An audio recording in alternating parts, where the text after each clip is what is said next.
called me. I didn't answer him. I didn't know what it was. About the order. And then Spencer called me and said, but that's when I told me where he was, but he didn't know what department he was. That's why I checked him out.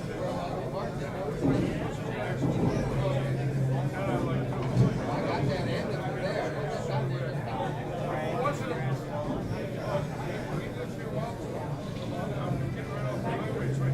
The other thing is, we're bad at it. I think he had a problem. He was there by himself for a long time.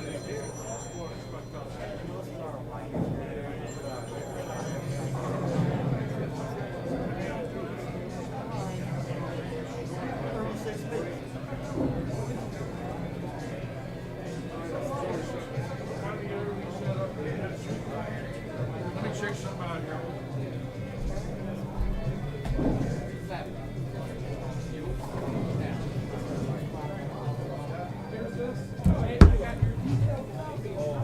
Of all 3 weeks? Two.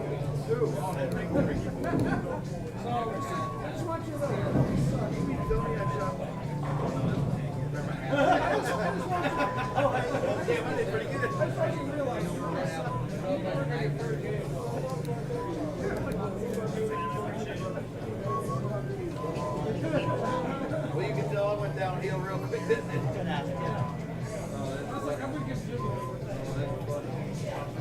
Hey, there he is, the fisherman.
Hello again, everybody, live from Robert Eddy's Lightning Strikes Bowl in Fort Myers. What a night we have in store for all of you. Right now, there's about $70,000 being passed out in prize money to all of these league bowlers. That's right, it's an $86,000 prize fund, and about $70,000 just got passed out to the team captains. And I'll tell you about the other $16,000 shortly. But as you can see, they're not bowling, they're not practicing, they're counting money. It's a wonderful thing to walk in when you're 144 bowlers and $70,000 is going out. Terry Lee is now handling the payouts. But let me tell you what we have in store for all of you tonight. 12 teams will be bowling Baker matches. Teams 1, 2, 3, and 4 are seated. By the time they get on the lanes to bowl tonight, it could be 10 o'clock, so it's going to be a long night. There's 12 teams. Team 12, England's Deli. Team 11, Diamond Security. Team 10, Jive Turkeys. Team 9, Lehigh Lanes and Training Center. Team 8, Fire Drill Chart. Team 7, Naples Fire Protection. Team 6 is Team Brunswick. Team 5, Audio Fort Myers, will be bowling Baker matches.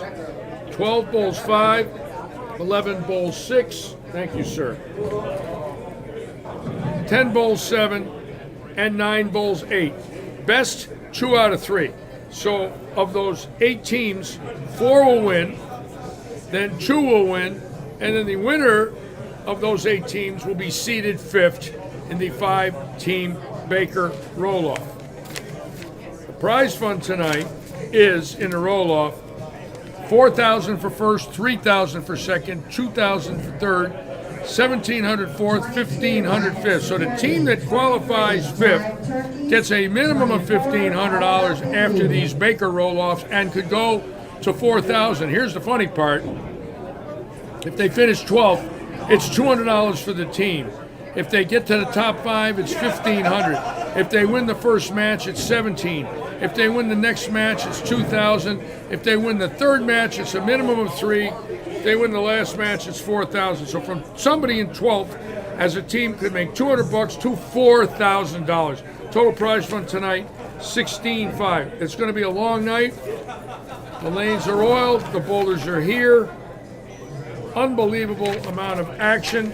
We can also show you the standings from the second half, and bowlers with attitudes won that second half with 264 points, beating Team Brunswick. They got paid $2,800 for winning the second half. Brunswick $24,000, Hooters $2,000. So again tonight, $70,000 already handed out. About another 16 to go in the roll-off. The Curtis family is on. Carissa Robeson, Leon Bailey, Dusty Barna, and my dear friend Joe Panko. Welcome aboard, everybody, and what a night we have in store for all of you. I got statistics here. There was 27 800s in the league, 44 300s. There was 43 games bowled below 100, and 52 series bowled below 400. A high of 27 eights, and individual series 52 under 400. That's a bad night. Anyways, as you can see, the place is filling up. We've got lots of bowlers here getting ready to watch the action. Bill Plunkett is on. I wore my Yankee hat all day today, Bill. Thank you so much. Was thinking of you and your wife when I put the hat on this morning. Thank you again. And tomorrow morning I head up to Leesburg to get my generator worked on, and I'm crossing my fingers that it'll be fixed by Friday or Saturday, so I can get in the RV and go up north without sweating bullets, because it's 90 here in the daytime now, and the air conditioner, the generator is not putting out amperage, so hopefully we'll get that worked on tomorrow night and Friday. Again, we've got quite a house full here. The reason it's full is it's pay night. A lot of people divvying up the money at the tables, as you can see. 70,000 handed out so far. That's a lot of green peppers.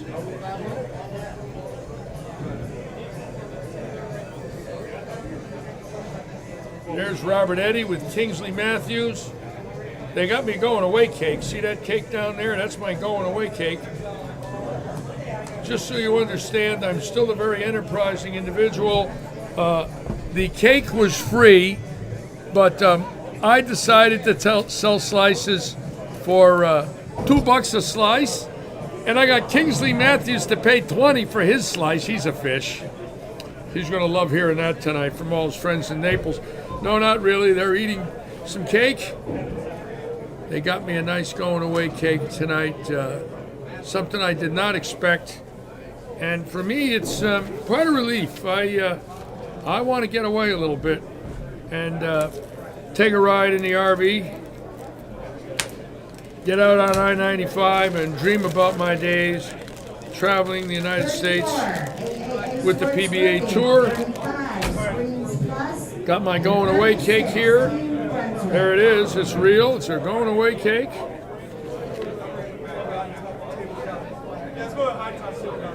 Courtesy of David Forbes. Oh, it's delicious. I love cake.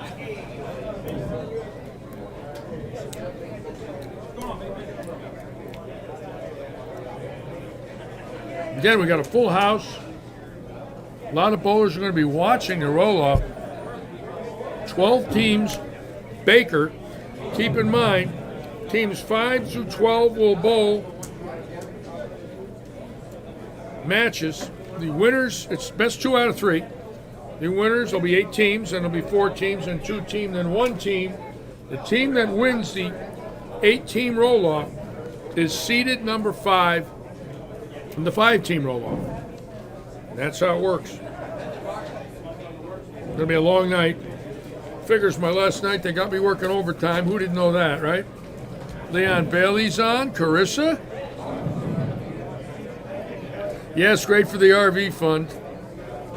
And number 72 coming up on May 17th if I live.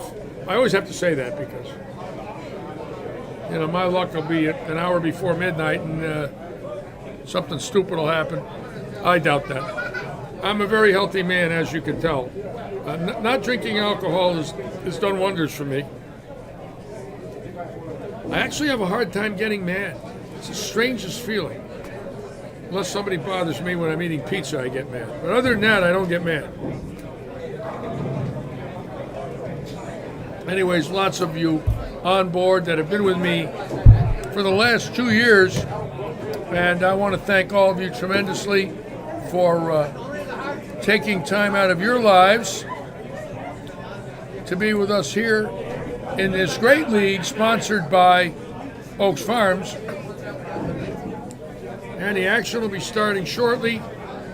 Again, we got the 5-game handicap event this weekend sponsored by Jerry McElanick, and that is this Saturday, the 8th of December. And speaking of Jerry,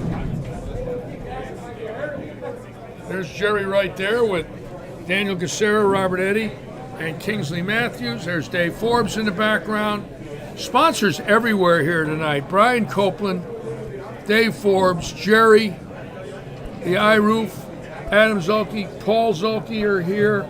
A lot of our league sponsors, team sponsors, tournament sponsors. Very fortunate. It's been a great year for bowling here at Robert's facility. And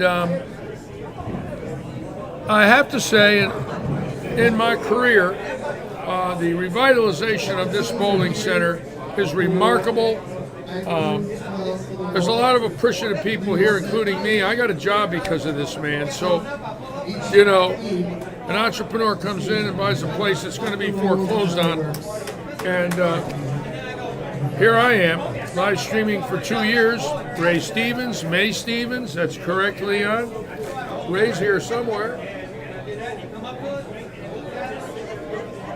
Again, quite a group of very nice people who love to bowl. The common denominator is bowling. That's why everybody is in this building. I made a lot of friends here because of Robert's owning of this facility. Many people I never knew from around the area. And what a great league, sponsored by, of course, Robert and Alfie Oakes. And it will be back next year. No doubt about it.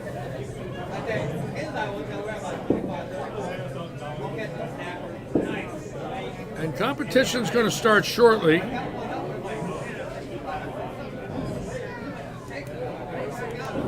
Then our little roving cam right here. Everybody getting ready for tonight's action.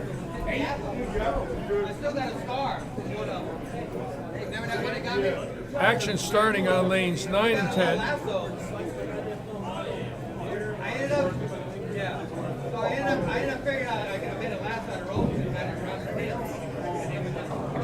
John, what pair's the action starting on? What pair's the action starting on? What pair's the roll-off on? Do you know what pair the roll-off's on? Yes. What are they? The first round is going to be 9 Yeah. through 16. Yes. The second round is 21 through 24. Yeah. The third round is 17 and 18. Yeah. And then the step ladder on 19 and 20. Okay, got it. So we're going to be jumping pairs. They're going to be bowling on the fresh every game, for all of you that want to know that. And of course, that's really cool. Everybody bowls on a fresh pattern. There he is, the Erie Cranker. Mike Quirk, what's going on there, brother Mike? Yeah, have a good summer, buddy. Thank if you. I don't see you, Thank you. I'll be around a little bit, but Thank you'll be you. busy. Yeah, I'm going to be having some fun. Can't wait. All lined up with Barack Obama. And the bowler's getting ready now. They'll be bowling 9 through 16 in round 1. So we'll be watching these pairs here to here. These two cameras, 8 teams. Best 2 out of 3 Baker. 2 out of 3 Baker. 2 out of 3 Baker. That's the deal.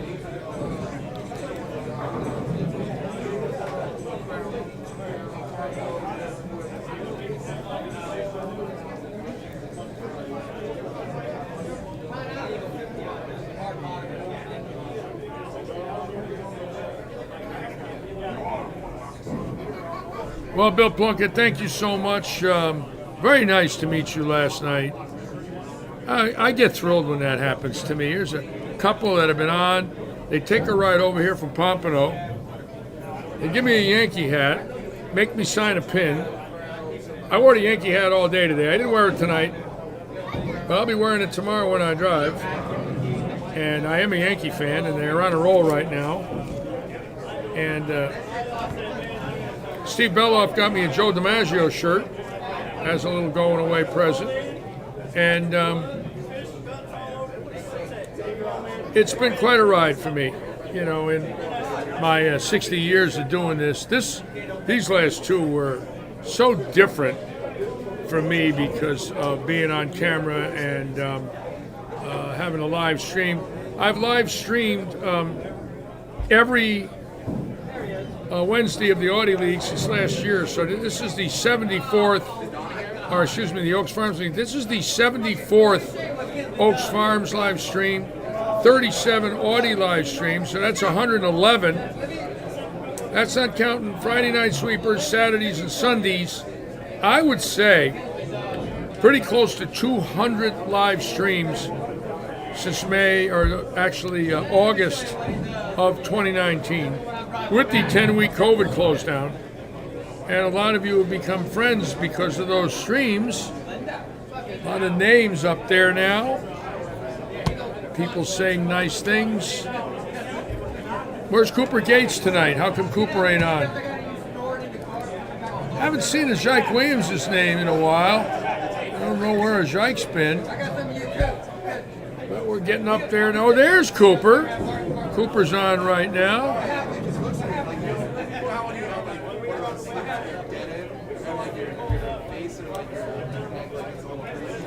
And for those of you that don't know, our pro shop is now owned by Bowler's Mart. And down the low end, they've been remodeling. And as you can see, the pro shop is being remodeled. It's closed. It has been closed for about 5 weeks. And that's going to be interesting. When they reopen, they have a new team in there drilling. And Bowler's Mart owns about 47 pro shops in the United States. So it's going to be interesting having a corporate-owned pro shop here, something we've never had. Robert deciding to go that route. And they're working on their grand opening.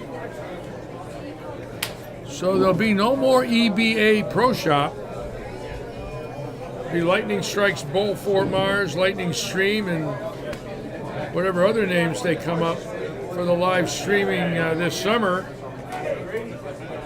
Might be some guest live streamers. I've heard rumors that there might be a few big names coming on to actually. Oh, I got a picture of my cake here from Robert. That's cool. There it is. Very nice.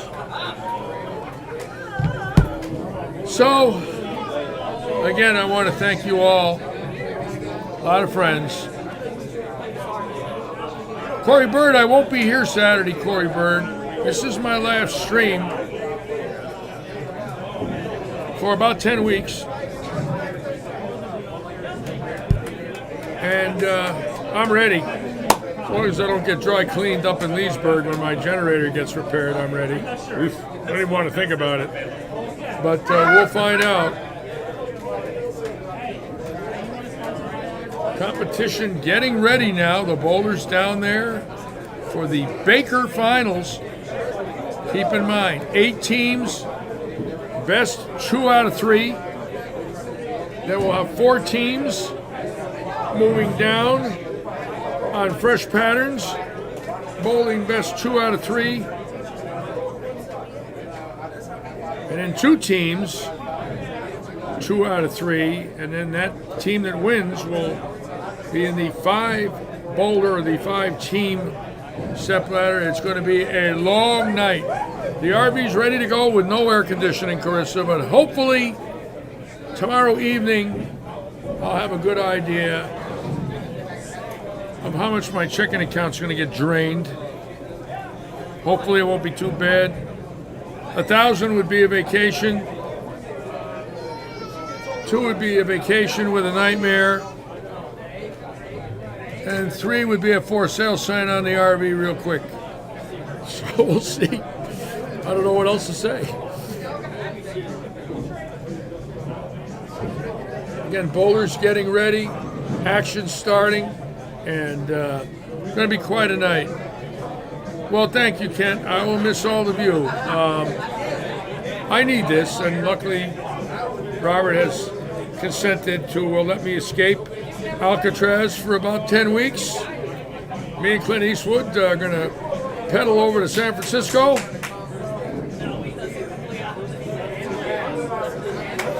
I was watching Escape from Alcatraz last night. That's where I came up with that one. With Patrick McGowan. What a great movie. And Renee Waddell is on.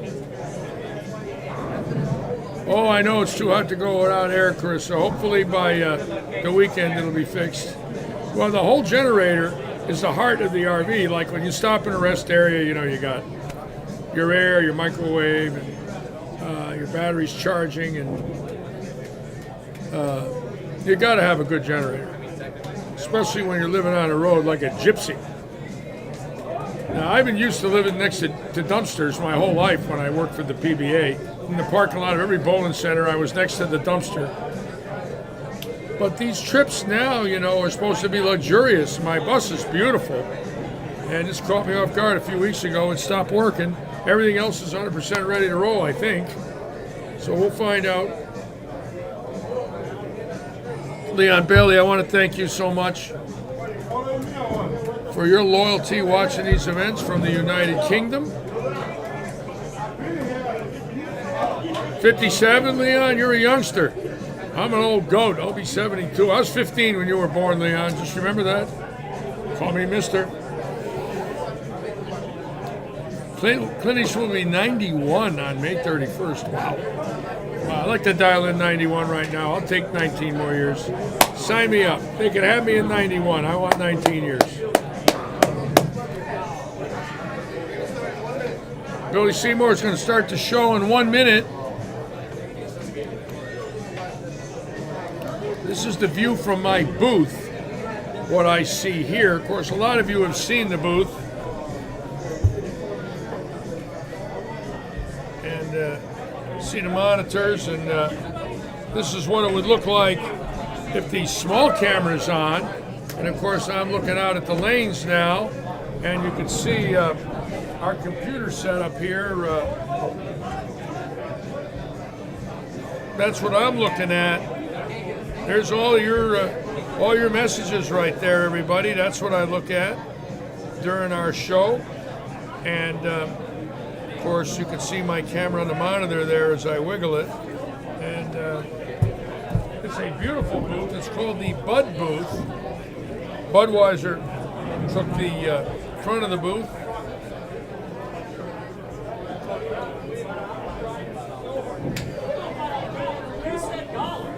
The Bud booth.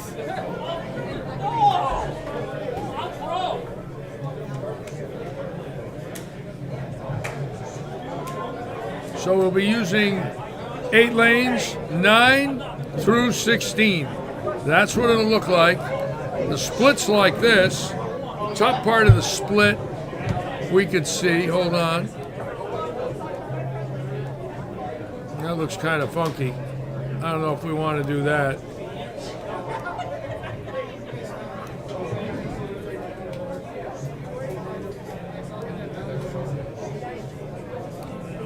So we could split it like that. And in the next game, they're going to move up. They're going to bowl on these pairs. Then they're going to move up and continue to bowl on the fresh. So that's good. Everybody gets to bowl on a fresh pattern. Yes, it's going to be a long night, Kent. Tomorrow with that air conditioning, it's going to be a long day. I am not real thrilled about driving from 8 to 11 with no air. I'm trying to get there as early as I can up to Wildwood. About 180 miles straight north on I-75, right around exit 329. I'm at exit 141. So I got a little 190 shot coming at me in the heat. Larry Stella's on. Hello, Larry Stella. Welcome aboard. Joe Panko's on, of course. Kent Lee's got a good group. Daniel Casera's here tonight. Daniel, you the bar manager now. What is your heading? What is your heading? What is your official heading? Right now, it's basically bar and GM. Assistant GM. Daniel Casera been promoted to assistant GM and bar manager. Great bowler, great young man, very well liked. We love having Daniel with us here. Lee Ratchin getting cake, $2 a slice, Lee. Lee says he wants 2 slices. It's worth it. And they're just about ready now. Here we go. You guys can start your practice. Good luck. Remember you are. Again, Baker, 2 out of 3. On the left lane or right lane. And you are below. Leon says, you want a kiss-free night? Forget it, Leon. Impossible.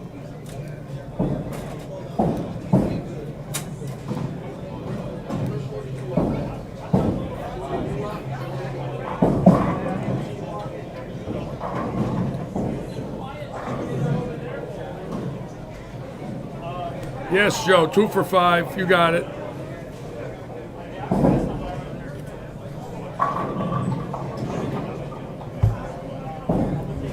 Again,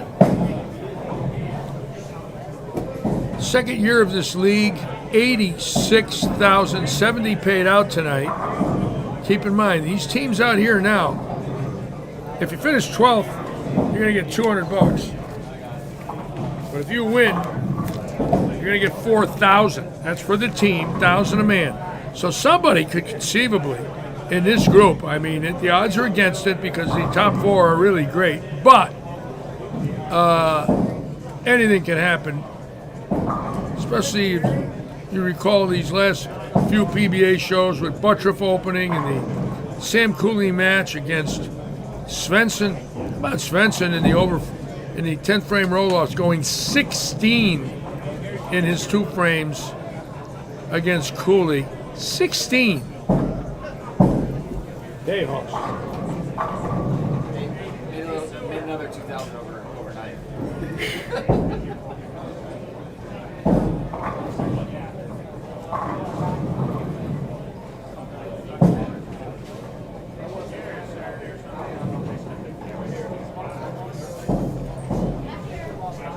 Of course, when we get down to nitty-gritty time here, we'll be watching close-up.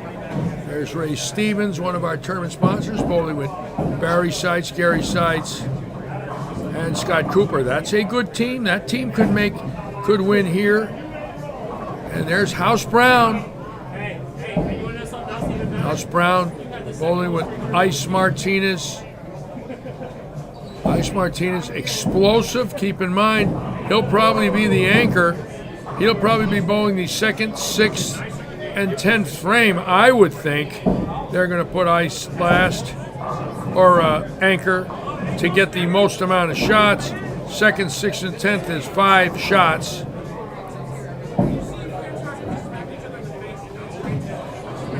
And strategy, very critical here.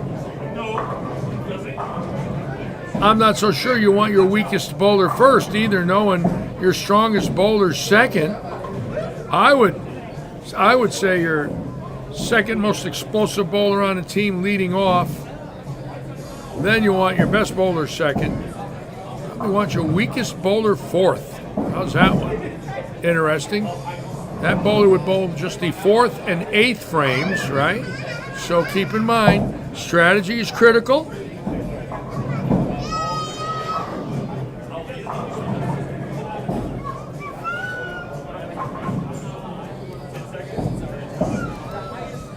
And I think these fellas know that, especially the bottom teams, 9th is 500. So if you lose, you get 500, and 10th is 400. So,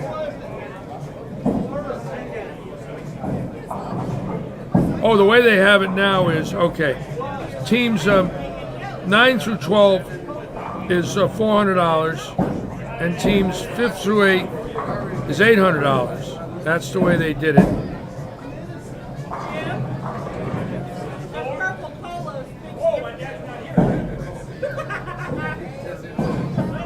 A lot of money, 16,000. Weakest could be 3rd and 7th, yes, no doubt about it. 4th and 8th, 3rd and 7th, just depending on your team captain. Obviously, having a meeting with the teams. Very interesting watching Baker 2 out of 3.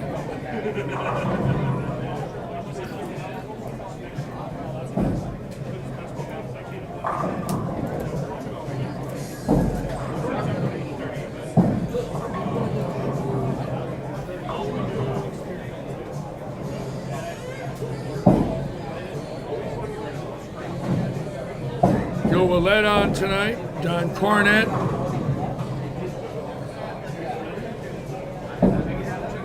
Don Cornett with a very, very nice note to me, a nice gift and a dinner certificate, and I did not expect that, Don. I was thinking about that today. I was getting the RV all packed away inside. I had a stack of paperwork that I put up in one of the cabinets, and I had your note there with it. So nice of you to say those nice things to me. And it's amazing how you don't know somebody and all of a sudden they're sending you gifts. Strange world we live in. There's so much bitterness, but I never got any of it here, other than one day. I kid you not, 2 years, just the nicest people, over and over and over. So kind to me.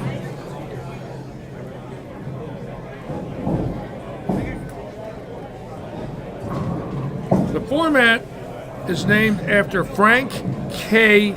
Baker. Frank K. Baker was the director of the American Bowling Congress from the 50s into the middle 70s. He had about a 20-year run. I knew Mr. Baker. He presented me my Team Eagle in 1970 when I won with Petraglia, Schlegel, Gerhardt, McGrath in a classic team. Mr. Baker came out there on the lanes and presented us with our team belt buckles and the team trophy in front of 4,000 people in Knoxville. I shot 700 to lead the team with 31.54. We won by 6 pins. And Frank Baker was there that evening with all the executives of the then American Bowling Congress. And I knew Frank. I also got a telegram from him in '69 when I won the all events. My first 2 Open championships at the age of 19 and 20. I had 2 Eagles. To this day, I'm the youngest bowler in the last 106 years to win back-to-back Eagles at the youngest age in his first 2 Open championships. First 2 for 2. How's that one?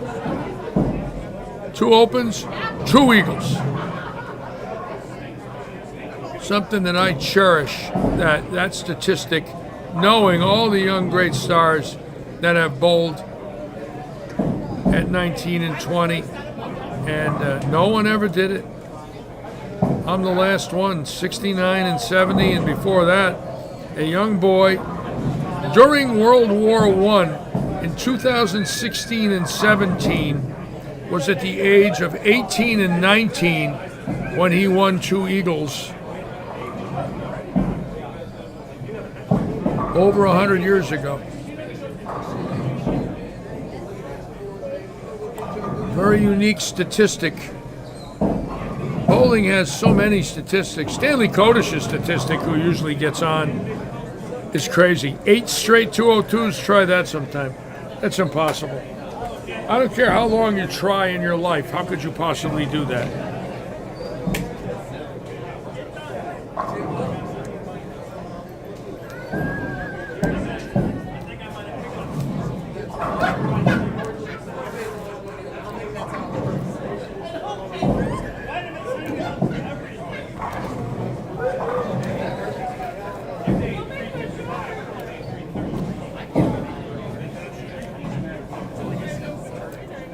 Statistics in our sport have never been kept where you can find a lot of them on the internet today. For example, some states have never had Eagle winners. Think about that. Wisconsin's probably got 50 guys that won Eagles.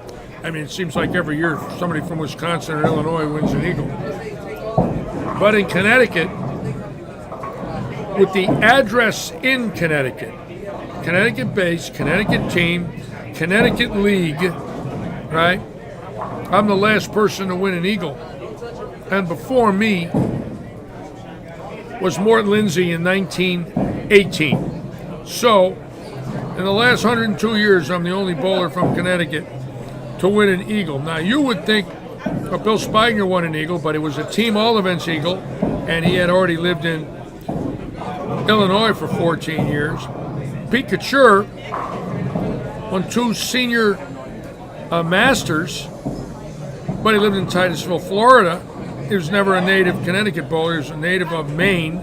Spigner was native Connecticut. But no one from Connecticut, which is a scary stat because there has been some great bowlers out of Connecticut, but they never won an Eagle.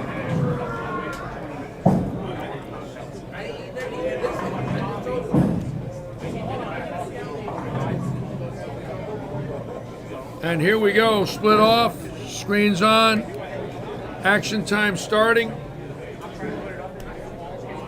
And here we go.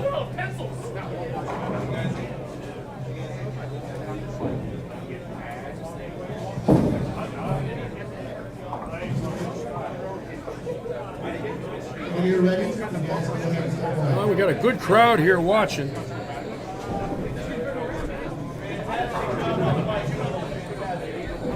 Again, I don't know how long they're going to stay. It's going to be one long night, but there's the crowd.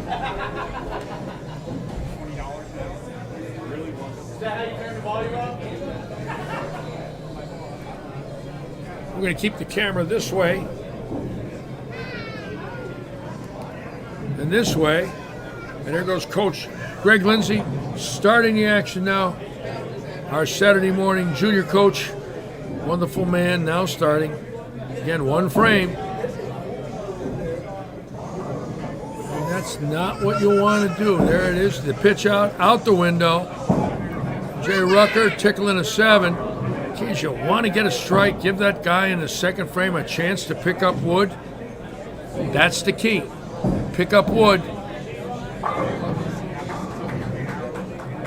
Let's watch Ray Stevens make the shot, and we'll switch. Good shot for Stevens. Attaboy. Stevens pumped for the Audi team.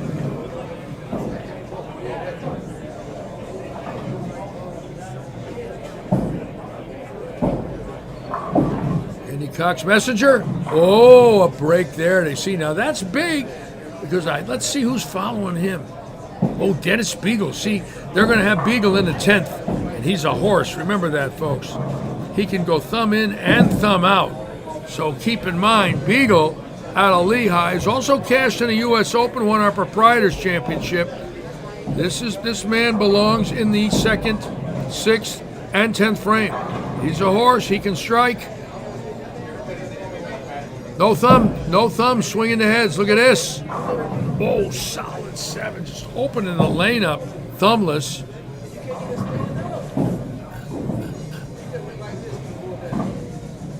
Interesting here, Jamie Kreutz, who's the anchor all year for this team, is 3rd tonight. See that? Lefties bowl very well in this league. Good shot for the young man. Nice young boy. And Chris P. for the England's Deli team now. They've got a slow start. Now watch Gary Seitz. They got him 3rd.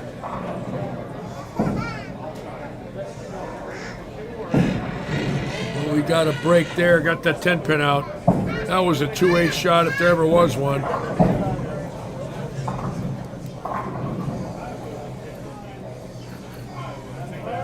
Yo, they're the Bammer. There's the Bammer. How you doing? John Van Baron here watching the action tonight. The Bammer. I guess we'll be bowling in about 2 hours. What's that? We'll be bowling in about 2.5 hours. Oh, it's going to be a long night. I figure between 11 and 12 tonight. Serious? Oh, yeah. Justin McDonald, fine player out of Naples. Now, Billy Morgan. And let's see where they got Morgan. They got Morgan 4th. He's only going to bowl 2 frames this game. Interesting. That's a heck of a bowler. And they got to bowl him twice. That's it. They're going to let Beagle have the pressure. Oh, and Chuck Williams, you can't do that. Nuna cannot miss a 1-pinner. Oh, flower pots the rack. Billy Morgan with the double.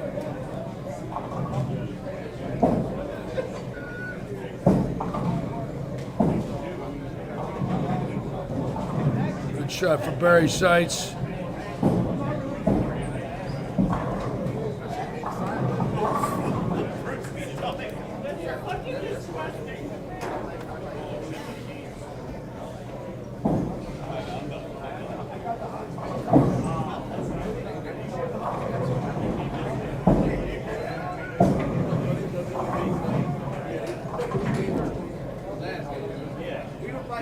Big shot already for Andy Cox. This could really put them in good shape in game one here. If he gets this for a triple. Oh, what a break. Was he lucky there? He had the 4-6-10 up. That's a bonus. Okay, that's a good shot there. Uh-oh, what was that? What was that, a piece of tape or something?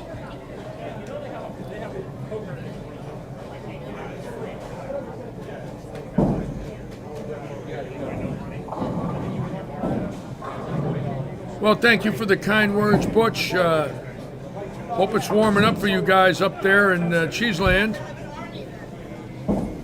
Ray Stevens with the bedposts. Not what he wanted. And you really want to win this first game, knowing they've got to beat you twice. This first game, to me, is the key game. Because they've got to beat you 2 in a row.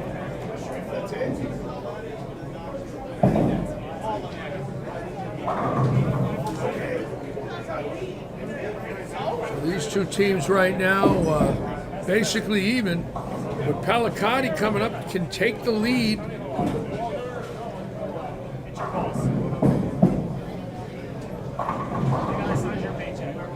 Bad break there for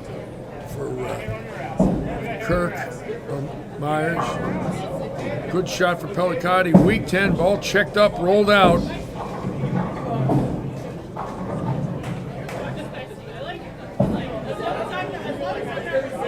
Weber again, huh? Wow, look at that. Weber, Borsch, and Walter Ray. Stony Baker bowling well. Stony Baker's a great bowler from Canton, Georgia. What a bowler. 33 regional titles. Mike Clemmer. Stony Baker, very underrated player. Been a great bowler for 30 years in the southern region. He's a horse. 40 years.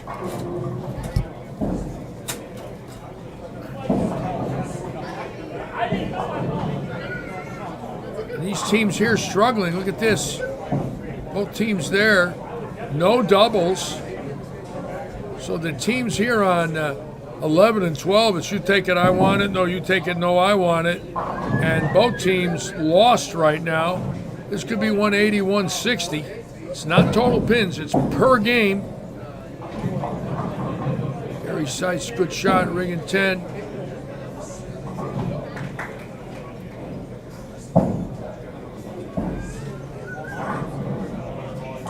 Ponzio with a break, making a spare.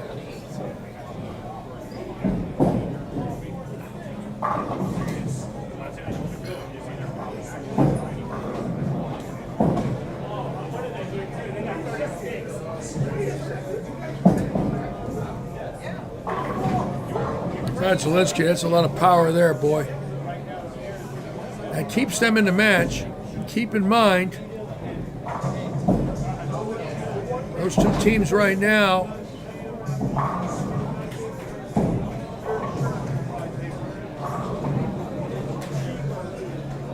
Saint-Savoie gets this one. That puts them in great shape. And Saint-Savoie, out of Woonsocket, Rhode Island, and he got the 10 out. He's tough. Okay, so that's put nothing but pressure on Pulaski. He's got to get this or they lose. All right, still in the wood. What he's got to hope for is a bad count here for Myers. Myers, a good bowler, nice stroke. I like the way he bowls. He needs 9, spare 9 to shut him out.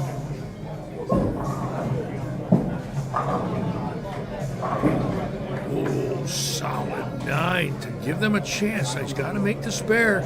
Don't do what Chris Prather did on Sunday. Left the 9, got upset, flagged it.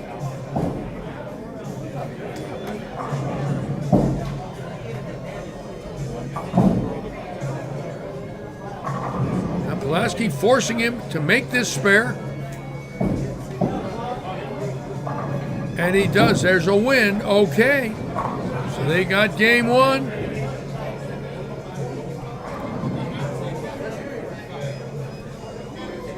Well, Naples Fire Protection can tie striking out here. That's going to be interesting. Cox has got to get this strike to give Beagle a chance.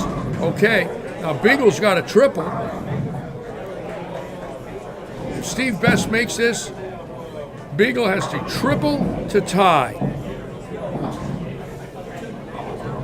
Beagle has got wrapped twice in the second and in the sixth. He's hit the pocket both times. He's got a triple to tie. And there's one. And he is a cool customer. He is not the guy to make a mistake. Of all the people out here that are bowling right now, in my opinion, Beagle is probably the best anchor man of this group. I mean, he is very good, very composed, very good shot maker. And as you can see, now he needs this one for the tie. It's either going to be strike, 7-pin, or 6-pin. I don't see anything else. He just looks locked in. He did throw his second frame with the thumb out. He's put the thumb in. He had thumb out early. Very rare you'll see that. He had thumb out in the second, then put the thumb in the rest of the game. Oh, he tied. Look at that. Wow. What a finish.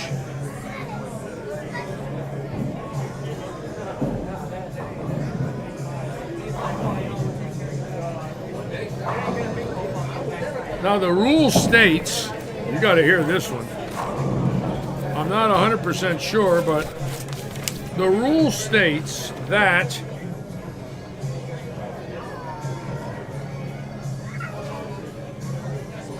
if there's a tie, the game will be re-bowled. Oh my God. So now they have to bowl a second game. There's no 9th and 10th roll-off. So it's going to be a long night, ladies and gentlemen. That was exciting. Beagle keeping his team in it. Again, that's the man that threw 5 shots that game.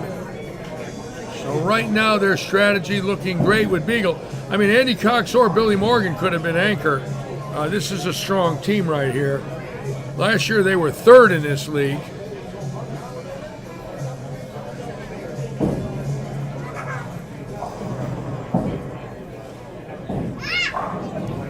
Shot for Cox, so right off the bat, they're looking good right now. Naples Fire Protection definitely throwing the ball well.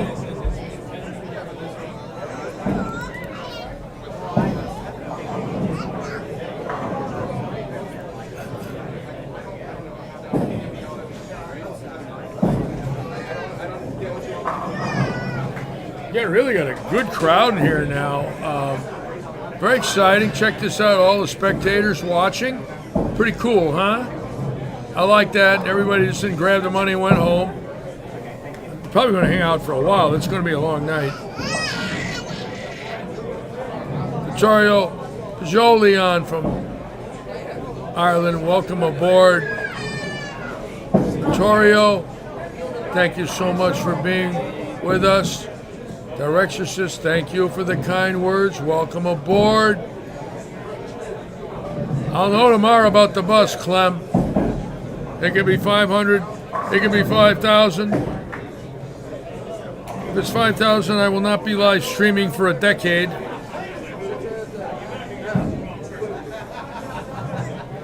We'll find out. Okay, Scott Cooper now.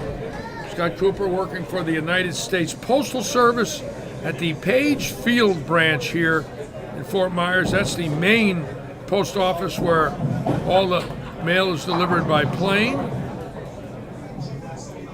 Yes, this is Baker format. Ice Martinez definitely the anchor position on that team with Jay Rucker, House Brown, and he got the break.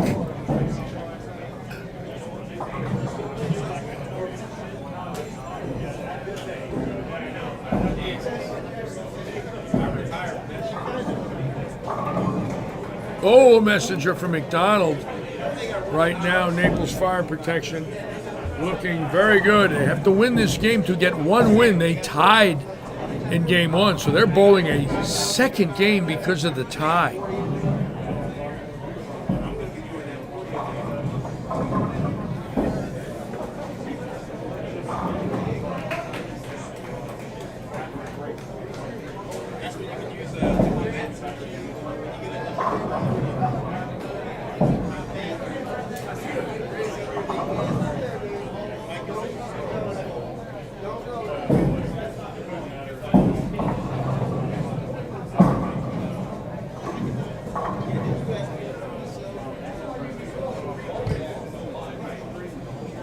Ron Luchard likes the Audi team.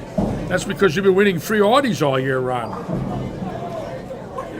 The Audi man, Ron Luchard. Ron Luchard's a mathematician. He figured out how many Audis he could win before he threw ball one in the league. Ron, did you win 4-5 this year? 4-5 two-dayers, did you?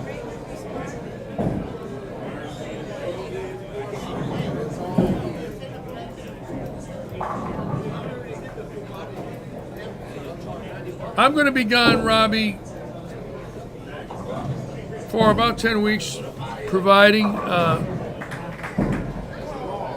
everything's good. I mean, nobody can predict the future, and I'm not gonna, but I plan on coming back.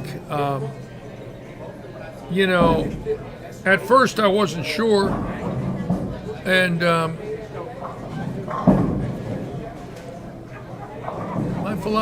wow, look at Beagle. Beagle opened in the second on a strike. See, last game he struck out, and here he opened. Looks like he went thumb out again and tried to hook the lane. Hey, Bill, can I find out who won game ones? Game one, right here. Okay, Billy Seymour's got the totals now. Game one with him. Eglins Deli beat Audi of Fort Myers in game one. Diamond Security beat Team Brunswick. Ankles and Jive Turkey tied, so they're bowling this game to see who wins game. Was it 2010? Yeah, so they get the handicap. Oh, so These are just scratch courses. Jive Turkey's won. Oh, okay, because of handicap. I forgot that. There's handicap involved, folks. And then Fire Drill Chat beat Lee Highlands. I forgot. There's handicap involved. So Jive Turkeys did win in that tie game. Sorry about that.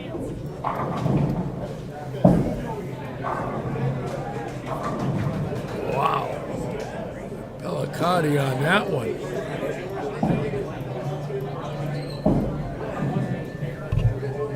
Sorry about that. I forgot about the handicap. It's not scratch bowling. What the heck's wrong with me? My bad.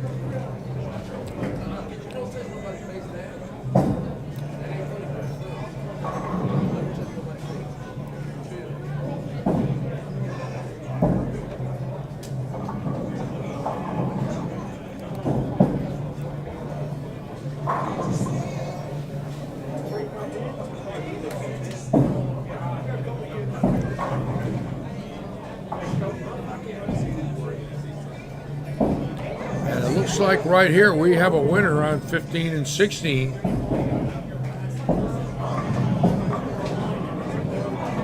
Something on the approach there. That's the second time that fell out. Whatever that is. What is that? It's the second time that fell out. So the San Savoie team, Cape Coral Towing, is the winner. And they bowled right. No, that's not Cape Coral Towing. Take that back. Sorry. They are the winner.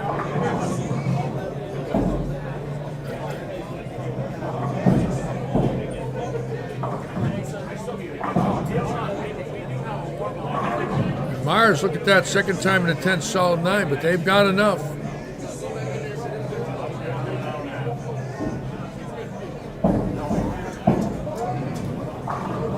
Keep in mind, the top 4 teams in the league our RG Strike Line, who I picked to win the league. Bowlers with Attitudes in second. Back to My Roots in third.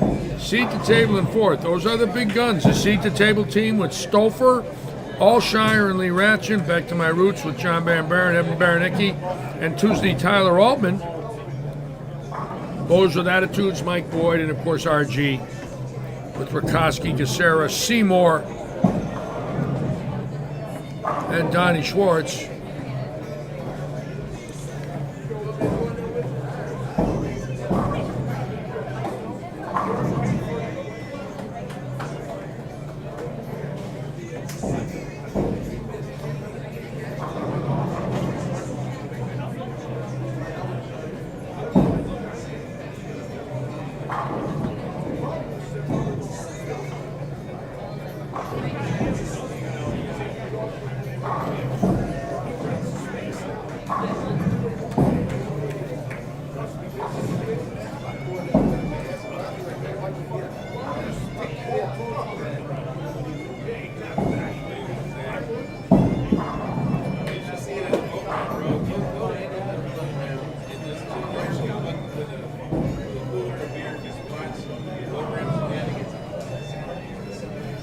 That went by pretty quick.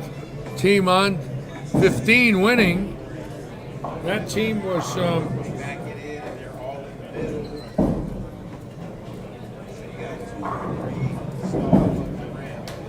to get the name of that team. Bear with me. Got 2 out of 3, Your Exorcist. 2 out of 3. And it looks like right now Eglin's Deli in a match. It's 2 out of 3, not total pins. 2 out of 3 wins. Billy Seymour will have the scores for me shortly.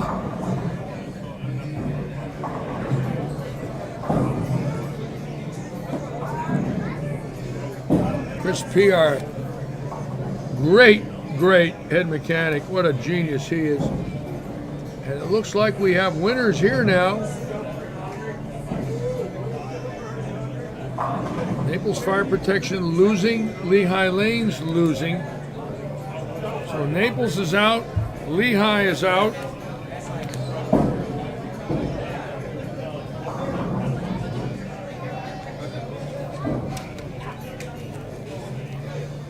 And they are going to game 3 with Audi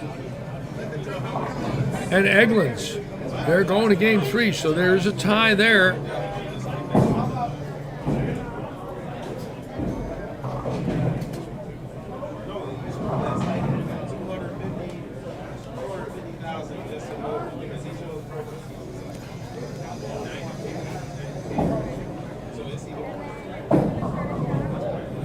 Stevens running them out. I love it when they run them out. Yeah, that tells you how much it means. See a man like that, pretty sedate out there. All of a sudden he's backpedaling and moving sideways. That tells you how much it means. It's not an act. I mean, he wants every pin.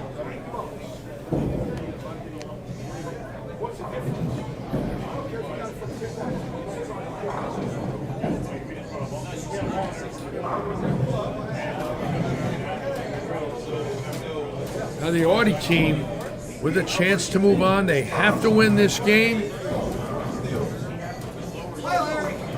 Hey, Nuna. So it's Eglin's against Audi. The winner of this game moves on. The loser has the long ride home.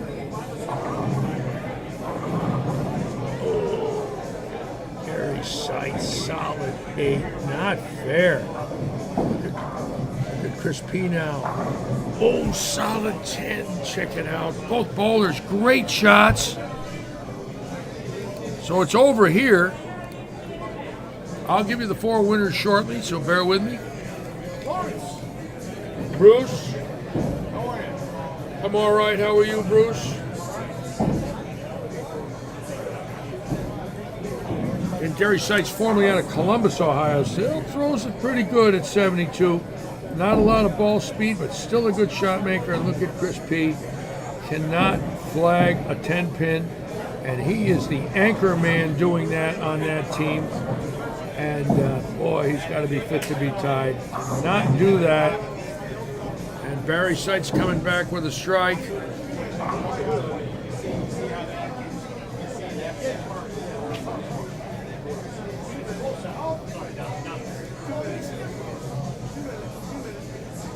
So we will be down now to 8 teams. 4 will be eliminated here.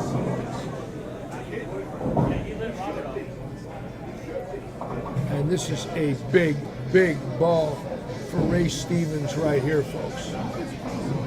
This is a big ball. And he knows it. He's not the anchor man.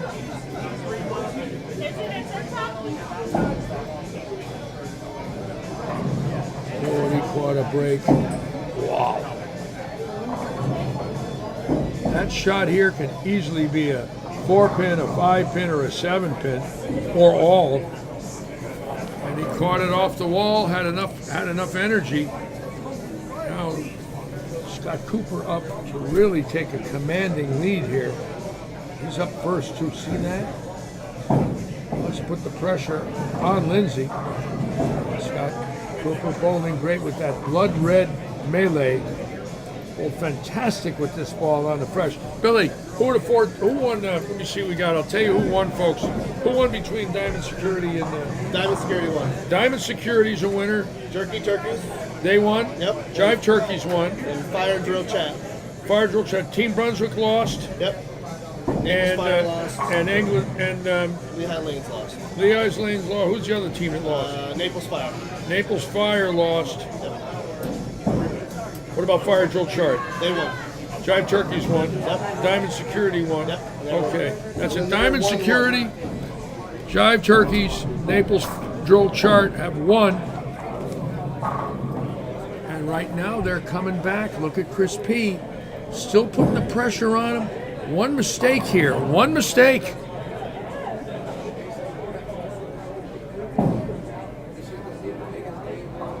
That's what he didn't want. See that? He's got to be sick. Had a chance to put the match away. Now look.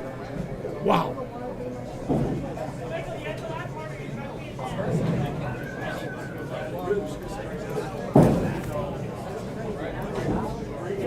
Now what do you do here? Do you go for it? You play for 3?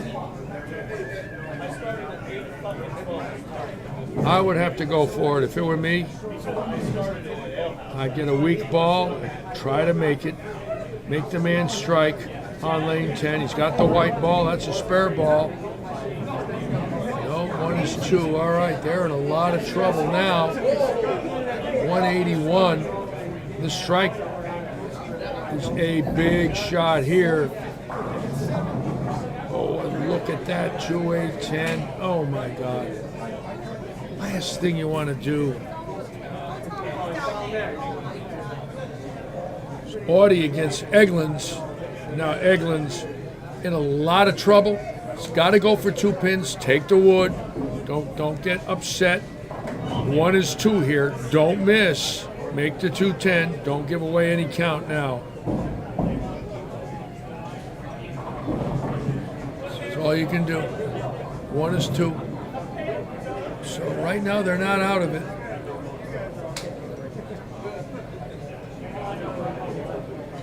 Stevens has been in the pocket.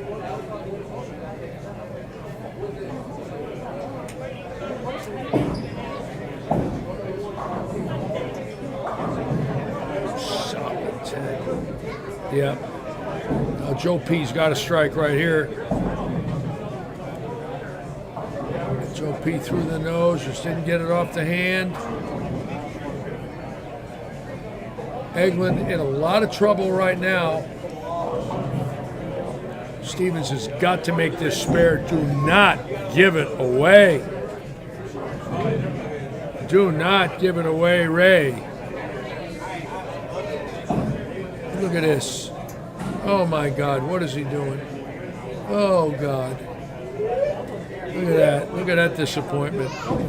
Just hate to see that. And look at this. Ponzio giving it back. Look at that. Ponzio giving it right back to Stevens. Unbelievable. Just both of them. Just bad spare shooting in key situations.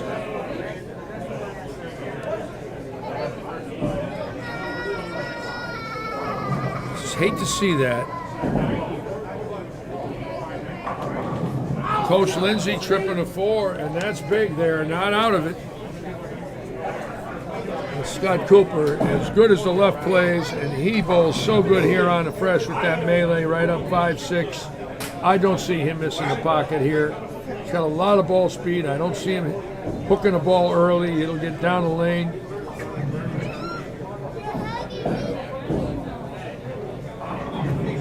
Wow, solid 8. Now Chris P. again with a chance to win it. He needs a double.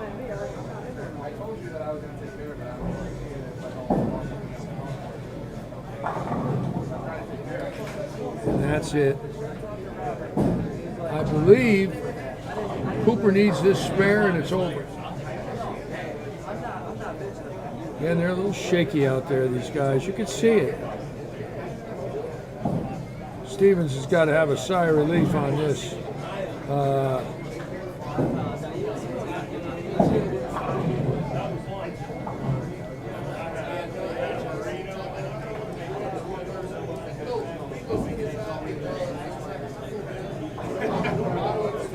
I don't know who won. Let's see what the handicap is.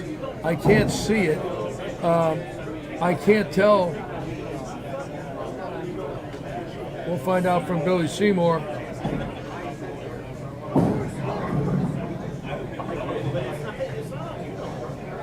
going to tell by the body language. Let's see here. I think Scott Cooper won. I believe Audie did get the win there.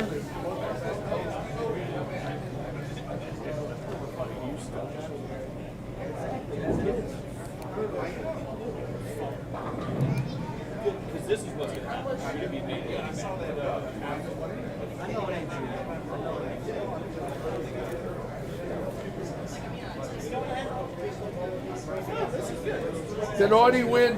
Did Audie win that match? Yes. Audie won. Dave Forbes knows who won. All right, Audie did win. So here we go. We're down to 4 teams. Diamond Security, Jive Turkeys, Fire Drill Chart, and Audie of Fort Myers. Now the pairs are going to move.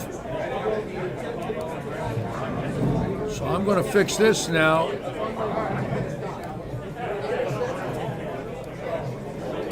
Now they're going to move. They're going to go up the ladder and bowl on the fresh.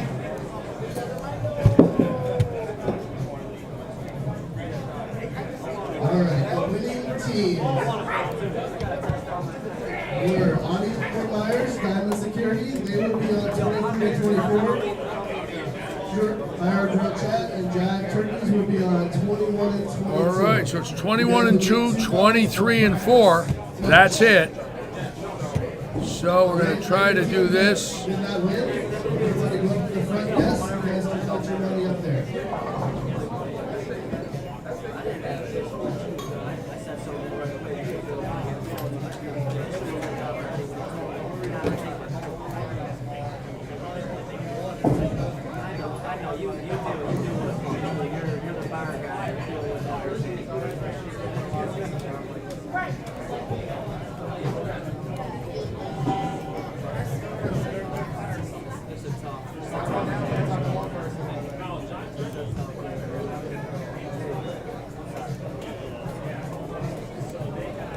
That's the picture we can use. See, if I go 21 to 24,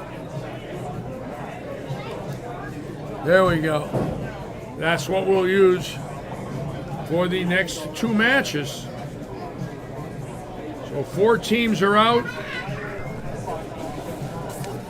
and we start our next set.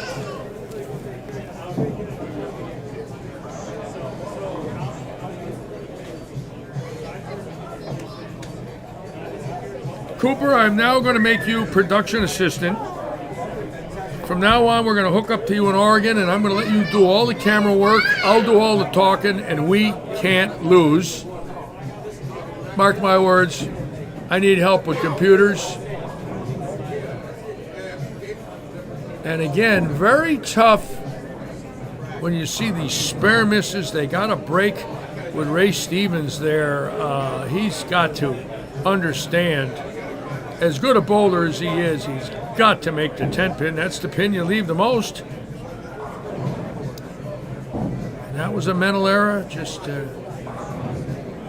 That's the difference between winning and losing in a lot of cases. You don't know how to make a 10 pin, you got problems.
If they make any mistakes, Barry Seitz, as much as he hooks it, he's got to control that back end, which he did not do in the 8th frame. And he hit the nose. He's got to keep his ball speed up, because if he eases up just a bit, as much as he tilts it, that ball's going left. He gets through it. I mean, he's got a great strike ball. That's his dad, who's changed balls here. Bob Lockhart out of Sacramento, California, Vietnam veteran. Really nice man. Beautiful game at 74. I mean, he's got a great stroke. Still in good shape, strong legs. The Iceman's still in it.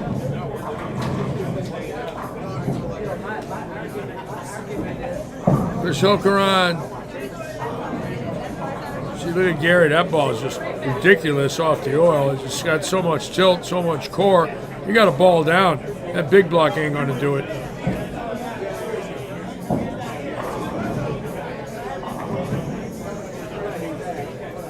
So after this game,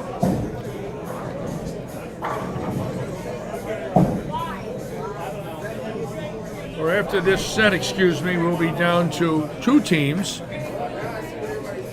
And then one more match after that, and we get to the top 5, probably in about an hour at about 8:40.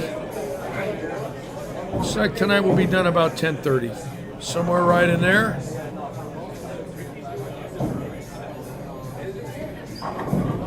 But that blood red melee, and Cooper has bowled great with that ball. San Savoie just steady as ever. This is an older team, the Lockhart San Savoie teams. San Savoie 69, Lockhart 74. Both guys. Ray San Savoie, beautiful, beautiful stroke. Watch Lockhart's stroke.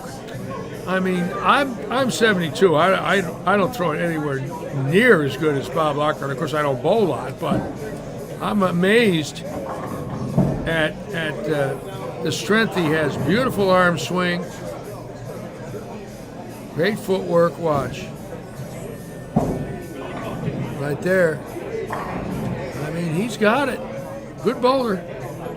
Stayed strong in his life. Big man, about 220 pounds. Mary Berner on. Hello, Mary. Mary Berner, the queen of tournament entries this year. She set the Guinness World Book of Records with thousands of entries here at Lightning Strikes. Not hundreds, thousands. Just a 9-pin no-tap alone in the last 9-10 months. Maybe 1,400 entries, 1,300 entries, some crazy amount. Not counting everything else. Thousands of entries since last August. Quite a performance.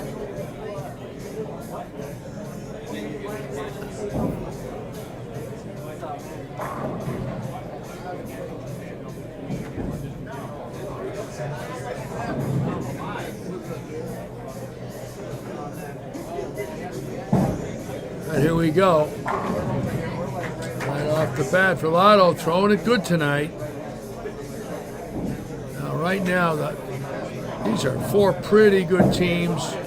Obviously, seed to table and RG strike line, bowlers with attitudes, and back to my roots. Great. Those four teams bowled fantastic all year. House Brown, where's Lisa Michelle tonight? What happened to Lisa Michelle? Can't believe she's not on. San Savoy. Stephen Bestro's a good. Watch his game. Attaboy. Beautiful shot for Best. Oh, yeah. Good player there.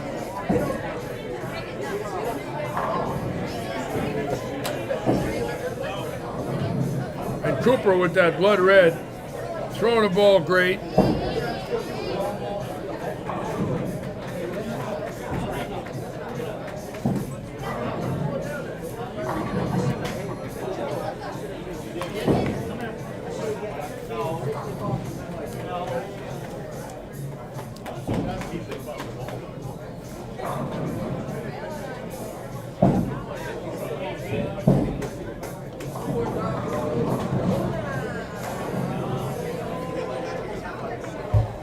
See, Sites got in that oil with that big block and went 60 feet on him.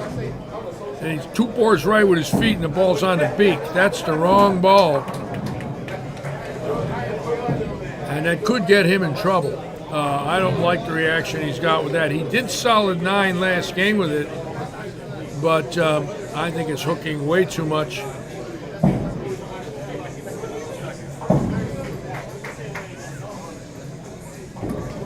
Not a lot of speed, very slow. 12 miles an hour into pins. That's slow.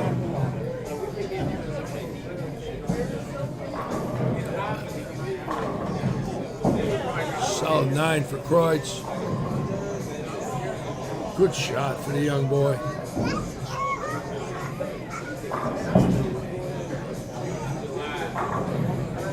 Wow, solid 10. Great shot for Sites, too. Again, now the spares for these guys that lean on it, you know, you just don't know what's going to happen here. He's throwing a white spare ball, but he cranks it so hard, he doesn't flatten his wrist out. He's relying strictly on the ball. Sometimes that could get you in trouble. Let's see what he does here. Right on it. Attaboy. Good shot for Filato. Lockhart's got to get something right here now. Got to help his team. He's got to get a strike. Ooh, caught a break. Trip to 6. Okay. Yeah, he's so slow at the pins, Coop. He just can't generate the speed. His steps are a foot apart. You know, he's standing in front of the second set of dots, and, you know, he's still pretty accurate and consistent shot to shot, but very slow. Not going to get too many off hits. Not going to get any messengers. Stevens ringing 10. And again, this is what we got to be careful of right here. He missed the last one. House Brown can catch him right here. House.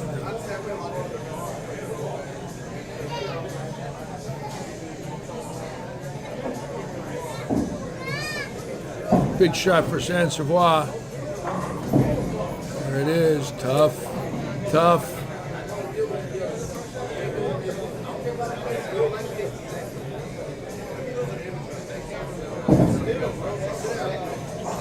Attaboy, Ray. Do not want to see him flag another 10-pin.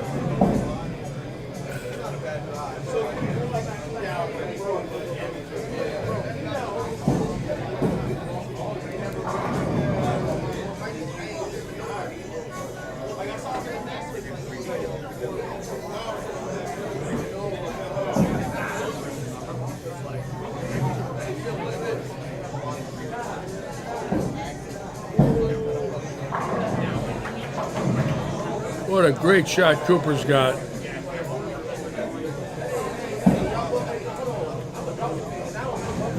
Okay.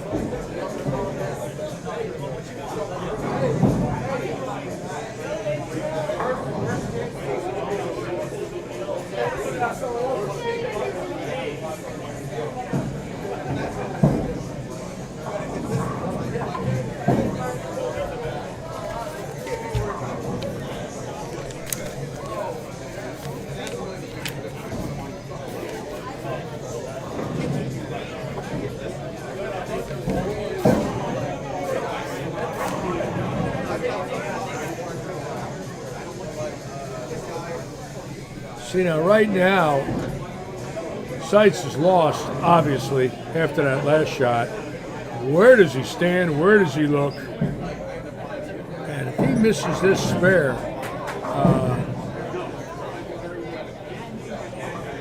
look at that. My God, lift the head pin after 2 shots. He's got to be fit to be tied. Now he's just really put Diamond right back in the hunt here. And he was bowling on a strike. That's the worst part of all, is if he strikes there, they take a commanding lead. He misses the head pin left, then he misses the head pin right. Now they're in trouble.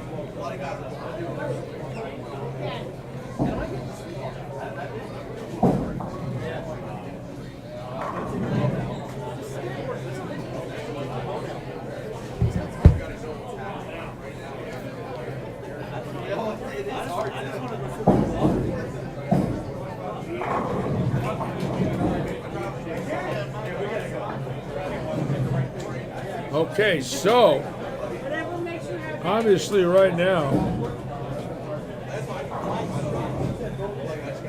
this team with Myers, Jamie Kreutz, they're looking great, and they have bowled well all year, and obviously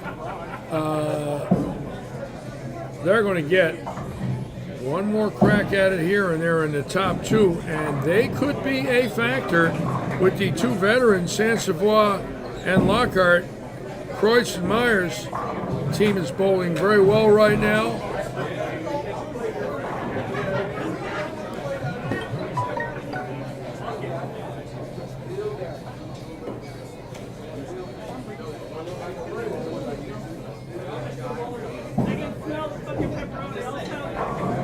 Beautiful, got a great stroke. It's a good bowler. All right, great game, 237 Baker. They're making a statement.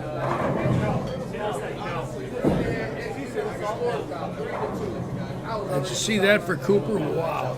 That cost him a win right there. He had a chance. Ice Martinez pulling the game out. I think they still got enough. 213, 195. Oh, yes, they got enough. So they're going to win game one.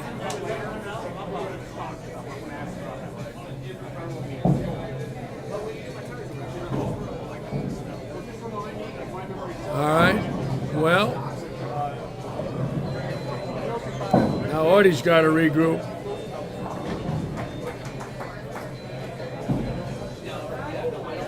Diamond Security, the winner there against Audie.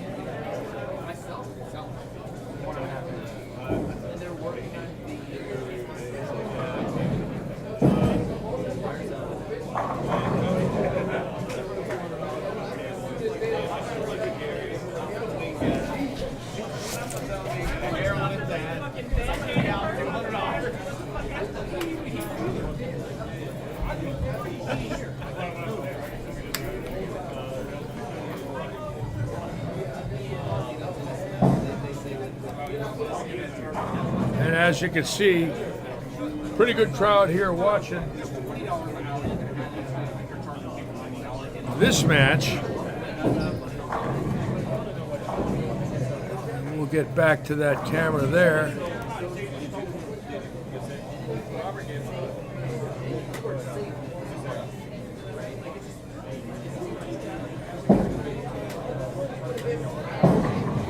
Stevens, good shot.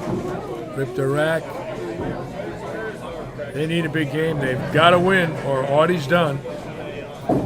It's really up to Scott Cooper now. He's on a strike.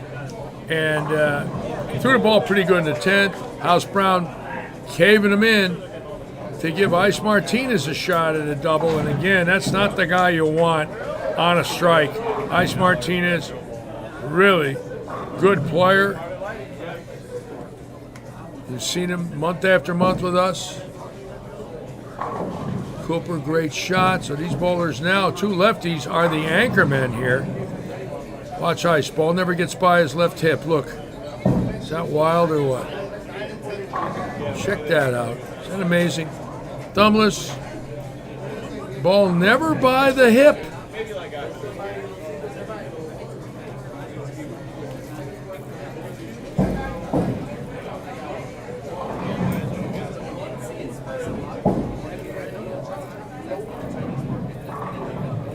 Gary Seitz ball down. See that?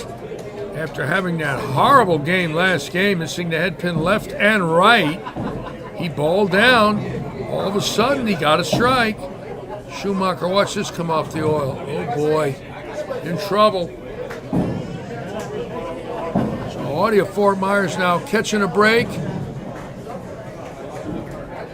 And does have a chance here in game two to push this to a third game. Robert Howard, beautiful stroke on Robert Howard. Now the pressure on Lockhart. He's got to make a good shot here, keep the team in the hunt.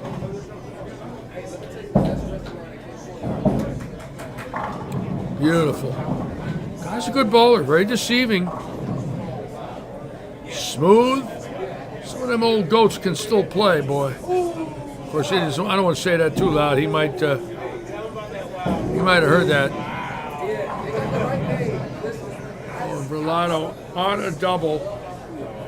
And that's the break they needed right there.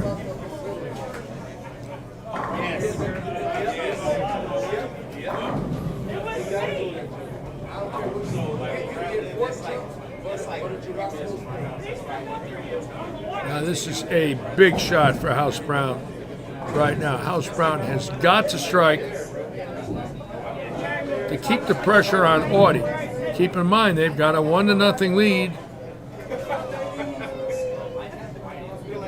And House has to make a good shot here. If he opens, this could go to game 3. Savoy just tugged that ball in an arrow, and he's got to be just livid making a shot like that.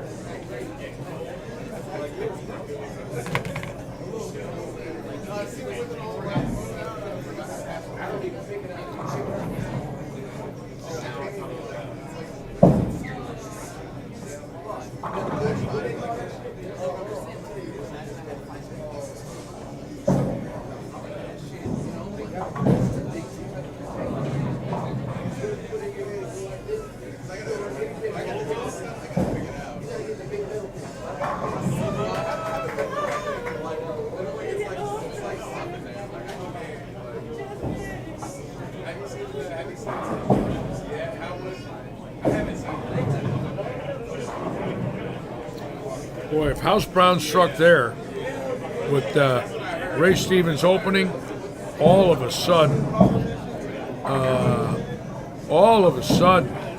Audie could be in a lot of trouble. They got up, they dodged a bullet. Now, if I were Stevens, let's see what the score is here. If he gets one pin, they've got a 10-pin lead.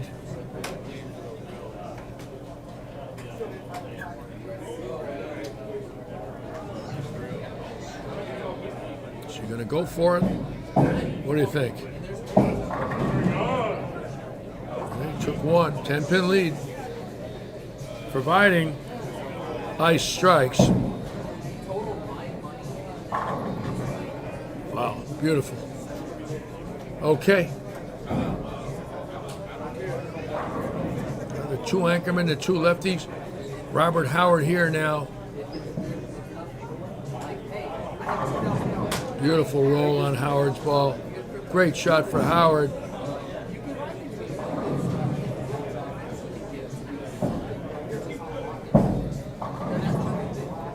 And Audie now in a lot of trouble. Look at this. They had the game won, and all of a sudden now, if Schumacher strikes, Audie could get knocked out. Keep in mind, they lost game one with late opens. They had it started with a triple, and two really good bowlers just making bad shots. And now they got a lot of problems here. Schumacher ripping a rack, and all of a sudden, look at that change in the 6th and 7th and the 5th and 6th. 35-pin difference. Look at this. Oh, great shot for Cooper. And Audie now in a lot of trouble. If Jay Rucker gets this one, the veteran, they could close out Audie by striking out. Oh, he got a break. Pinched it. He knows it. Boy, Gary Seitz has got to strike here to give his team a chance. Look at this. Oh, boy. What a ball reaction he's got. He's lost.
When we gonna go on a boat ride or go fishing?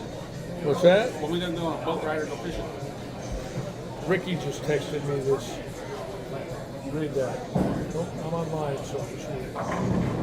I told him. That's suicide right there. Okay. The only chance Audie's got is to strike out, and Ice opens. If he strikes here, it's over, and there it is. Ice Martinez putting the hammer on Audie to go 2-0.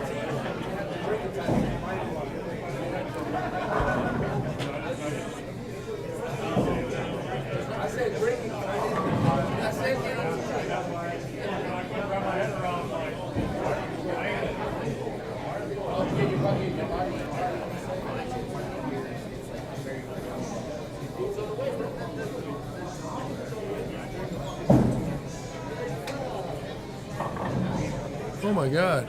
Is that enough? Let's see. Let's see, Cooper can go out for 201. Let's check the handicap here. I hope that didn't cost Ice the game. I think it did. No, that did cost him the game. Okay, so, Cooper's out. So, it looks like Diamond will move on.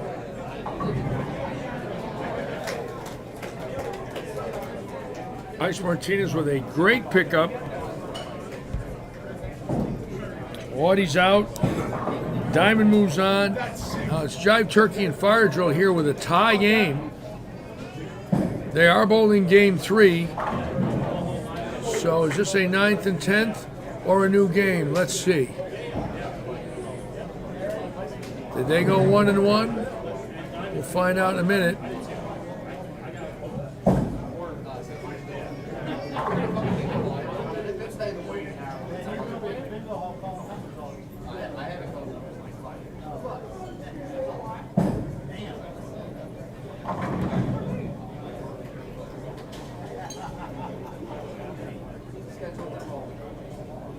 So they're going to bowl game 3. Jive Turkeys and Fire Drill Charter. Diamond Security's in. They'll go again.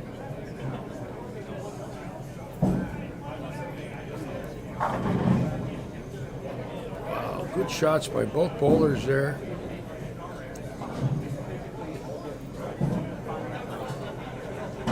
Oh boy.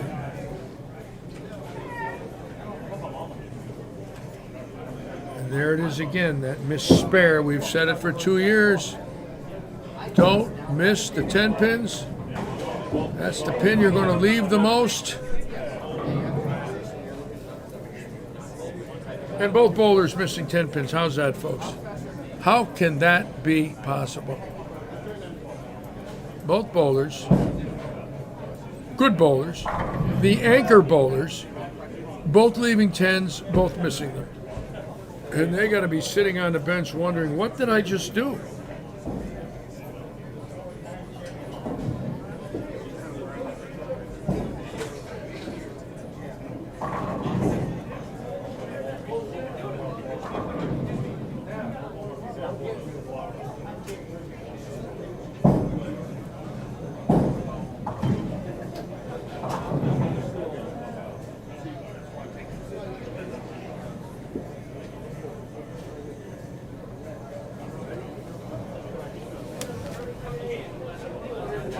So the winner of this match will go against Diamond Security.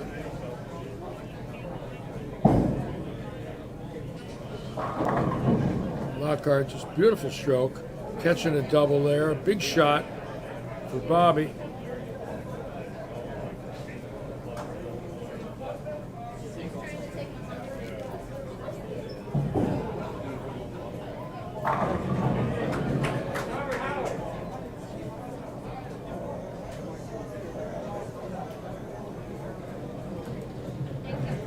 And a great crowd still watching.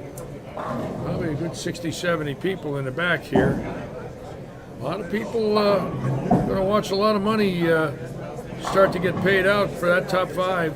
5th place tonight is $1,500, $375 a bowler, $1,700 for 4th, $2,000 for 3rd, $3,000 for 2nd, and $4,000 for 1st place.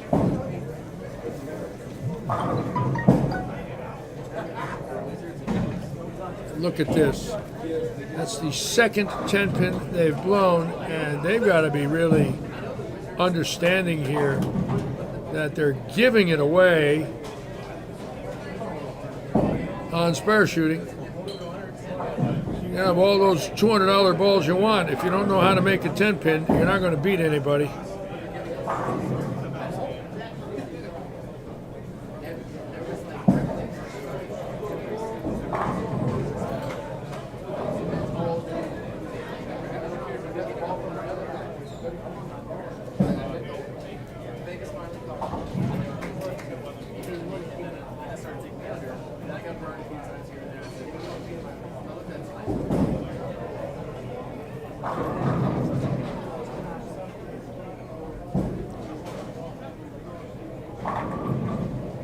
Kreutz with a good shot now.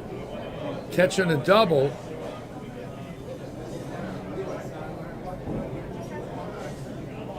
Now Lockhart.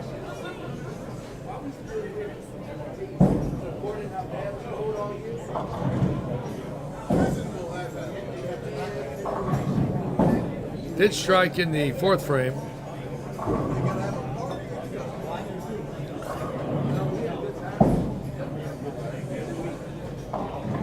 Oh boy, that was right off his hand, and look at this.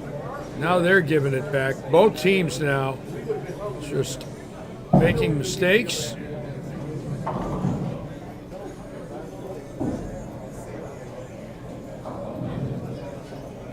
And look at this game. Both teams just giving it back to each other. This will go to the 9th and 10th, that's for sure.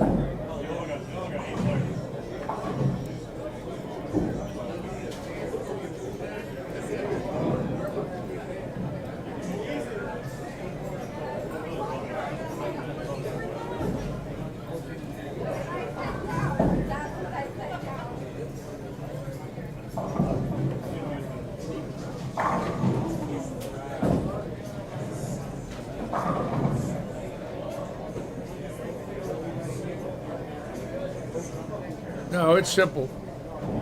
Saint-Savoie has got to strike out. Get a strike here in the 9th so they can get 195 and hope. Oh, 6 hits to 10. Did you see that? 6 hits to 10. It doesn't go. Now Verlato right here could put them in position to win. Well, him and Howard, 2 great shots there in the 8th and 9th. So it's going to go down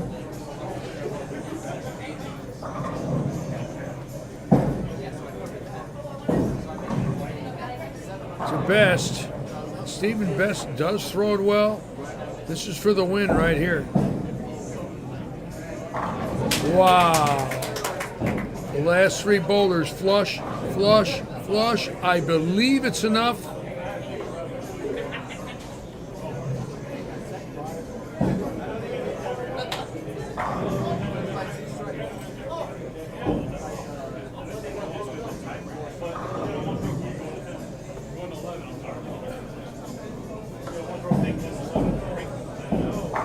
And that's enough. How about that finish? That is a great finish for the last 3 guys to do that. Striking out to win.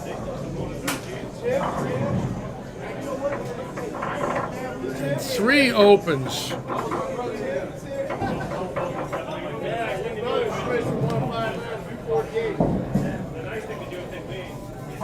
And there it is, a great finish. Stephen Best just getting up there and putting 30 pins in the pit.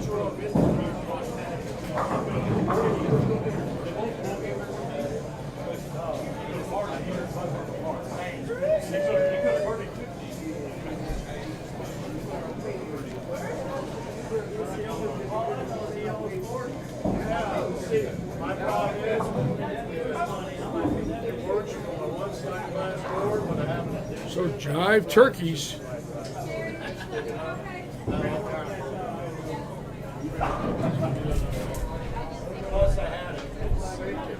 All right, moving on is Diamond Security versus Jive Turkeys. You guys are rolling on 17. The same thing applies. You roll 12 on the lane that you will be starting on. And Jive Turkeys, you are the higher seed, so you get to pick where you want to start. Jive Turkeys Teams that were eliminated, is going to bowl Diamond Security on 17 and 18. And the winner of this match will be seeded 5th into the 5-team roll-off. So right off the bat now, the money starts to get interesting.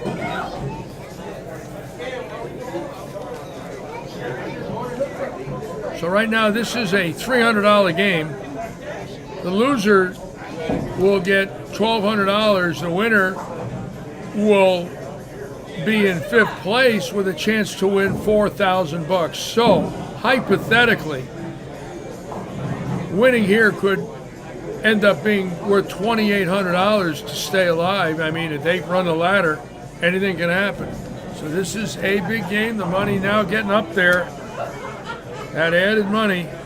4,000 for first, 3 for second, 2 for third, 17 for fourth, 1,500 for fifth, 1,200 for sixth. The loser of this match will get $1,200.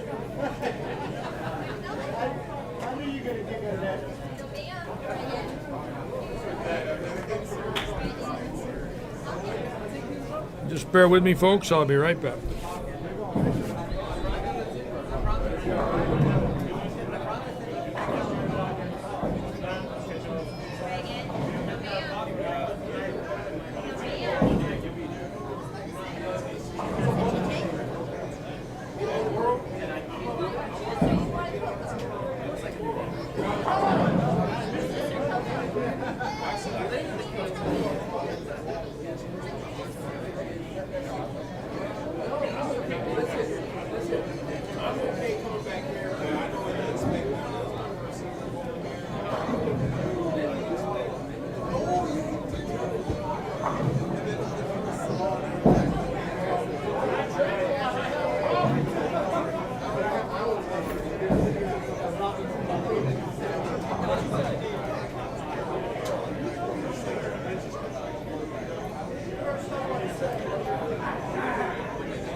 So Jive Turkeys against Diamond Security. Ice Martinez, House Brown,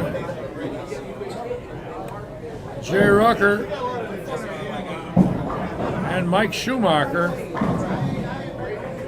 against a pretty good Jive Turkey team with Kevin Pellicani, Van Verlato, Robert Howard, and Stephen Best. Both teams bowling well. And here we go. The winners will move on and still be alive for the $4,000 first place prize. Here it is, 8:19. Figure about 9 o'clock or so, we'll start the step ladder.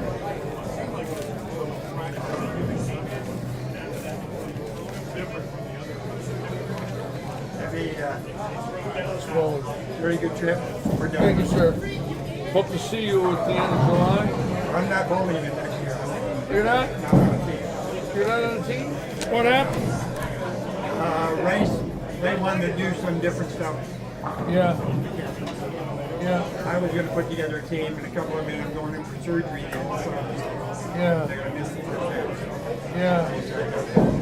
Yeah, well, the game will always be here. If you get the bug, you come back and sell. One bad ball all night. I know, you throw it good. You throw it good. I said that to the audience. You got a good game. Solid game. Right through the cut to 10 in the first game, Yeah. and then big 4 in the last ball. Yeah. Struck here, we just You didn't go tugged all that one on the big four. Other than that, you threw the ball pretty good tonight. Struck it every other one. Got a good stroke. Still strong man at 74. Still look good. Not bad for almost a 73-year-old. I'm over here. But yeah, I know you're older than me. I wish I threw it as good as you. Good luck to Oh, you. you had your day. Yeah, yeah. Take Well, care. Have a good trip. thank Stay safe. you, sir. Bob Lockhart, wishing me the best. Wow, Brad Angelo against Pete Weber. Brad Angelo was in the booth with me here, and I was on his show called 10 in the Pit. About 5-6 weeks ago, I did the show with Brad. Brad and I have been friends a long time. A great bowler out of Buffalo. Founder with Rick Benoit of Bowl U. And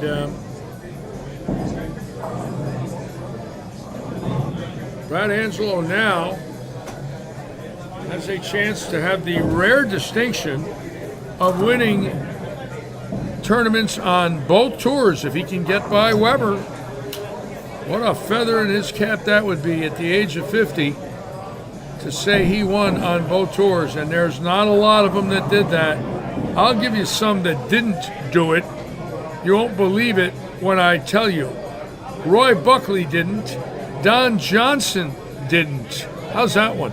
Don Johnson never won on the senior tour, which is a scary thought. And Roy Buckley, a scary thought. So you just never know how many chances you're going to get to win. And Angelo right now with a chance for immortality to beat Pete Weber for a senior tour title, and Weber to go back-to-back weeks.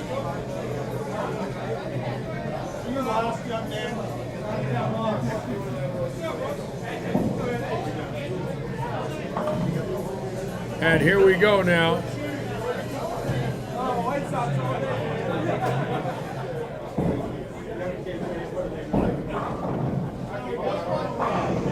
Where's Lisa Michelle tonight? We've had House Brown on all night. Lisa always tells me to put the camera on House. Finally, we got House featured, and Lisa isn't here. What is going on? Okay.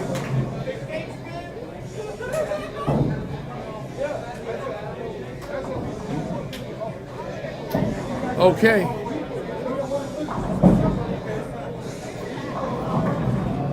Pretty good shot by House. Now Best, who really put on a great performance in the 10th frame for the win.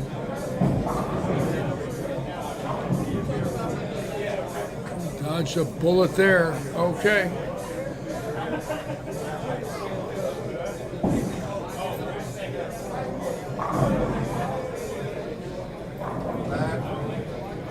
Hey. If I don't see you, man, be good this summer. Probably see you when I get back. All right, you coming back? I think. Sorry I didn't do your tournament. I was so tired. You know, I took the last 2 weekends off. It helped. It helped. I just need a little break. Hey, you know, it's summer. I need a break, Ray. In that mode. You know, just want a I vacation. went so hard after COVID ended that I burned a little bit. I burned a little. I need to get away a little, have a life. That's vacation. That's what the summer's for. I know. Recharge. I know. You were telecasting twice a week and weekends too? Well, you know what happened? We had 4 weekends where I went Friday, Saturday, Sunday, January, February, March, and April. And it's like, wait a minute.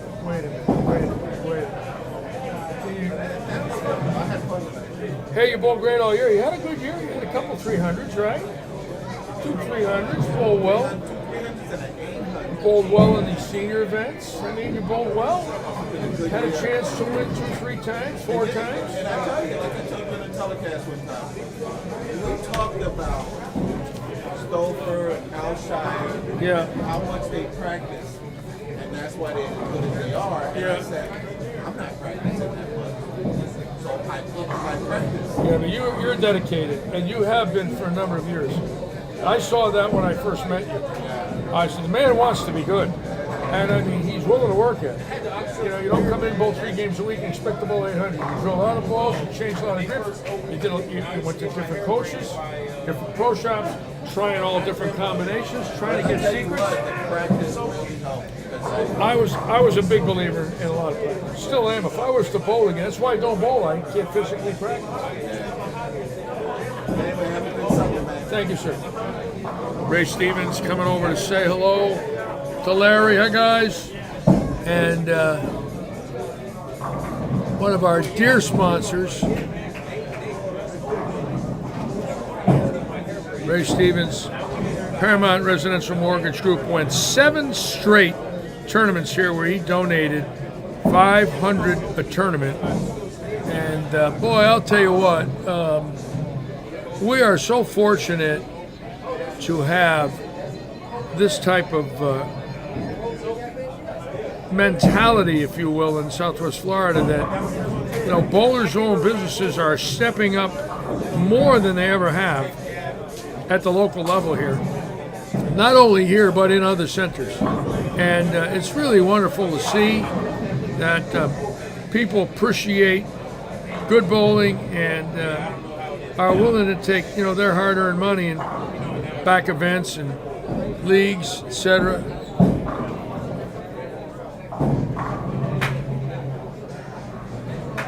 And look at this match right now. All of a sudden, Diamond Security starting to let everybody know. And we've all watched Ice Martinez and Mike Schumacher in our action on Wednesdays, and the left side looks good. It's really up to Schumacher. Schumacher's had an up and down year. He bowls well tonight. Anything could happen with 2 lefties on this team. They start striking. You never know. They could run the ladder. They're capable of it. Again, this is a big shot for Schumacher. This is what he has to do, is take advantage on a strike and make good shots. And look what he did. See that? And again, that's a mental error. Left side is wide open. He misses it at the bottom of his swing, doesn't get out of the ball clean. It goes 60 feet. And in one ball, they could literally give the match away.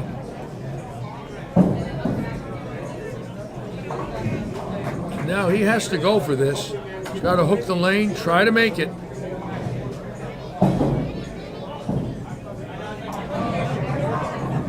Boy, 6-2 on a 4-bagger. He's got to be sick. Look at that.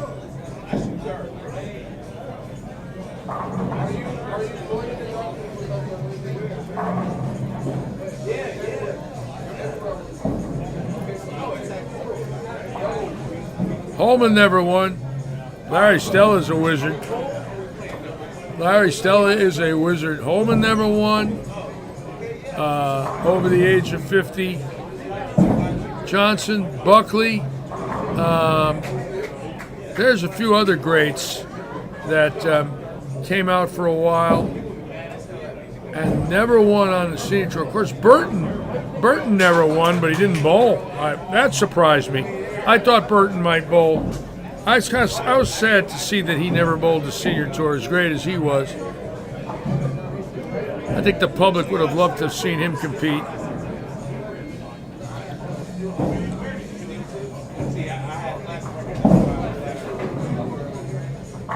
I'm not 100% sure, but I don't think Bill Spigner won on the senior tour. I don't know. I hope he did, but that guy was great.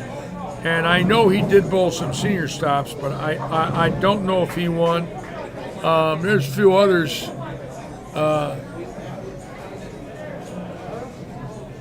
That for some reason could not win on that senior tour.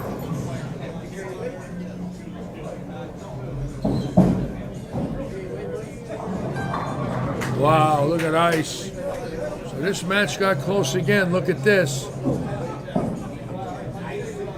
Both bowlers here now, striking out.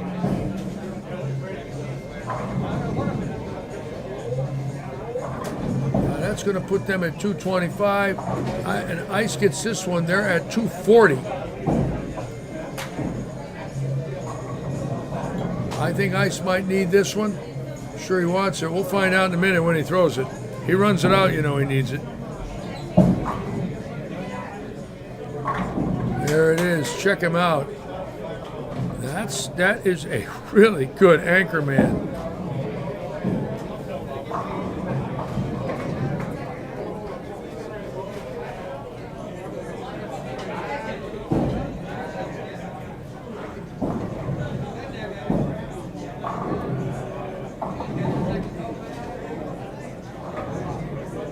that is a really good game. 240 beating 225. I believe they've got enough. Look at Ice Martinez. He's fantastic. And that's a win. So right now,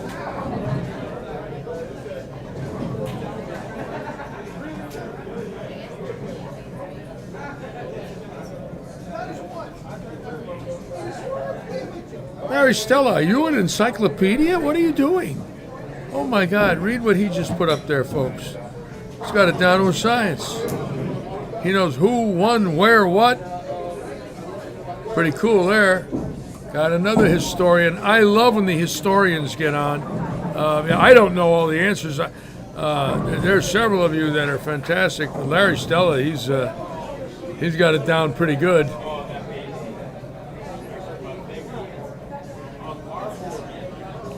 Larry, I beat Tita Semez for my third regional title in '73. How's that one?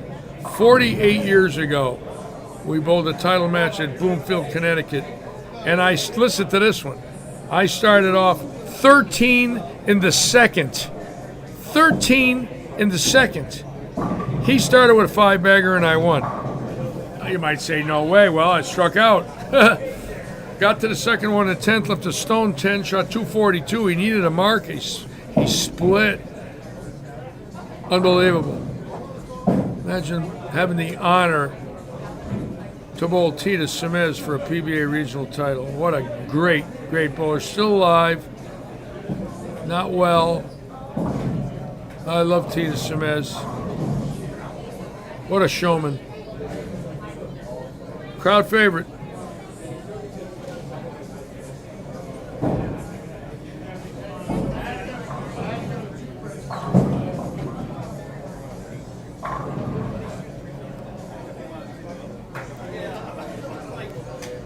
Martinez coming back with a strike. So now Schumacher, who last game, remember, just squeezed it, never got it off his hand, opened on a 4-bagger, and they better be careful right now because if Schumacher opens again, they're in a lot of trouble.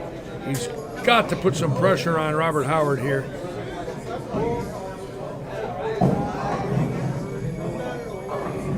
Great shot, atta boy. Got out of it real clean. That one he rolled well. So now, Robert Howard.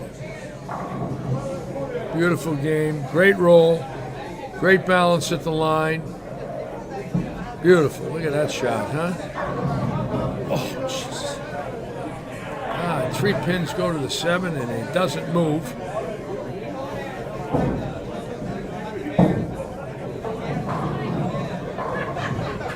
Jay Rucker coming back to veteran now, putting pressure.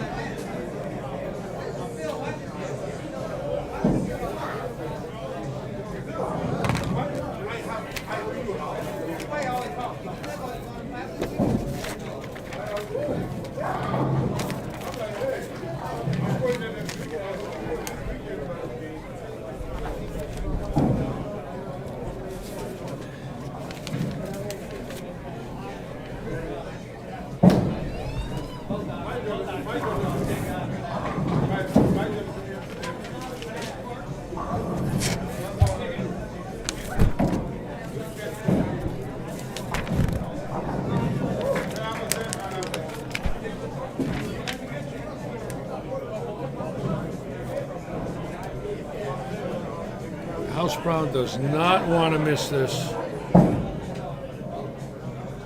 Oh boy, great shot for the house. Got to make the 10 pins. Keep the pressure. Now, Stephen Best has answered the call all evening. And right here, this is where he's got to give him a strike. Great shot for Best. Got down. How about the knees? It's a beautiful shot. So right now, both teams literally tied in game 2. Game 1 did go to Diamond Security. Ice Martinez splitting the rack with urethane.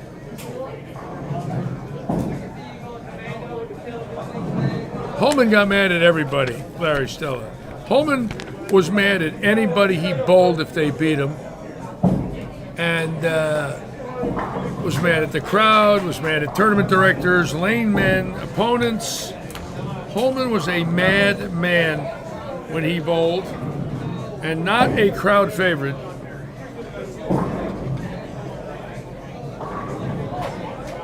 And right now, big shot for Schumacher, keeping the team in the match. Now both these teams right now, it's going to go down to who makes the mistake first.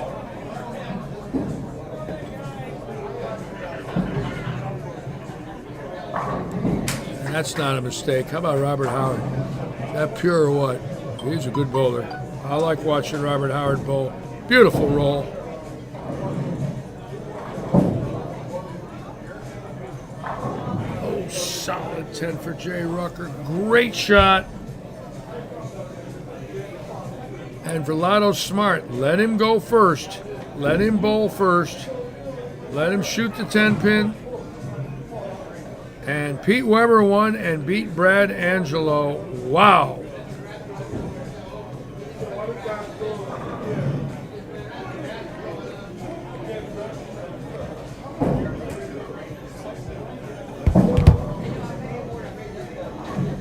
So here we go. Verlado in control of his own destiny here. He puts a strike in here. They're in good shape. That's a good shot. How about that shot? Wow.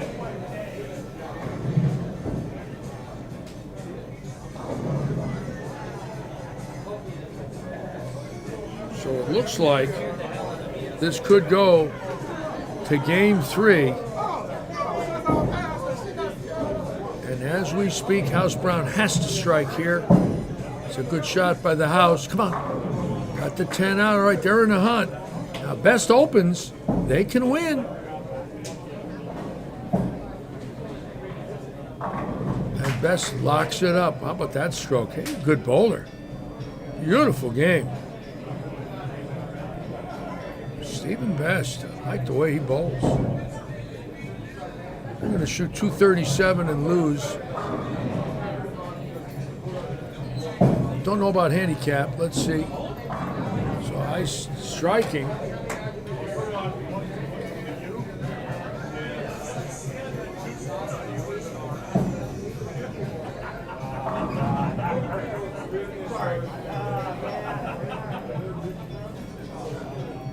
And I think they got enough. What's he going to shoot? 230s? 248? 237? I can't see the handicap. We'll know in a moment. If they bowl game 3, we'll know.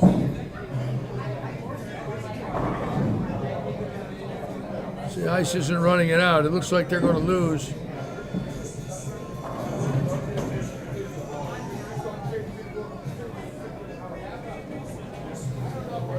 And there will be a game 3. Jive Turkey's winning game 2. So this is going to go down to the 3rd game here.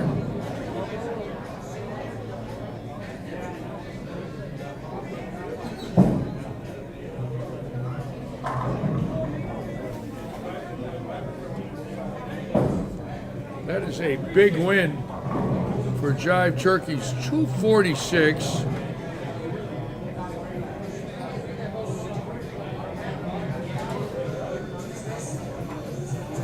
And here we go, game 3 starting with Verlado leading off.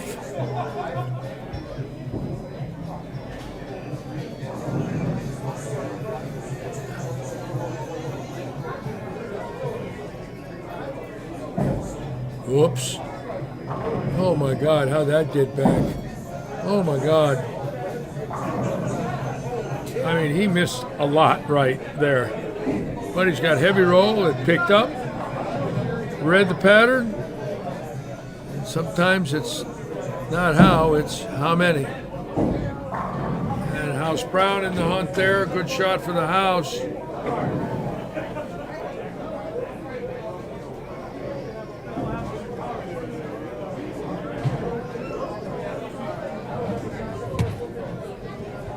Get a lot of views tonight. We want to thank all of you for joining us on my last show. For a while, everything goes right, I should be back in August.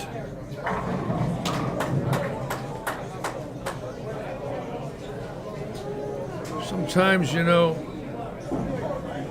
you don't know. I feel great right now. My health has been fantastic for 72.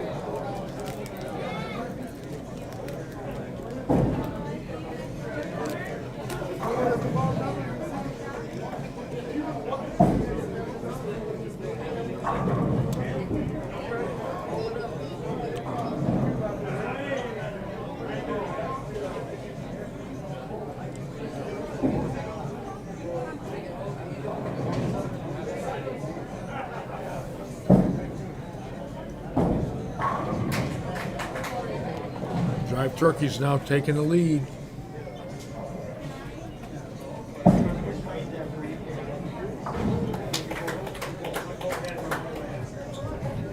In a very tight match.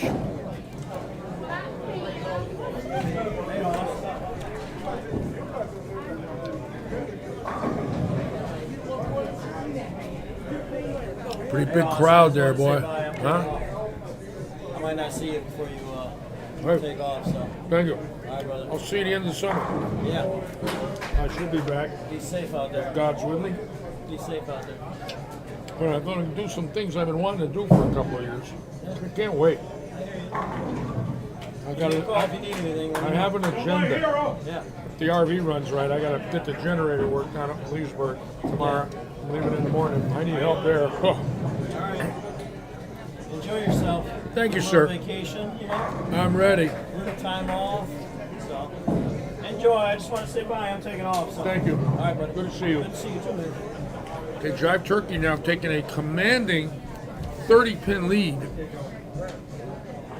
And Diamond Security now cannot afford any opens. And if Stephen Best gets this one, they are in control. Oh my God, solid 9 up to the neck. We're going to start calling that a Prather. We got a Randy and we got a Prather. Lisa, where you been?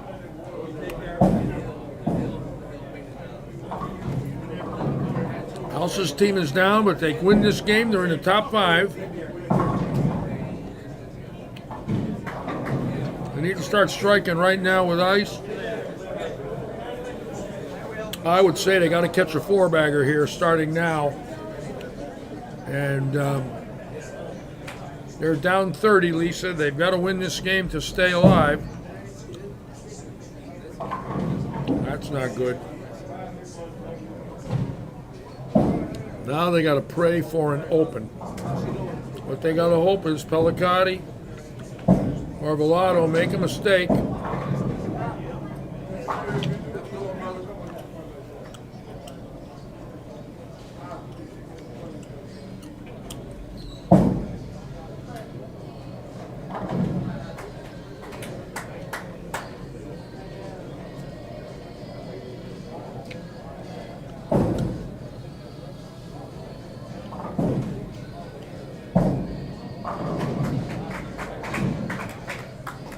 And that's big right now. Spare shooting is the key.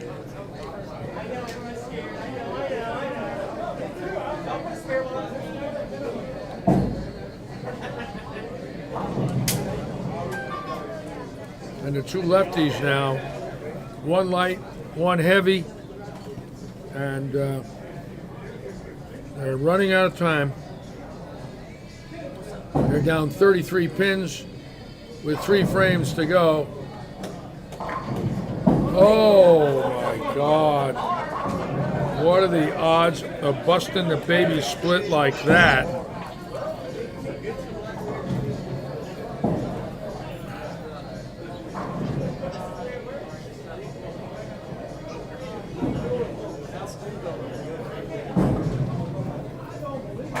And Rolloff putting what I believe to be the lid on the coffin right there. The only way this match can change is Diamond Security has to strike out They need every strike, 8th, 9th, 2 and a 10th, and best has to open here or it's over. And boy, that was close. And I believe Stephen Best has to make this 10-pin to lock up the win.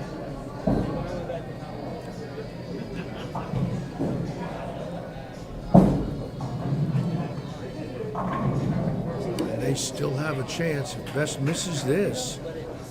And he made it. And I believe that's it, folks. I believe it's turn out the lights. The party's over for Diamond Security. And I got to tell you what, that was impressive. The Jive Turkey team bowling a great game there, clean. Both teams clean. They have nothing to be ashamed of. It's been a long year. Stephen Best right now throwing the ball very well till that one. But they got enough.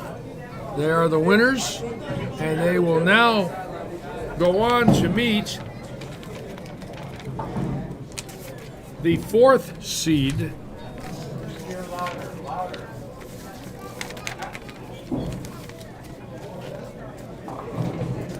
seed to table. That's the team with David Stouffer, Mike Alshire, Lee Ratchin. That is a strong team, the seed to table team. But right now, Jive Turkey's bowling extremely well.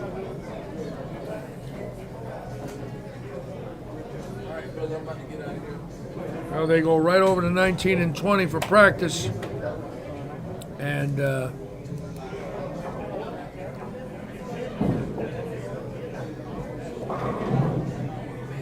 All right, so the 5th seed coming out of that grueling finish.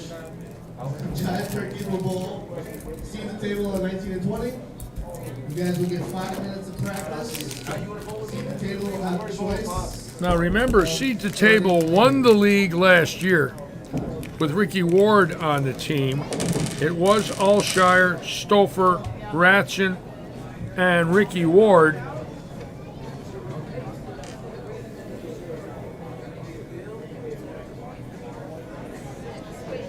This year, Alshire, Ratchin, Stouffer,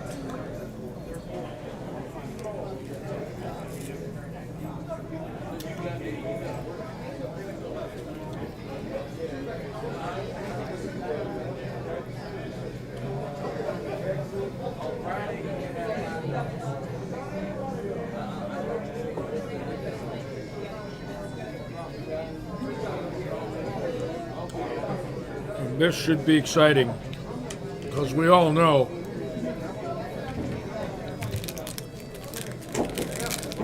that Stouffer and Ratchin and Alshire can flat light them up. Gary Seward took Ricky Ward's place. Gary Seward, to me right now, is the key to that team. He's got to make shots. If he can strike a few times in key positions, they should win. But he is the key. He is a very good bowler. But he cannot afford now to make any mistakes and put pressure on his team, because right now this Jive Turkey team looks really good. Timmy Ridenour likes the Jive Turkeys, huh? Okay.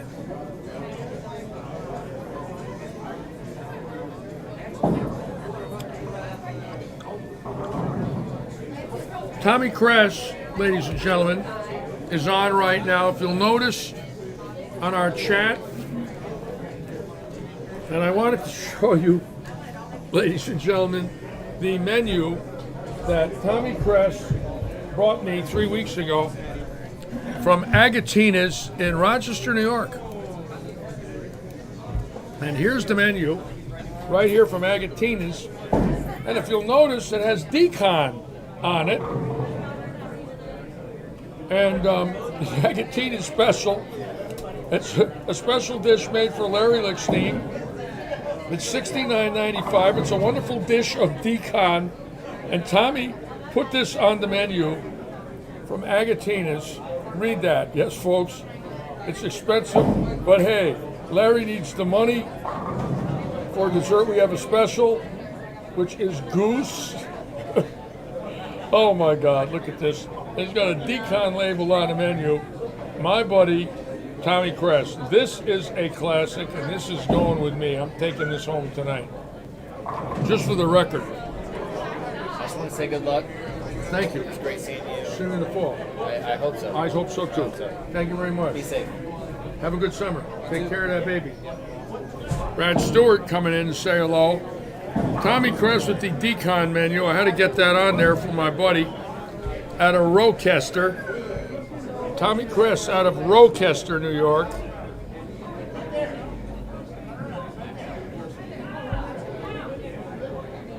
And I like having fun here with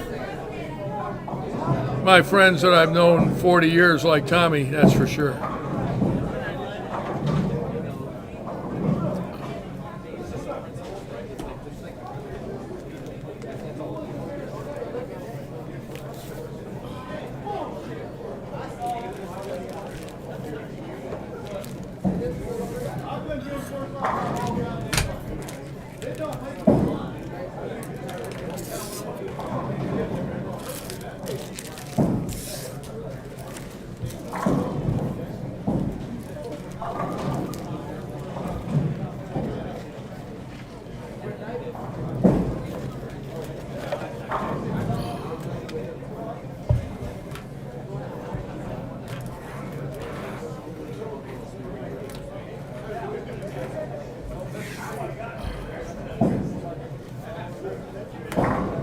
All right.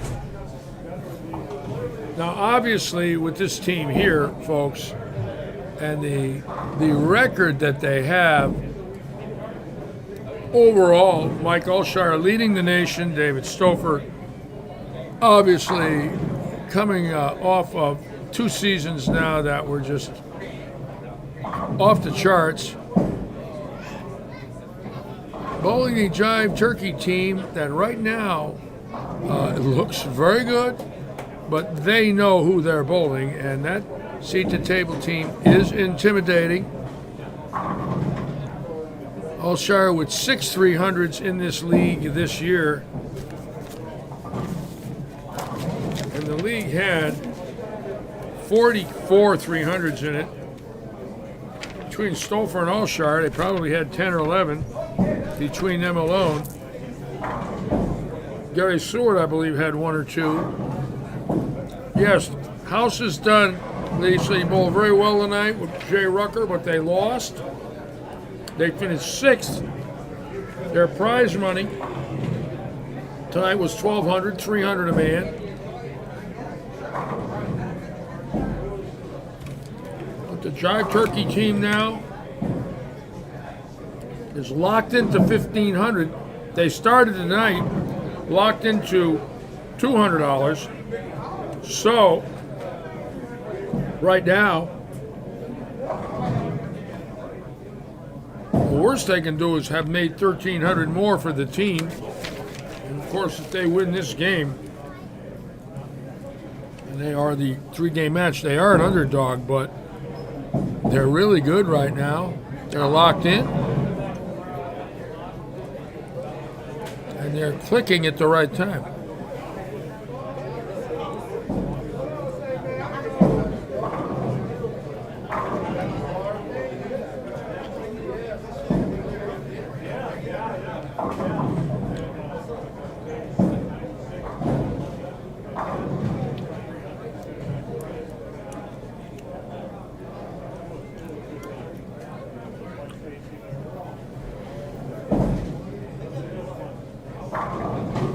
Oh, they bowled good team, Lisa. House bowled well tonight. You know, they ran into a buzzsaw. This Jive Turkey team, the last 2 games were, 248, 240 something. So they bowled great, Baker. Those are big games, Baker. 240 and up, those are monsters.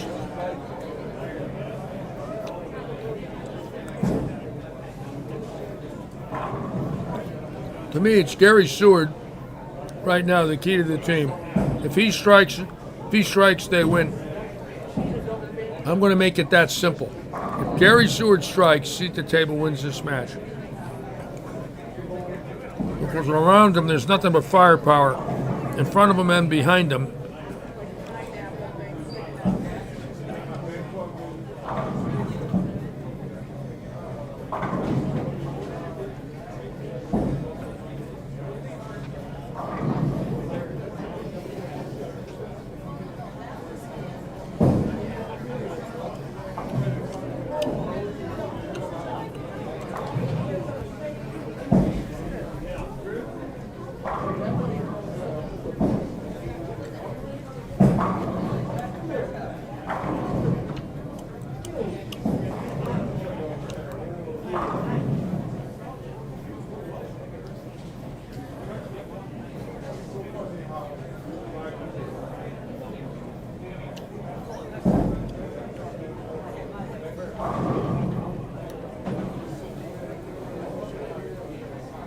The next team up after this match will be the great team of Evan Baranicki, John Van Buren, Tyler Altman,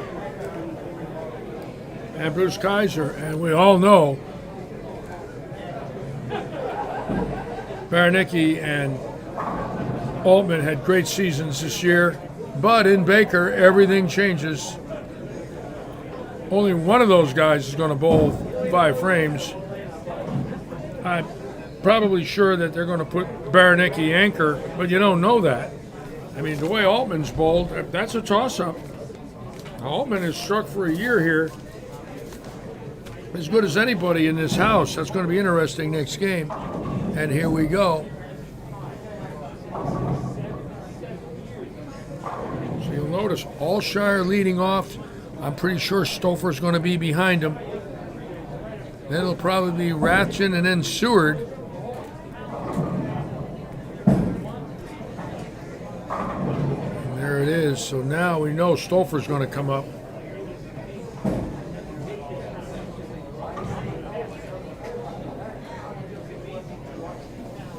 That was an automatic there. The way Stouffer's bowled this year, he's got to go 2-6-10 in this lineup, which gives him 5 shots.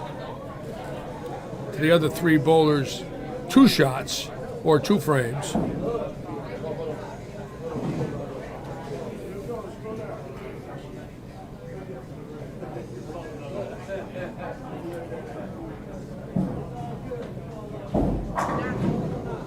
Stouffer going hard and straight tonight. If you notice, piping it, not going around.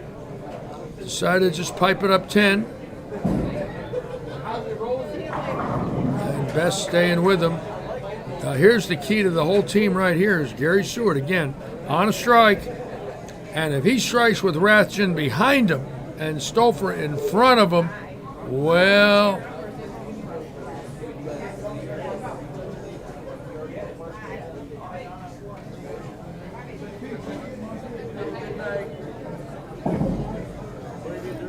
Pelicati key shot already. Through that good. There it is. Okay.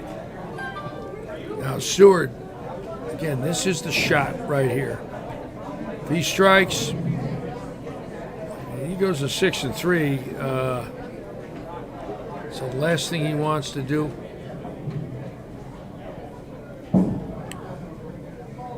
And there it is. He threw that great. So that's the key now.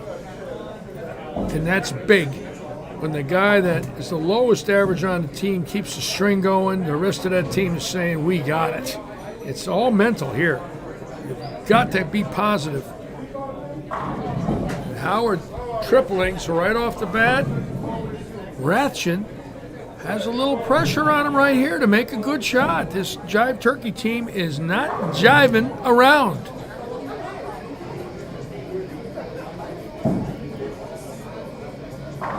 And there it is. The veteran, Navy veteran Lee Rathjen, who's served our country at the United States Sub Base at Groton, Connecticut, along with House Brown, 2 Navy veterans. And look at these guys. Oh my God, check this out. Don't tell me we're going to have pheasant tracks.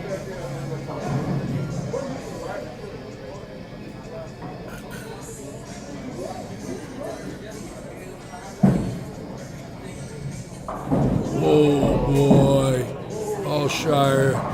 Allshire got a break there, baby. He broke down Big Tonk. It was standing. Ooh, and Best rattles a 7s. Okay, there we go now. Now Stouffer can come up and increase the lead right here to 21, just like that. We have not seen a Baker 300 last year or this year. Very tough to do.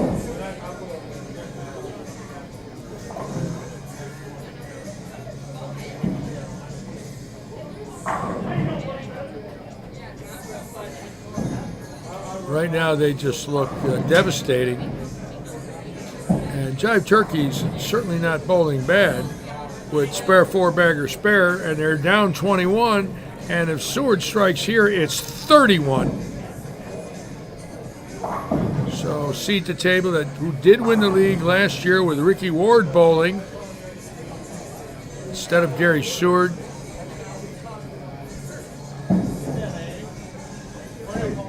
And Seward right now letting everybody know, don't worry about me, worry about yourself. I know what I'm doing. Pelicali breaking down the 4 now. We got some carry on this pair.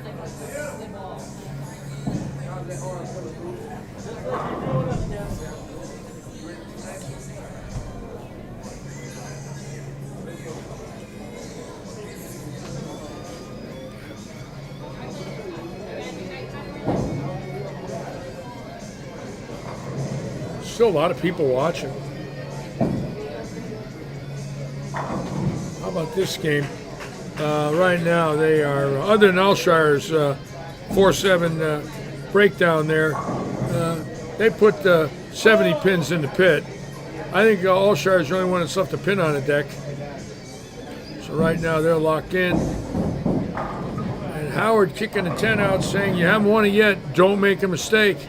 All it takes is a 1-4-9, 1 rip 7-10. They could lose this game, even though they're on the first 8.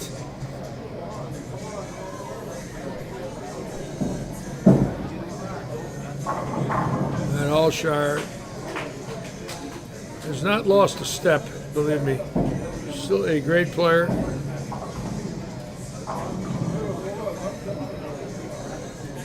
And right now, Jive Turkey's shooting 248 and cannot win in game 1. Although I do want to check handicap out.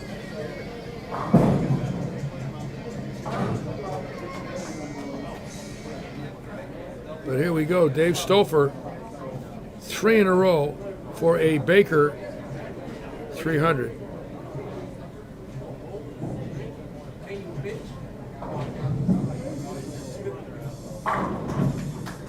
Those are called crunchers, folks. You hear that sound? Pins say crunch. Crunchers. Joe F. with the fruit salad. Yes, Ernie Schlegel bowling tonight. Fruit salad. And Best, all right. So it's not carryover pins.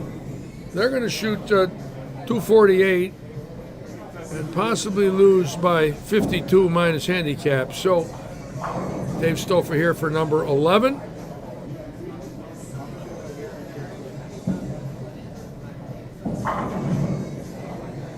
And they do win game 1, 289, 248. And I would say the team's locked in, wouldn't you, folks? And really a great game for Jive Turkeys.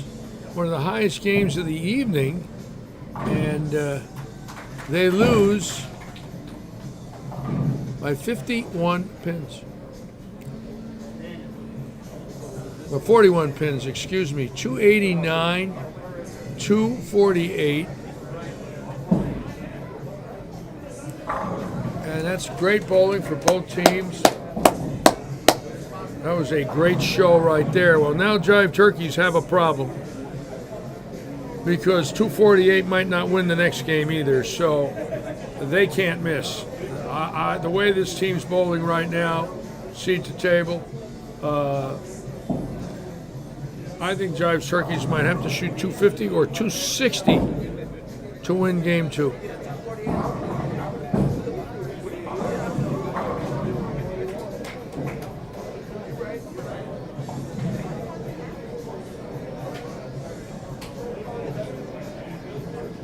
The only hope they might have is a pocket split, like a rip 7-10, solid 7-9, 4-9. Because I don't see seat to table missing the pocket. They are locked in.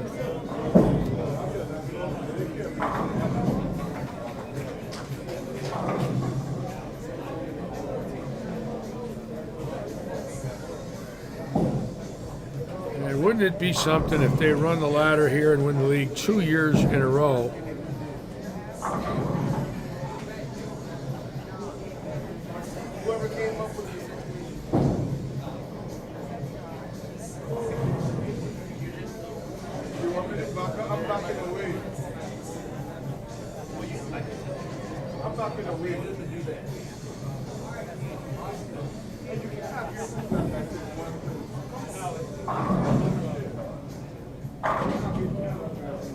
What the sound of that thing hitting the pins? Is that crazy or what? And that guy is so good.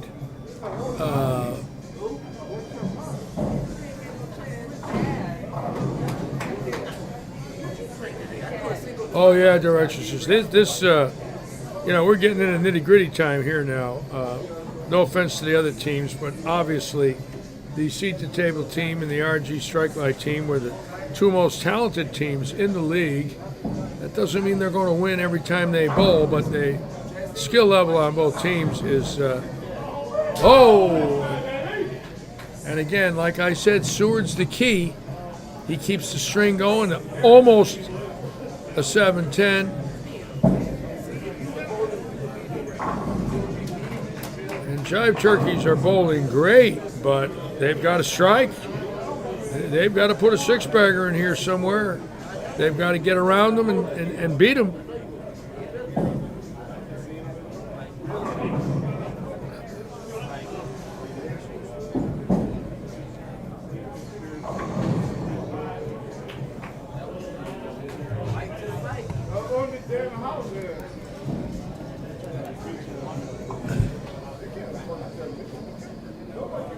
Yeah, we got a very nice group on. Thank you all for joining us. Again, it's big money now. The losers here will take home in this match $1,500. The winners will go on at a shot to win $4,000, $1,000 a man.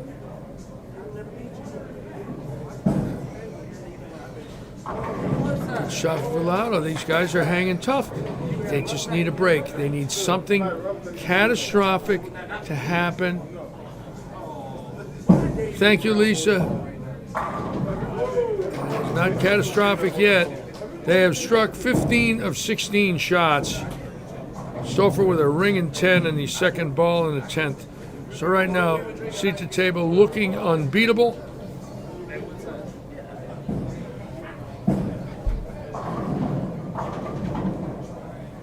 And that's all it's going to take is a couple of 10 pins, and Jive Turkeys are not going to catch them.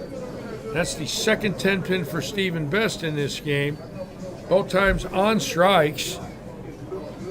Good shots, but the weak 10 both times. Broke the ball a little late.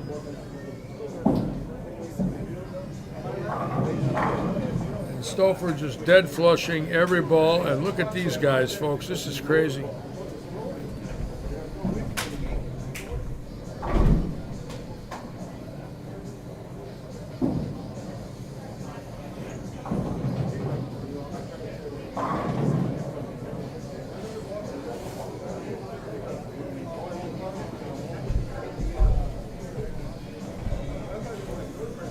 And again, Seward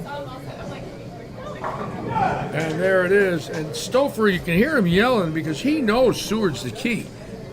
If Seward's striking, chances are they can't lose.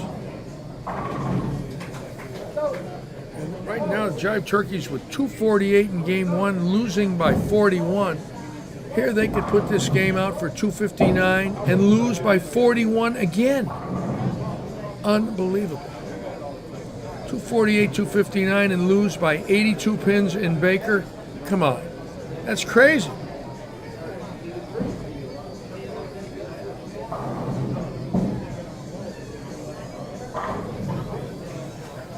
Wow. I've not seen anything quite like this in a long time. All right, thank you. Thank you very much for a nice day. We'll talk to you fellows. I'll call you. I'll let you know what's going on.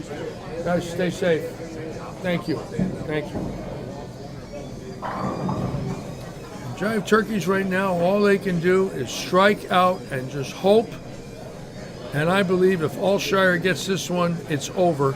Even if they open in the 10th, although they are getting some handicap here. I don't know what it is, but and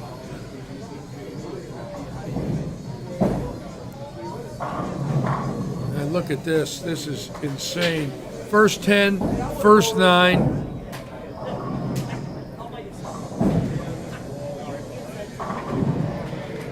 And Jive Turkeys is going to shoot 248, 259, 507 Baker.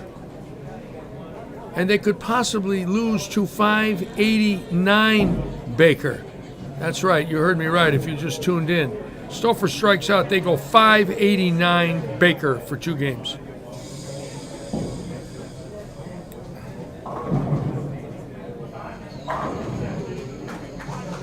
And there it is. And if he goes ring and 10, back-to-back 289s. When was the last time you saw that in a Baker match? Ever? Not me. Wow.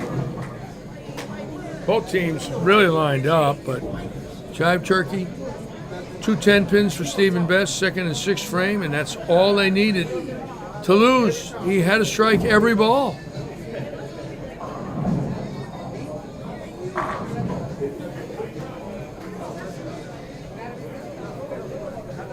And you're watching this, folks. Are you watching this? Don't blink.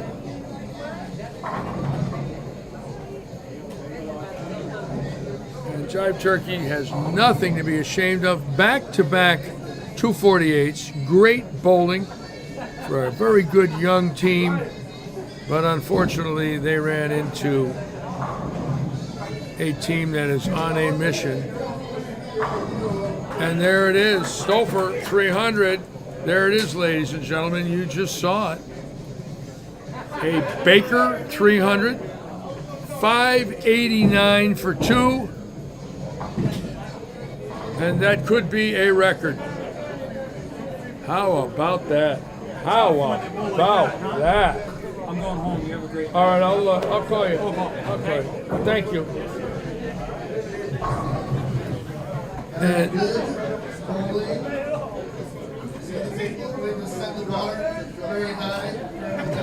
wow.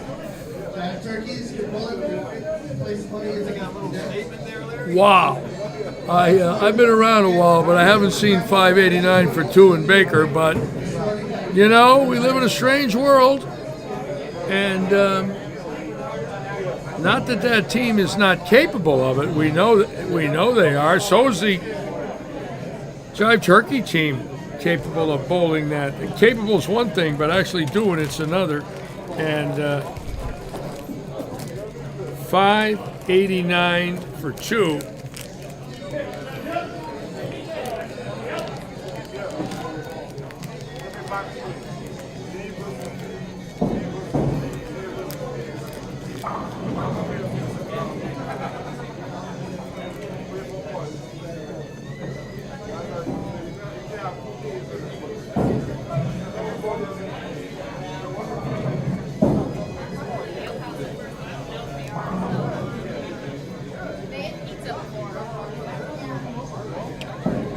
I don't know what Tyler Altman's thinking, but I know what I would be thinking. One spare might cost you a loss. I mean, if this team just keeps doing this, they obviously, I don't think they can put another one like that. But they're on this pair, right? They're lined up. The question is, when does the pair break down?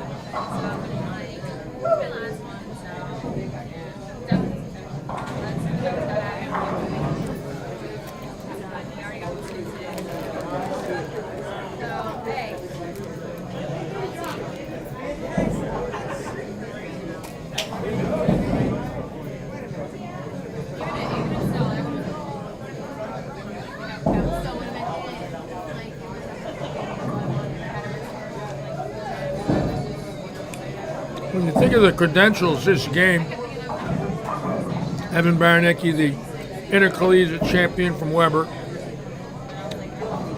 Tyler Altman this year, 10 300s, 9 800s.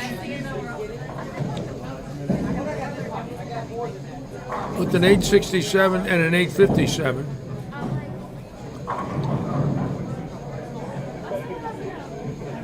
Stouffer, the hottest bowler in Southwest Florida bowling history other than Ricky Ward.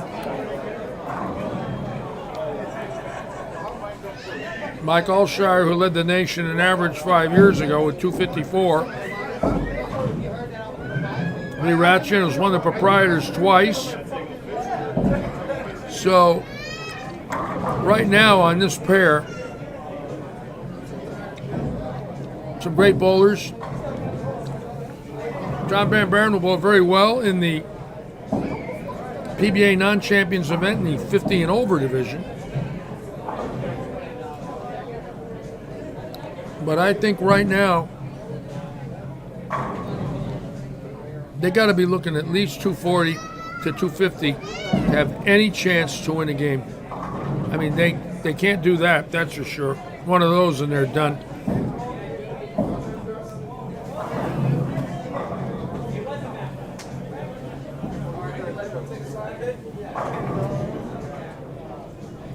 I'm a little in shock after this last two games by seat to table, folks. I don't know about you, but there's a lot of avid bowlers on with me tonight. A lot of very knowledgeable bowlers. Tell me whenever you saw 589 for two in Baker. I don't care who they are. I don't care if they're PBA bowling in Maine, in the PBA League, or anything else. And you know the PBA's had some very high scores on television in recent years. And you can see when they use the die in the lane, there's plenty in the middle. They ain't had no 589s. Unbelievable.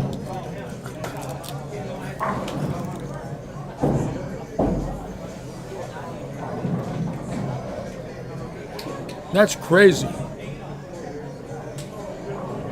It is past amazing. You can't believe that can happen. It's too tough. If one guy's open twice, forget it. You got two 20s. A couple 710s, a 4-9, anything. I think those two games of the 22 strikes, one bowler left pins on the deck. 21 of them cleared the deck. It's crazy.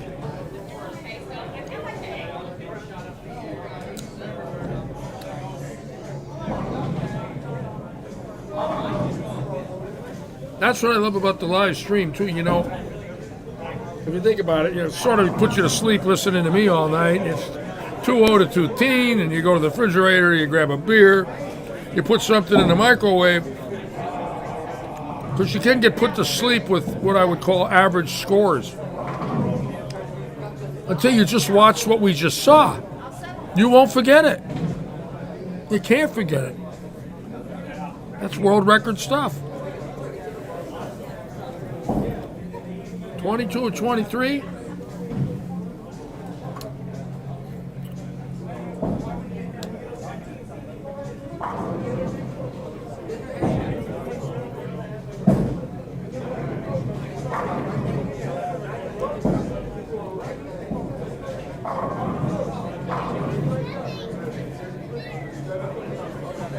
I got 22 or 23. The only time They didn't strike Stouffer leaving a ring in 10. That's the only ball in 2 games. 1 ring in 10. That's crazy. But here we go.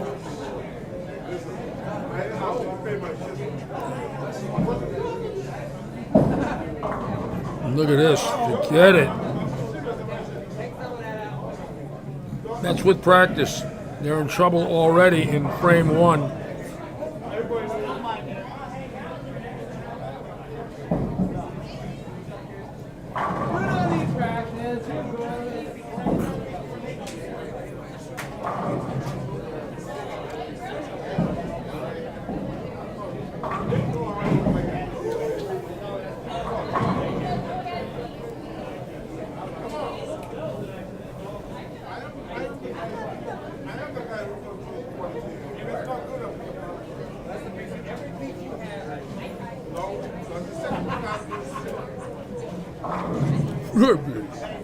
I've been watching you.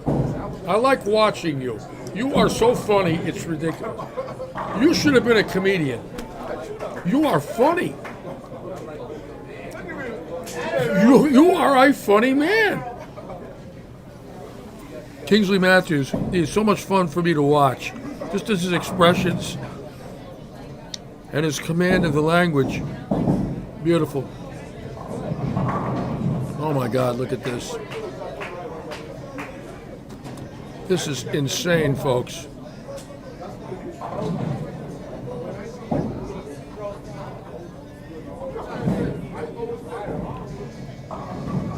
Oh boy. I mean, these guys right now just got to be, if anything, they can't get too amped up. What they got to do is just stay focused on the shot at hand. It's easy to get excited when you start to strike like this after 3 games, 2.5 games, and you're watching this. It's 25 of 26 in a Baker system. And I don't know what they ate for dinner, but whatever it was, it came from seed to table. And right off the bat, they got a 30-pin lead here in game 1. And this is 40 on this ball. And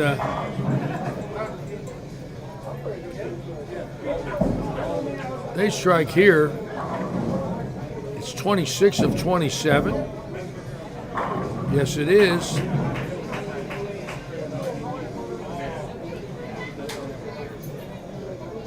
Well,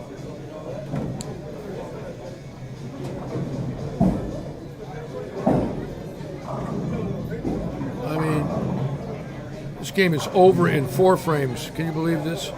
I mean, right now, the team there bowling has got to be thinking, my God, do we have to strike every single ball here in order to win game 2? Because we ain't winning game 1. They're already 41 pins down. And 3 or 4 bowlers haven't struck after practice. Where are they going?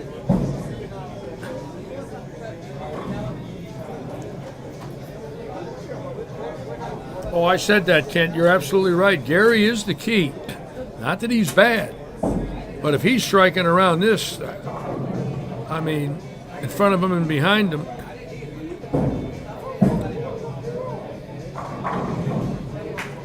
it's every single shot is 10 in the pit. 27 of 28 with a ring in 10.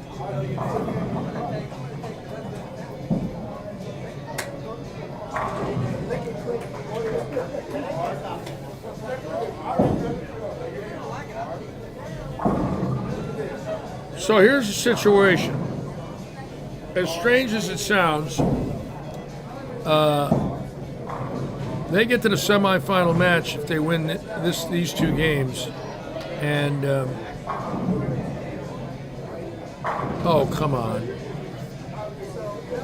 Is this instant replay or what? What are we watching here, folks?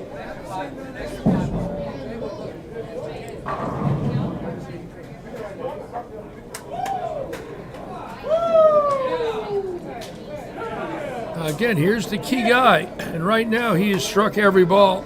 So the only one that hasn't struck Stouffer. He left a ring in 10. Can you imagine that? We're 2.5 games in, and they've left 1 10-pin. Oh my God, this is insanity.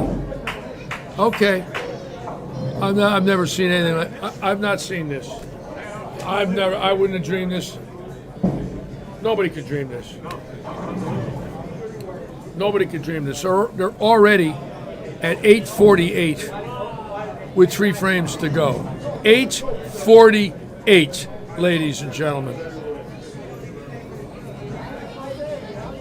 They're at 8:48 pace as we speak.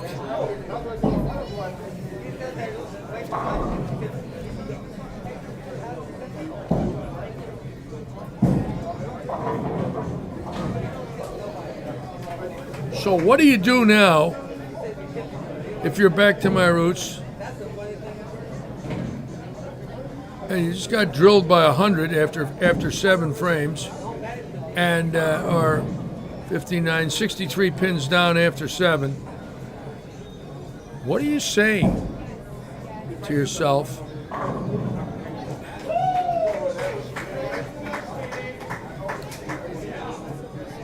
Now, Lee Ratchin.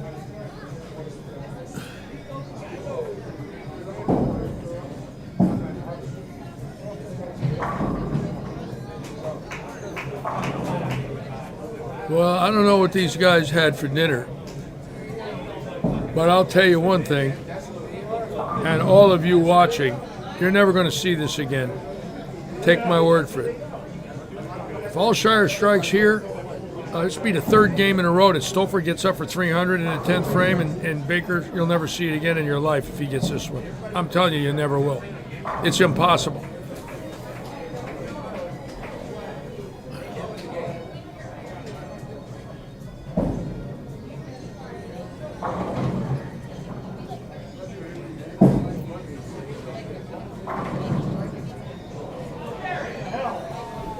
There it is. Okay, so it looks like 289, 300, 279. So that's 868. Am I right? They strike this out. See, 21 and 11, 32, 868. If Stouffer puts it out,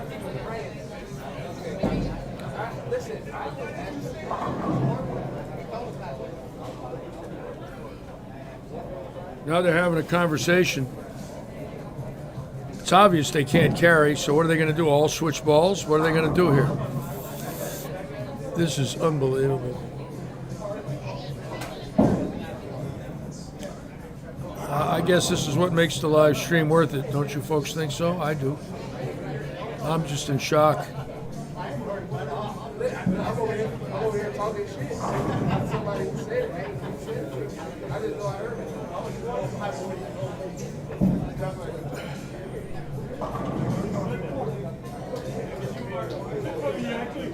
So they both actually pretty good, 227, to lose by 42. Oh, I agree, Joe. Lanes are easy everywhere. We know that, and not that we're knocking the bowlers. The lanes are easy across the country, but not to watch this. I'm sorry. Stouffer finally misses for the 2nd time. So 858. Baker with a low game of 269. And if they're so easy, the team they're bowling against doesn't find them so easy. I think they might find them, Andrew. Yeah, Kent, this is what we live for. I know I do. I like this stuff. This is a good one right here. And there it is, 857. And that is an unbelievable score. And now the key is the letdown. If they lose a little focus and they get a couple opens in there, they could force, a game 5. Obviously,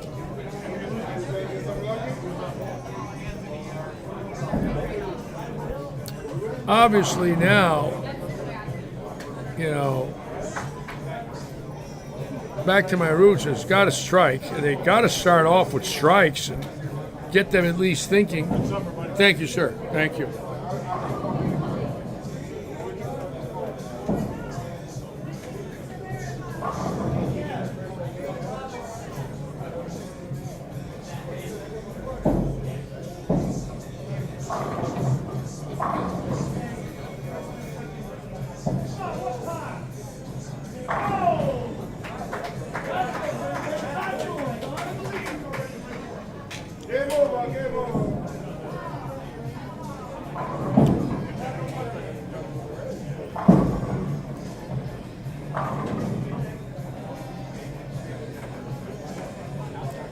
Already Baranecki with a key shot. What they've got to do is they've got to strike every ball and put some pressure on this team.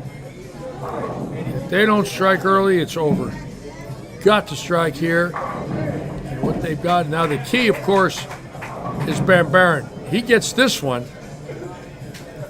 Now, for the first time in a match, he'll put some pressure on Seward if he gets this one.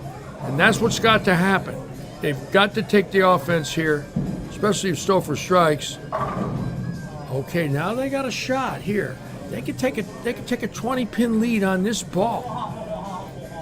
And that's what they have to do. They've got to make seat the table, understand it's not over. And there it is.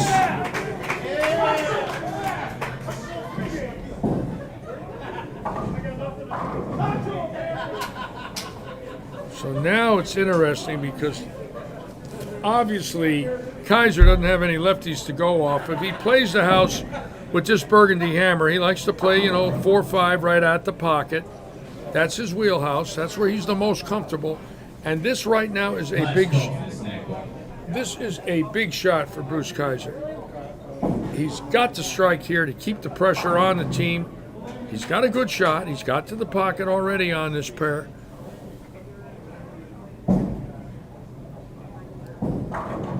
Seward, perfect for the night, slapping it out, letting Kaiser know, don't make a mistake.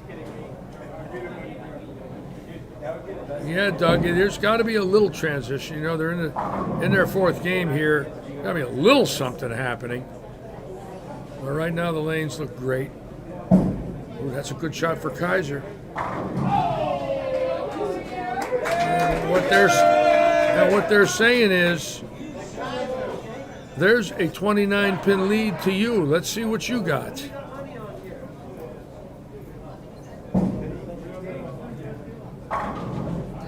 And Lee Ratchin,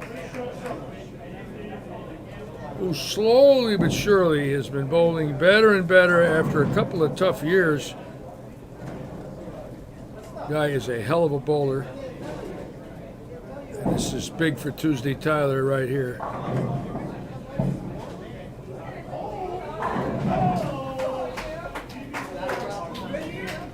And that team is just why they call it a team. See what they're doing here? They're saying, we don't care what you bowl. Now we're going to beat you anyways. And the Shire's back. So down to a 20-pin lead with Baranecki. Can bring it back to 30 right here. The young man from Cape Coral.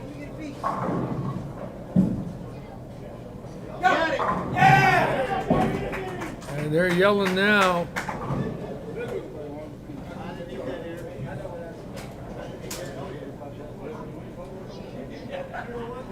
No, they're not going to lay down. It's obvious that there's no fear here, which is wonderful. But what Stouffer is telling him is, we got 280 in us, and one mistake. And look at these scores, folks, just off the charts.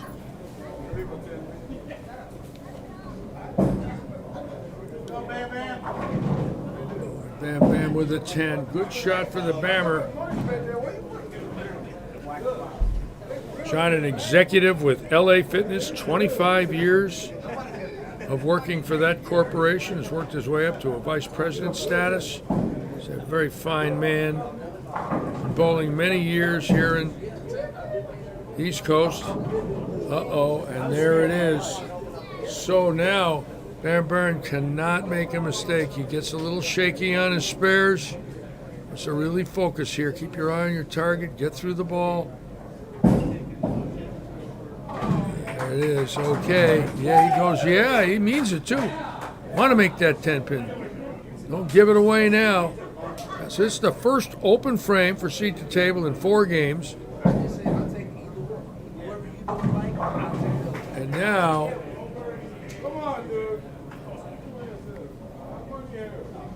back to my roots with a commanding lead.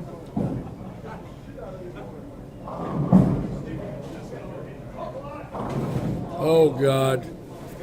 Now, Kaiser is in a lot of trouble here because if that burgundy hammer sees oil, it goes 60 feet. He's got to cross the oil, so he's got to yank at it. He can't circle the ball at it. It's not going to hook. There's no core in it. So right now he has to pure it on the bucket. And I could chop this thing blindfolded. I could shoot it and leave the 5 pin the rest of my life, no matter where I stand and where I look. What's Kaiser doing? He's playing the hook at it. And great shot for Kaiser. Okay. Maybe 30 pin lead. Minus a hit. Alshire can make it 20 right here.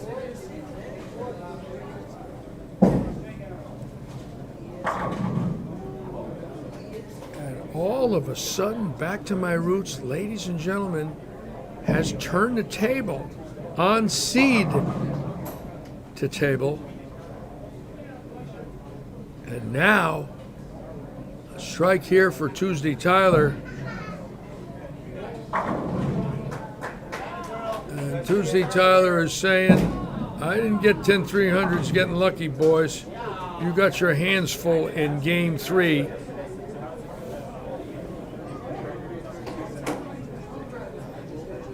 And this is all of a sudden, the ebb and flow of top bowling. Look what's happening here. Top bowlers in Southwest Florida not giving up. Caught the dry a little quick. Still got to win. 245, 225 if Stouffer Pump puts it out.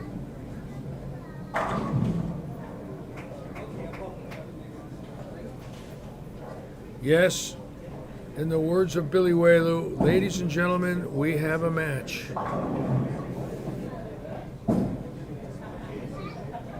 Okay, there will be a game 3.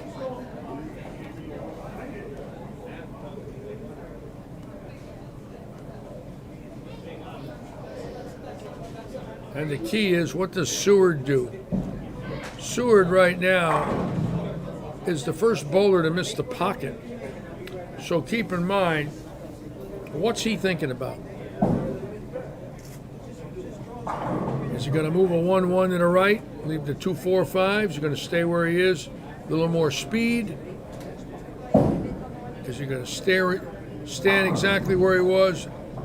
Look aboard right with his eyes, give it a little more room. What is his move? And right now, he's the only bowler to open on the team. So they go 1083 for 4. And we start game 3, and this is going to be a dogfight right here. These are 2 great teams. All very good friends. All the bowlers here are very close with one another. Really don't want to see a loser, but somebody's going to be going home after this game.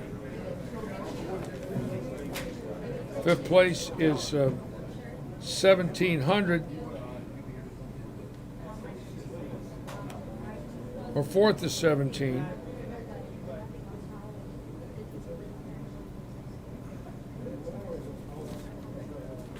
Alshire taking his time.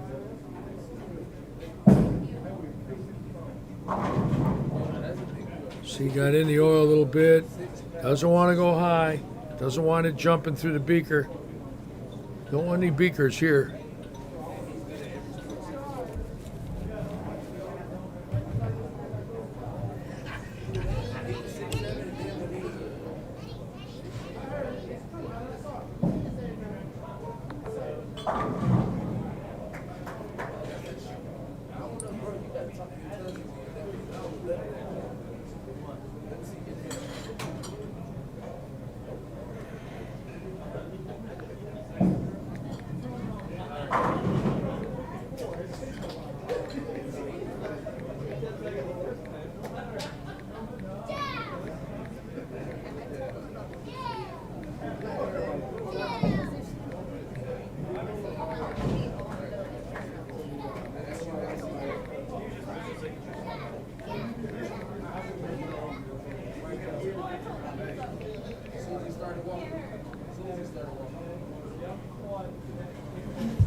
All right, Jimmy.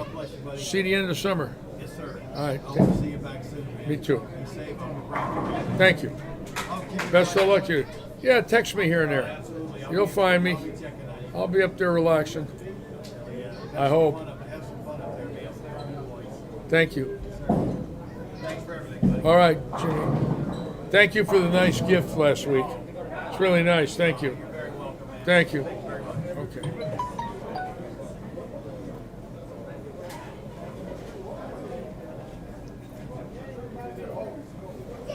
So seat the table right now with Seward striking. Keep in mind they moved to the left lane, and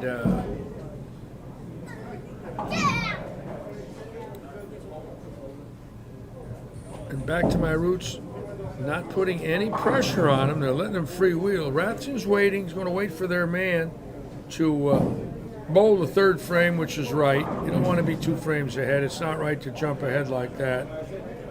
You got to let them go first, which he's going to let them do right now.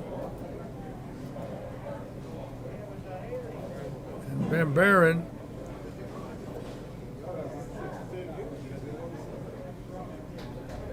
has to strike here and give them something to work on. They're down 20. You got to pick up some wood. You got to strike. Good shot for the Bammer. Okay. Now Lee Rathjen tonight looks just deadly focused.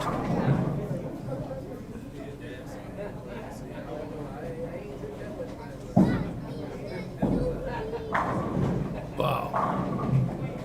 He is locked in. Look at him. He's robotic. God. Just shot after shot. This team is just locked in. And it's over, folks. I'll tell you right now, they had a little shot at him, but they can't afford to open. There's just no way they can pick up that ground. They're 29 down, plus an open here. They're 40 down. With Alshire coming up, there could be 50 down if Kaiser misses this, and I believe it's over. He doesn't make this spare. They don't have a prayer. And he trusted it. All right, Alshire right now could bring this to a 51-pin lead.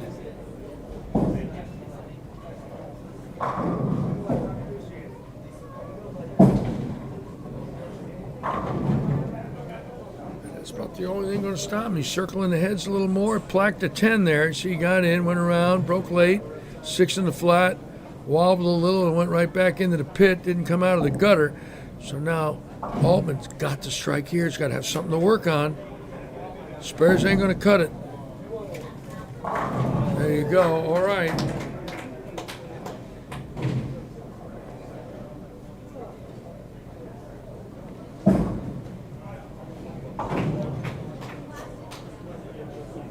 So,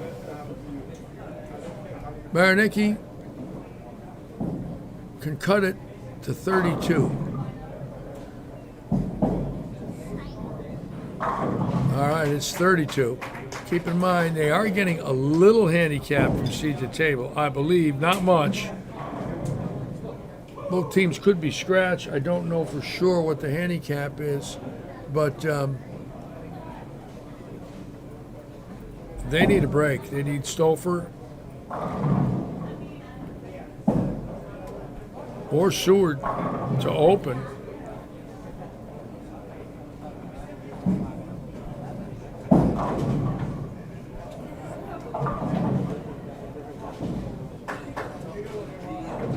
Stouffer really throwing hard. Just missed that one a little bit, and it scooted right by the break point. I mean, he's throwing at 22 miles an hour. He's throwing pipers down there. It says 20. And Van Buren, that was the key shot of the match. He had to strike there to give him a chance.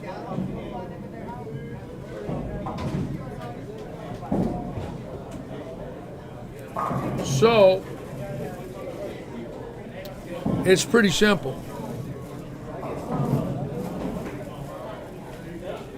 They need 2 opens in order to have any kind of a chance to win.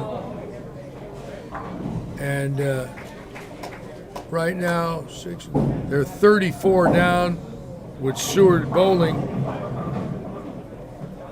If Seward strikes, they're 35 down, 34 down with 3 frames. They need a miracle.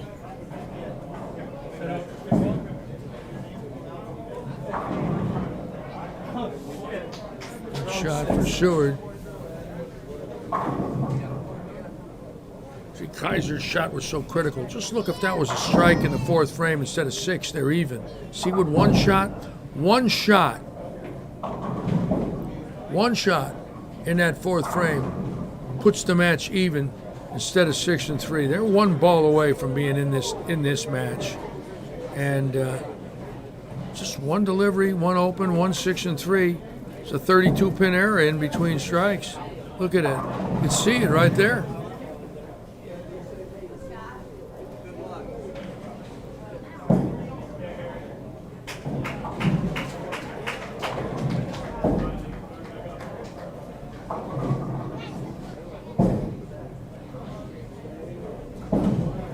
And I would have to say that it's over.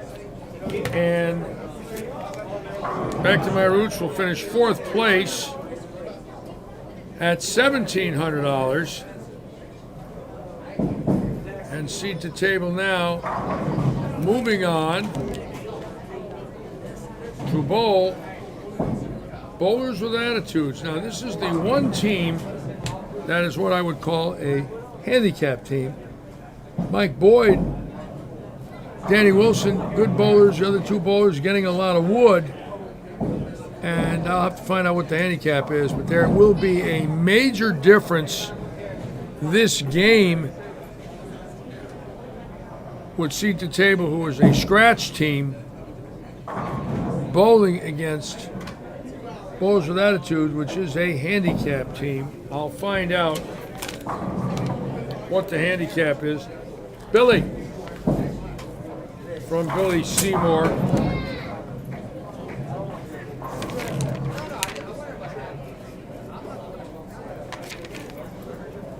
See if I could find out what the handicap is.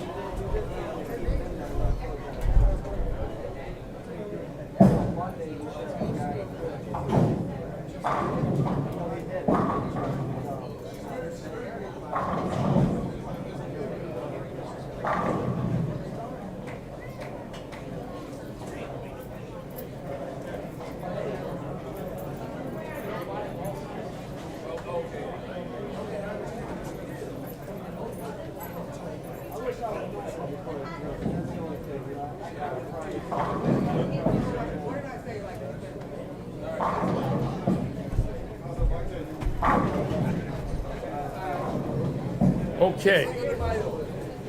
Seat to Table is getting 5 pins. Bowlers with Attitudes getting 27. So there is a 22 pin difference per game. 22 pins. So it's simple. Seat to Table has to beat Bowlers with Attitudes by 23 pins to win the game. They'll be coming up shortly. They've just bowled fantastic. Close to 1,300 for 5 games. 1250, 1260, just a crazy number.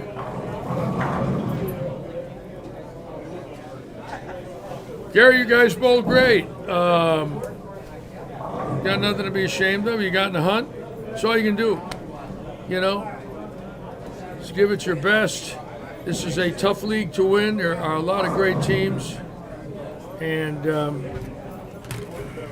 very interesting watching Baker simply because the whole complexion changes with one open frame and one bowler that's not lined up.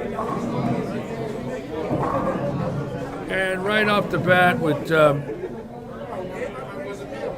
back to my roots, Bruce Kaiser having a tough night. And they just bowled pretty good in game 2 to force a game 3, but they really had no chance to win back-to-back, I believe. Just the seat-to-table teams are so strong right now. I think most of you would agree with that. They're just, their low game is 227. 858, 227, 237. So great bowling for them.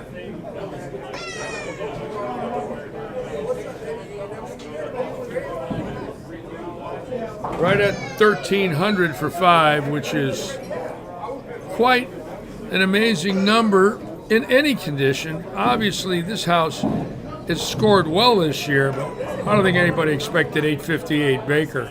I mean, come on. How could that be? 4 guys that locked in. They had one open frame all night. That was Gary Seward's 4, 6, 7, 10. The only frame they had. One open in 5 games. So that's just off the chart as far as I'm concerned. If there was a bookmaker that said in a Baker team, we'll give you 5 games, take the over and under on one open. Everybody in the world's going to take the over. Who's going to say they can't open twice? I mean, nobody in the world would take that bet. I would take the over one the rest of my life, and I would have went broke.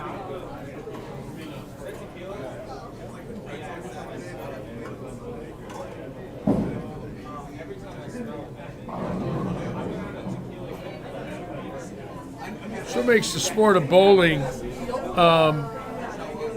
such an amazing thing to watch, you know, week in and week out. In my case, 64 years of watching it starting in 1957.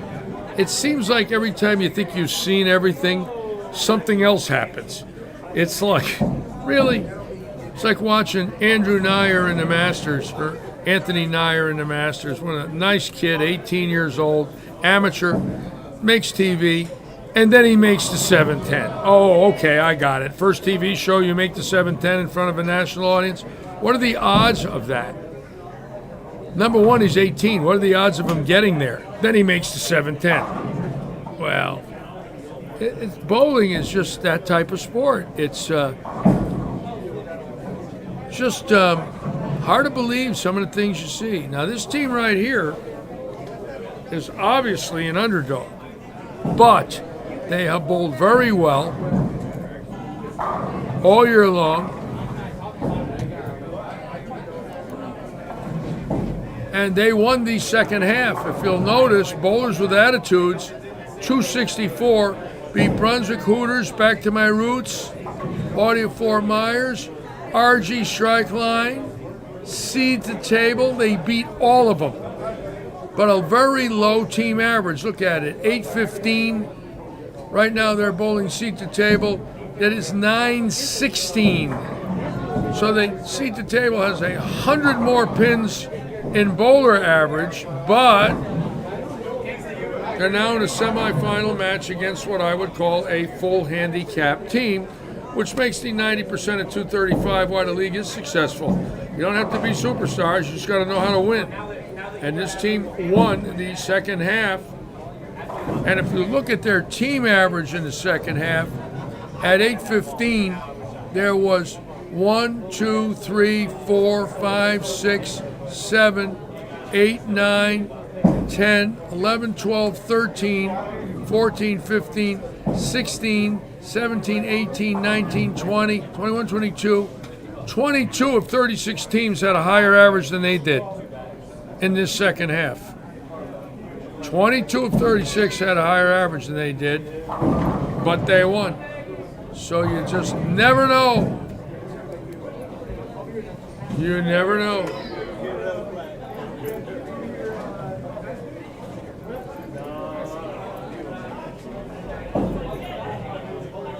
Well, Gary, rules are rules. You change them. What else you got to do? That's why we have league meetings. You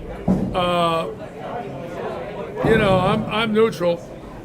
I'm also old. I don't want controversy. I don't want stress. I don't want people telling me what to eat. You know, I just want to be left alone. Rules are rules.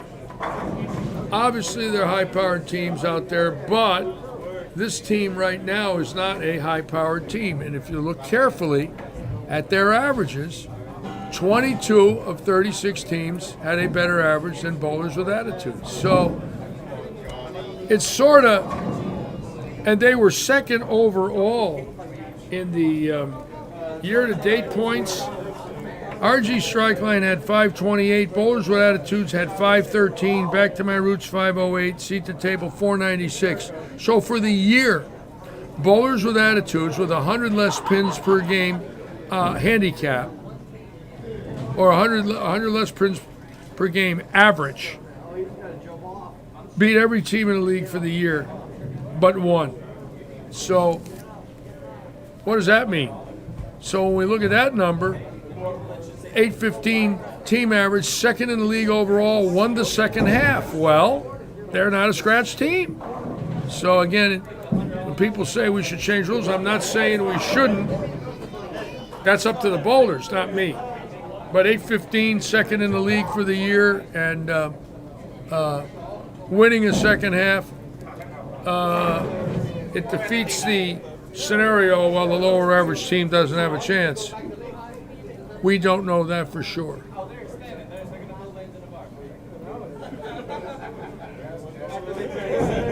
Well, we'll find out right now, won't we? I will admit, Gary, you're right about that. In a Baker system, there's obviously an advantage for seat to table. But,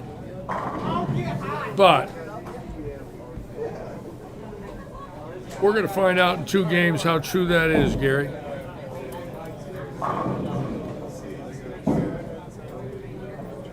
And Matt Pfeiffer right now, the weakest bowler on the team, has bowled very good this year.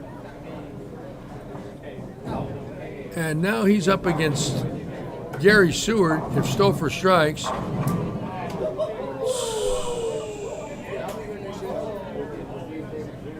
So now this is big for Pfeiffer. Keep in mind, they got a 22-pin spot. Almost carried a Brook. A little nervous. See, they got very slow there, and I don't know if I like where he's playing after all these games. Way out around 5, that ball's going to really hook early out there. He does not have a lot of speed. He's got to look for a little oil. He's got to get left.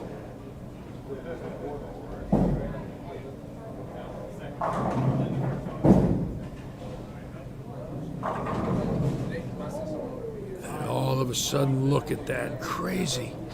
Unbelievable. Pfeiffer's got to make this. Oops, look at this. Oh my God. You see, he's nervous. It's all right, it's all right. Shake it off, come back, put it behind you.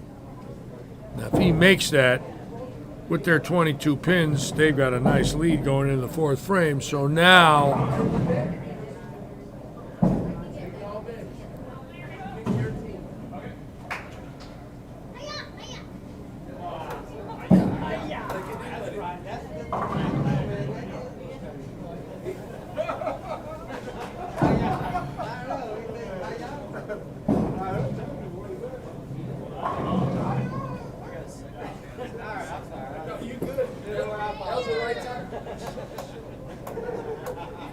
you know, there's always going to be controversy anytime you're dealing with handicap. Problem is, there's not enough bowlers for a scratch league anymore. So you got to put the good ones in with the lesser skilled. You know, in the old days, I hate saying this, but I wouldn't bowl a handicap league. There was enough scratch leagues in Hartford. There was one every night of the week, but there was 40 centers in the association. There was 40 centers within 40 miles. 40. There was 15 in the Springfield area. Northern Connecticut, another 4 or 5, and then in Hartford, 10, 12, and then a little south, another 4 or 5. There was 40 bowling centers within 40 miles, so you could always find scratch leagues. Nowadays, you got to put the big guns in with the handicap players, and that creates controversy. It's a double-edged sword. Look at this.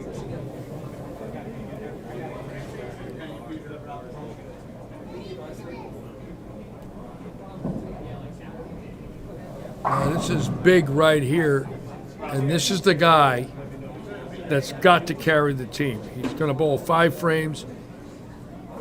He has to strike every time the bowler in front of him strikes. Mike Boyd is the one bowler on the team that has the skill level to do it, and tonight is his night. He has to do it. There's no choice. And just touched the dry early, set it short, and right off the bat, bad shot. They're still in the lead, but you can't be giving away strikes like that. He had a chance to pick up 10.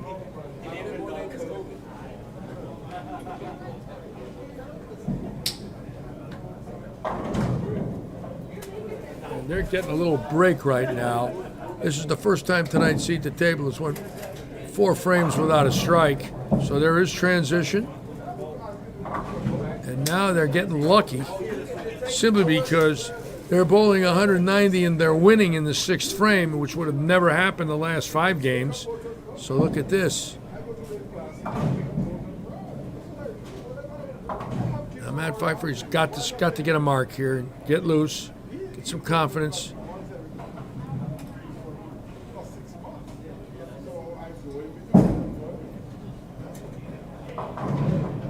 All right, now make the spare now. Come on. Make a good shot. Keep your eye on your target. Take a deep breath. Don't get nervous.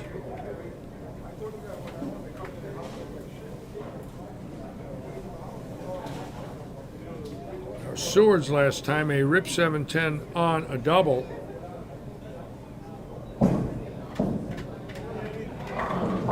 And right back with a strike. Pfeiffer's got to make this spare. This is critical here. Attaboy. Oh, no, a second spare. Oh, boy. 2 spare misses, 2 easy spares. God, I feel bad for him. He's got to really be churning inside.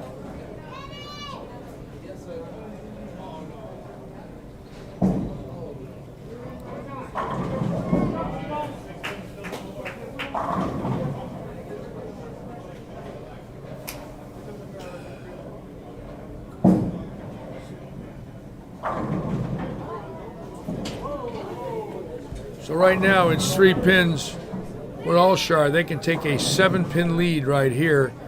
Boy, they got this handed to them. They're lucky. This game, they got lucky. If they win, they got lucky. See, now they're 7 pins ahead, and they didn't put any pressure on them. They let them get loose. They take those 2 spare misses for Pfeiffer, add 22 pins to that score.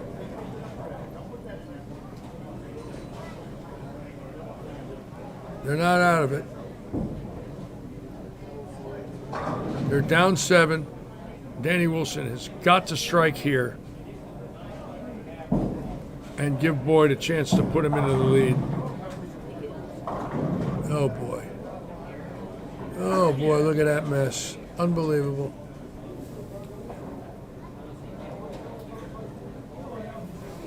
Well,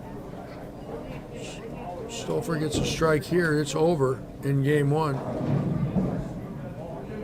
That's it. Okay. So So they win game one, and they had it handed to them. They let him get loose. They won 4 frames in a row without a strike. And those 2 spare misses, obviously by Pfeiffer, add 22 to the score. And they're getting 22. So 44 is 86, 220. That would have forced Stouffer to strike here to win. How's that one?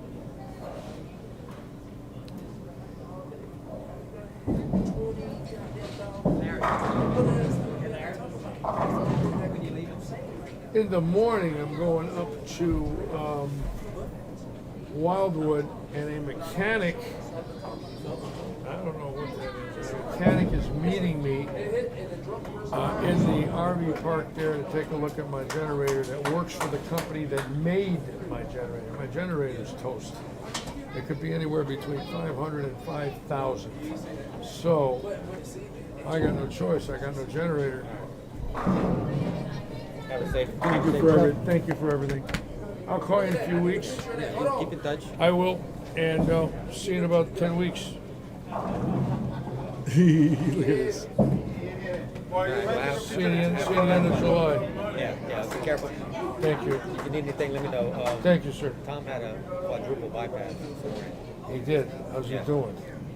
He said, Oh, God. He had 4? Yeah. That bad? Yeah. Jesus.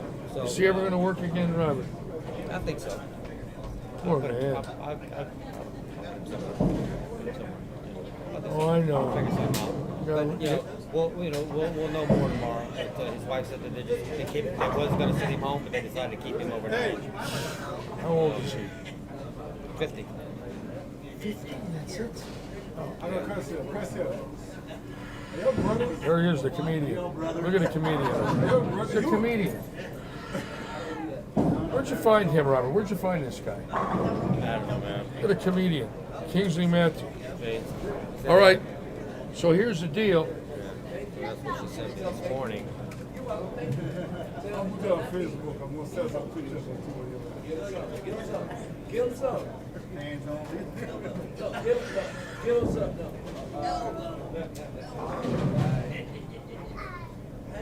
Boy. Yeah, she sent me this tonight. Oh, come on. So, we'll see Oh, tomorrow. Jesus. I'll let you know. All right, Robert. Thank you. Be careful. All right, Robert. All right, so here we go. I was just talking to the boss, folks. Don't mind me.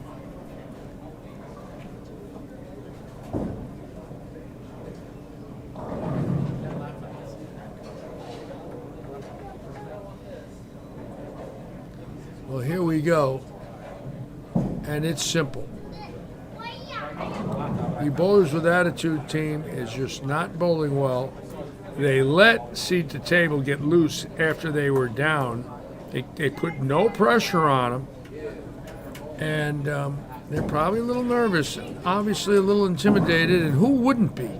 I mean, think about it. These guys don't bowl numbers like that.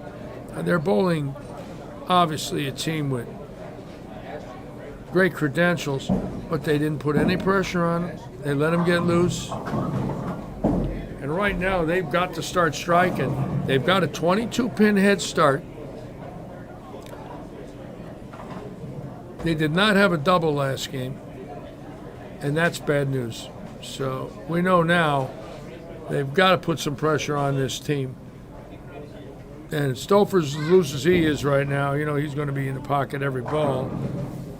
So they need to step it up right here. Mike Boyd's got to start striking, or it's over.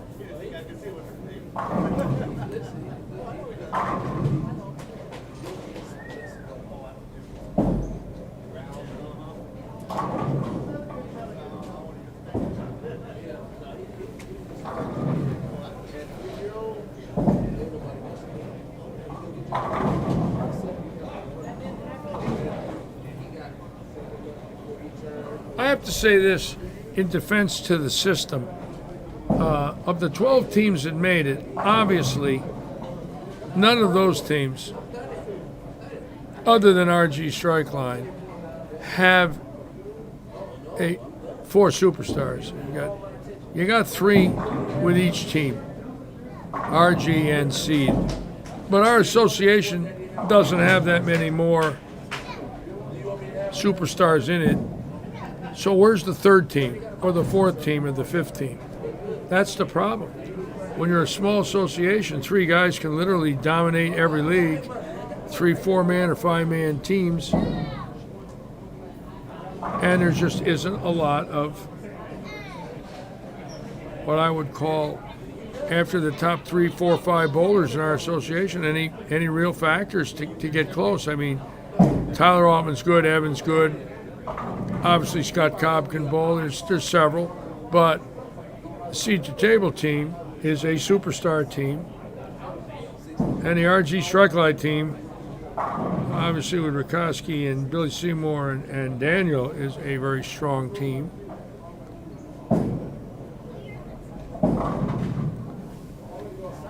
But right now, this team has put 0 pressure on them, and they bowled well all year, and their statistics show it. They were 2nd in the league for 36 weeks, and all of a sudden tonight, they're just bowling terrible, and I feel bad for them. But they bowled good all year. That's the sad part.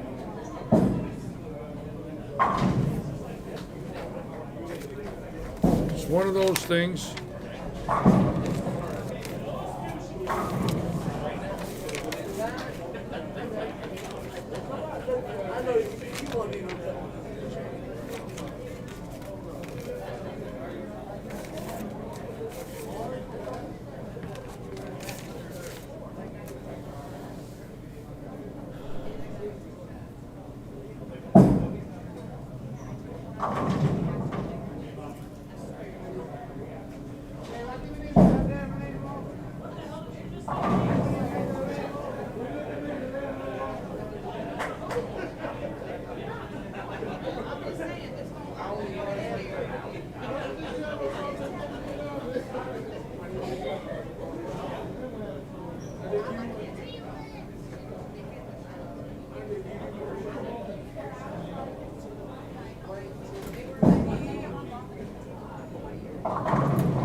Attaboy.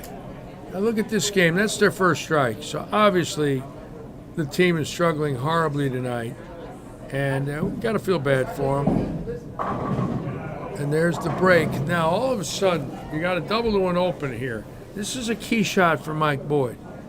Now, Mike Boyd's the guy that has to carry the team. He averaged, 226 for the year.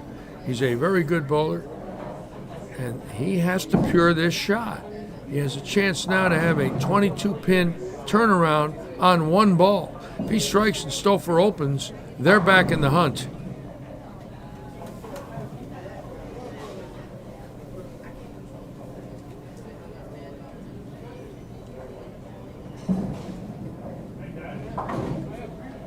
Now it's all Mike Boyd right here. They take the lead if he strikes here.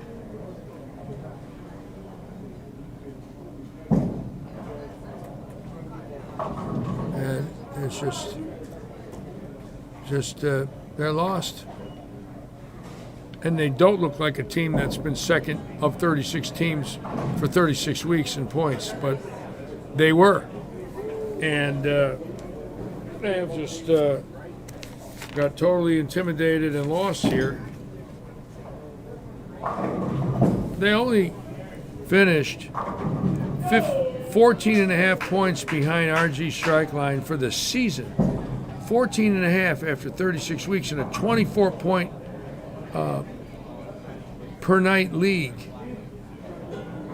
They beat Back to My Roots. They beat Seed to Table. They beat everybody. And then tonight they can't get a double. It's just hard to figure, especially as easy as this pair was. Now all of a sudden it's in transition. Now the pair looks ugly. And they can't get a double. They get a double, they could win this game. They got 1 strike and 7 frames. It's just unbelievable.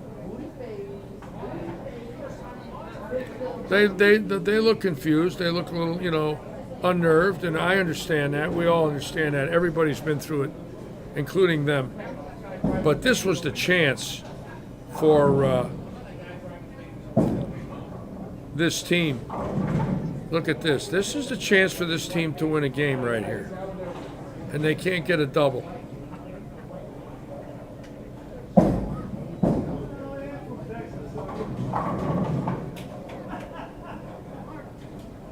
They get a double, they take the lead. They're 2 balls away from winning this game. And that's if Lee Ratchin makes this.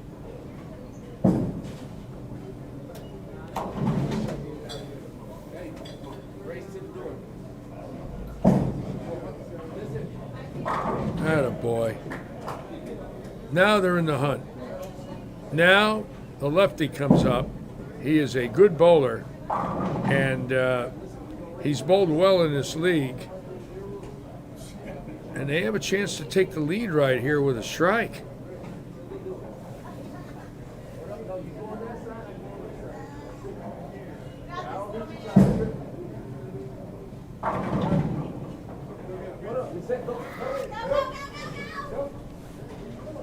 And they are 1 pin ahead without this strike. They could take an 11-pin lead right here with Boyd coming up in the 10th. This is the key to the whole match right here. There it is. They got an 11-pin lead. Check it out. You know the old saying, Yogi Berra, it ain't over until. And now Mike Boyd can shut him out right here. With a strike.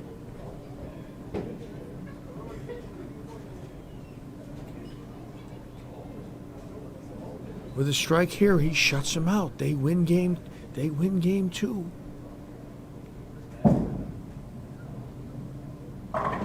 Oh my God. All right. He's got to pick it up. They go 191 and 22 is 213. He's got to make this, and he's got to strike. All right? 191 and 22 is 213. And that's what Stouffer can bowl if he strikes out. So now, okay, Stouffer's got to throw a double to have a chance. It's going to go to the fill ball for both of them.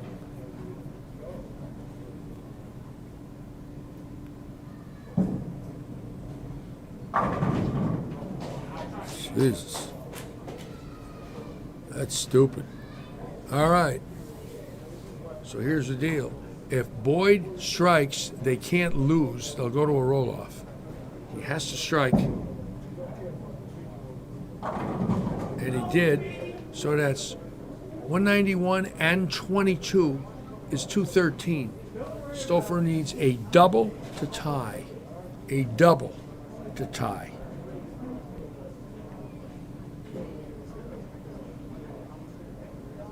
Wow. This is exciting. And they win. Look at this. They win. They beat him.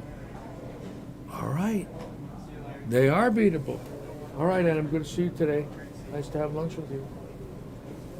So amazingly enough, through all the chatter and all the words and all the what ifs on our chat, and I don't say that to be in any way sarcastic or facetious,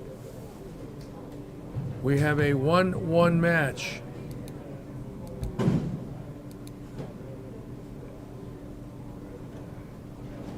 And we did not expect it. But then again, we didn't expect 858 for 3 either. So here we go. All of a sudden, the pair is ugly. Look at the scores. A team that went 589, 268. All of a sudden, look at their game. Nothing. 202, and they lost. So now we go to game 3.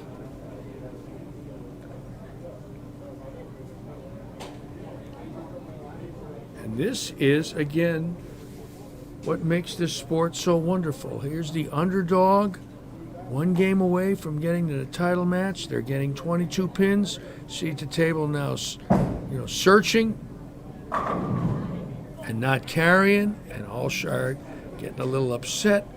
And Danny Wilson, who kept him alive with that go-ahead double.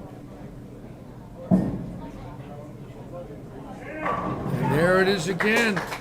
So, and they got some fans here. Let me tell you something. There's a lot of people in this crowd rooting for the underdog. That's understandable.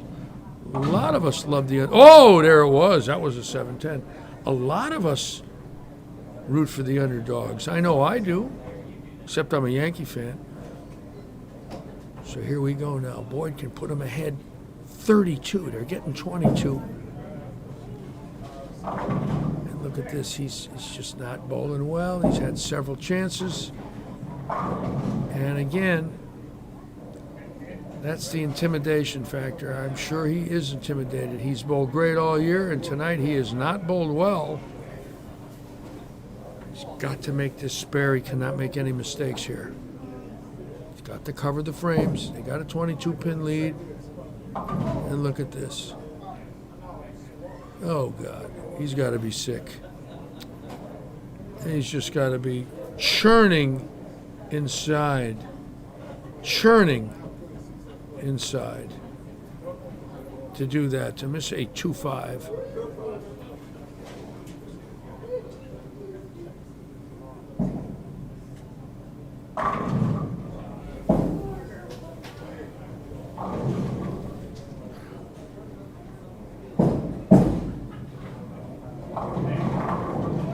Okay, good shot for Pfeiffer, that a boy.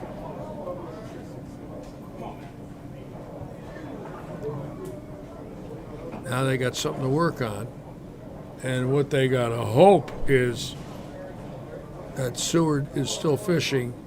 Keep in mind, they're coming off of a bad game, 2-0, so the team was fishing in that game.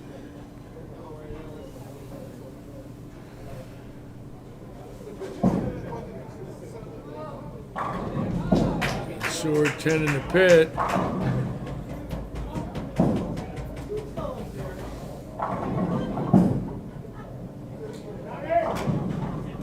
There's the 2-5 again. Look at that. Strike 2-5, strike 2-5. And they've had opportunities tonight in both games and just did not perform well enough to keep the pressure on seed to table. They're letting them run away again here.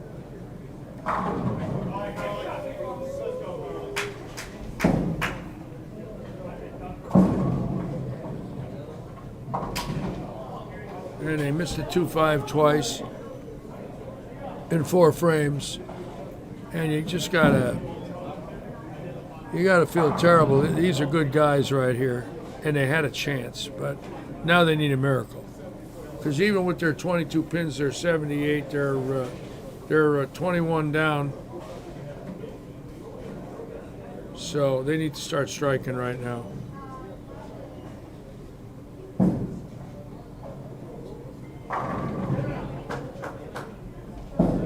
And this will be the 3rd time now that they've got up on a strike, and that's the difference.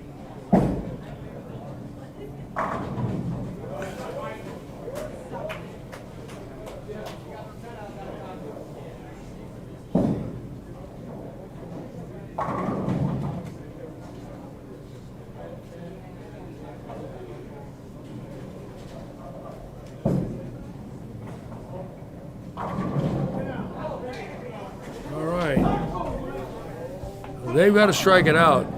There's no room now for errors. If Stouffer gets this one, it's literally over. You're going to hope for a 4-9 or a rip 7-10, something silly. And that's called pitsies. So now they're at a 39. That's a pretty good shot there. Attaboy. Still not over. Okay. See, that's what they missed the first 2 games. They never put any pressure on them. If they made both those spares this game, they're in the match. So they're 2 balls away from being in the match. They leave the 2-pin in the second. They chop the 2 off the 5 in the 4th. They make both them spares. They're at a 219 pace. It's a whole different ball game. Oh, look at this. Okay, now. Yeah, now I'd wait. Take my time. They get a little 5 and 3 action here.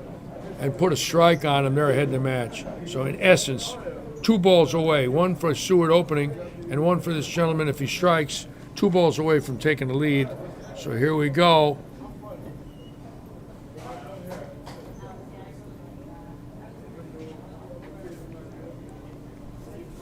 Now Seward's got to go for it. He's got to cross the head pin here.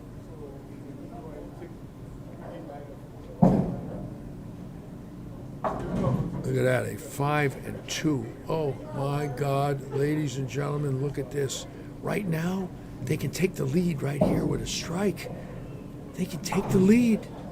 Oh, that looks good. Check it out. No! 5.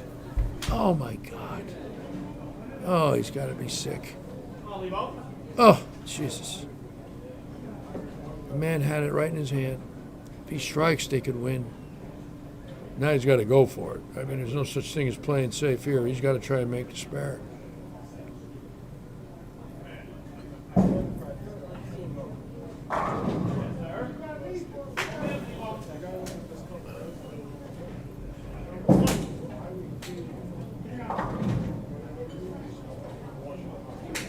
Okay. Best they can do is 197 with 22 is 219. And right now, the Stouffer team is at a 219 pace. So Danny Wilson has to strike. That's number 1. And Boyd has to strike out and hope that they don't double and lose a pin or 2 and count. They still have a chance. They have to strike out.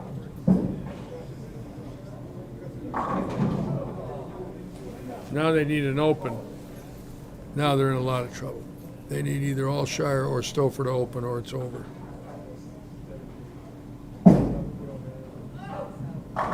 And that's it. It's over. They had a shot at it. Look, in the 2nd, 4th, and 8th. 3 opens. In the 2nd, 4th, and 8th frames. 2 spares, a 5 and 3. Larry? Yes. Larry, I think I'm going to strike mine to win because David Stouffer sucks.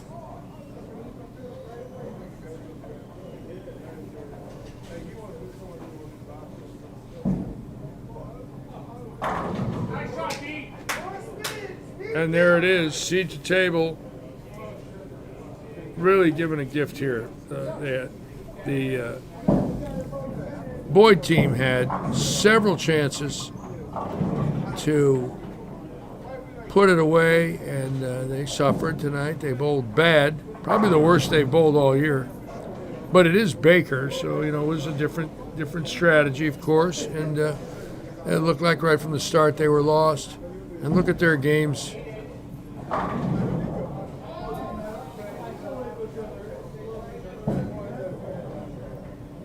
Here's a game with a triple and 3 opens for 176, and they got to be very disheartened. However,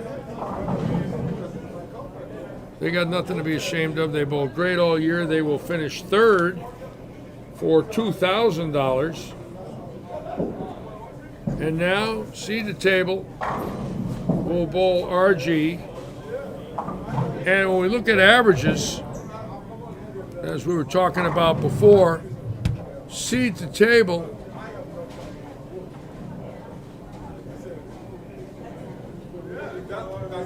has a 916 team average in this half. To RG strike lines 896. So obviously the 2 best scratch teams in the league bowling for the title, and in this match $7,000 in prize money. In 1st and 2nd place, bowlers with attitude, they're bowling this year. You're at the front desk. Hey Larry, can I sit in with you this game? I bet Tom and Eddie would love that.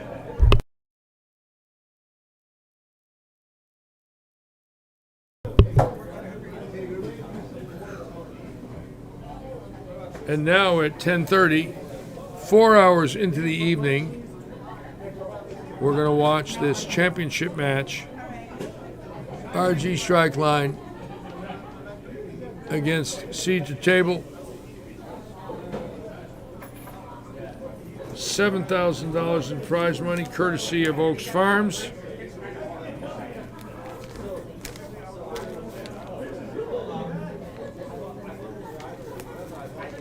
That's a lot of green peppers. And again, I want to thank all of you. This will be the last games that I call here at Lightning Strikes for quite a while. So I want to thank all of you for the kindness that I've received over and over. And God willing,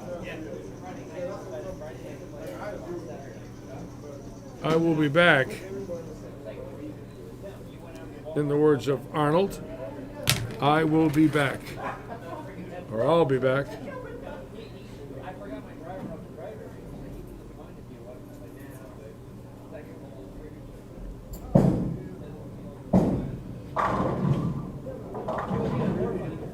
And again, they did have a shot. You got to say this, they had a chance. And that's all you can ask is a chance. And the bowlers with attitude, after winning game 2, had a chance in game 3. 3 opens, but they had a chance. And you got to give them credit. They bowled great all year. They've got nothing to be ashamed of. They had a chance to win the league.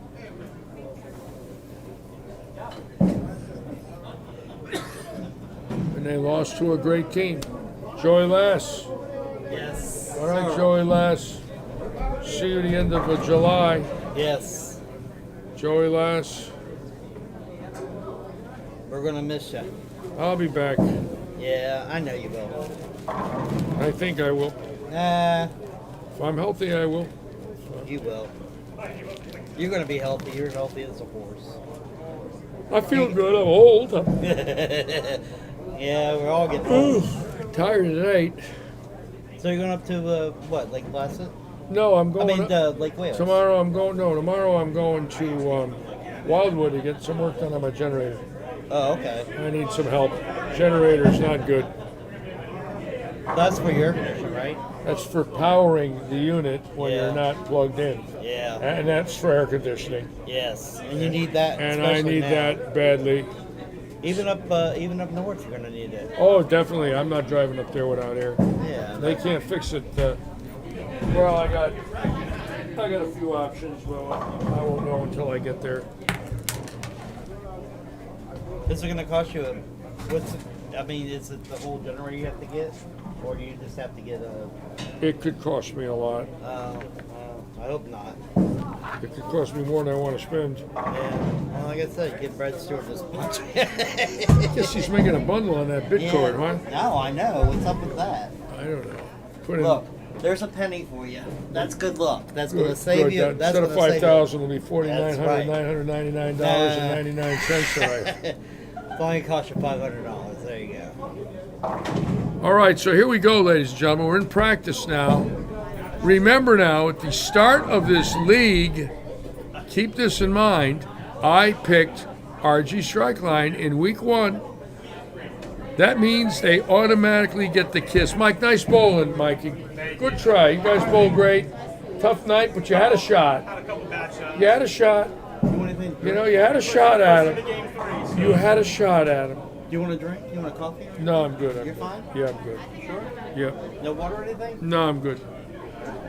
Anyways, the RG team, when John Rakowski took over for Donnie Schwartz Sr., they picked up 50 pins right there. They went with a 180 bowler, 175 bowler to a 235 bowler. And obviously, at that point,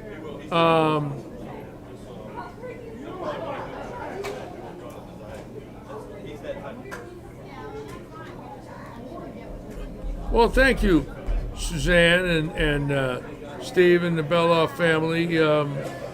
Keep in mind, I've been blessed by all of you, every one of you, for the kind words and the sport of bowling. And I'm going to try to come back. There's no doubt about it. Robert's been very understanding and allowing me to take the summer off. And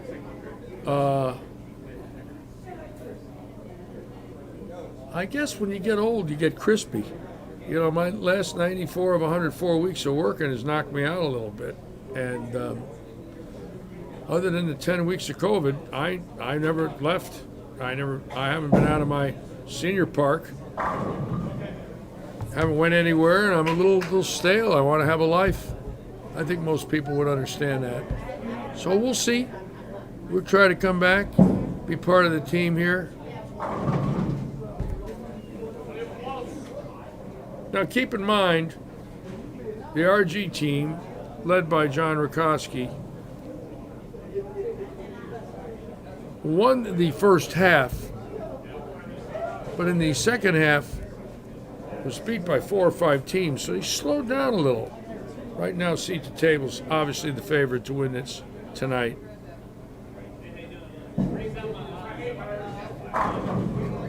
And obviously with Stouffer and Alshire striking like this, RG cannot make any mistakes. 1 or 2 opens, they're done.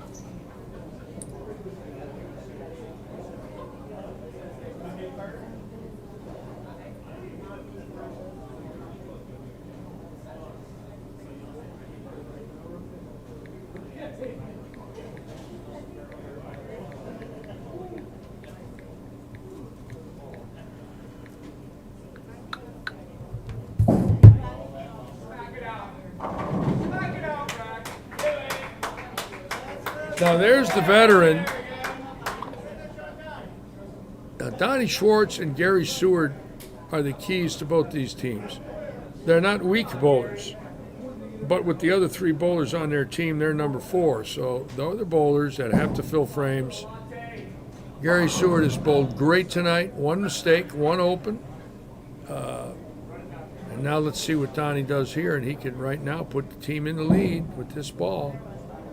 And there it is. And again, him and Seward are by no means bad, but with the firepower on each of those teams, they're number 4 at the average of each team. They're the lowest average on each team. That don't mean they're bad. They're just the lowest average. Now, this young man here can just flat wind on it. And he got a break there. That ball hooking that hard. That could have been a 6 easier than bingo. Lucky to get 9 on that shot.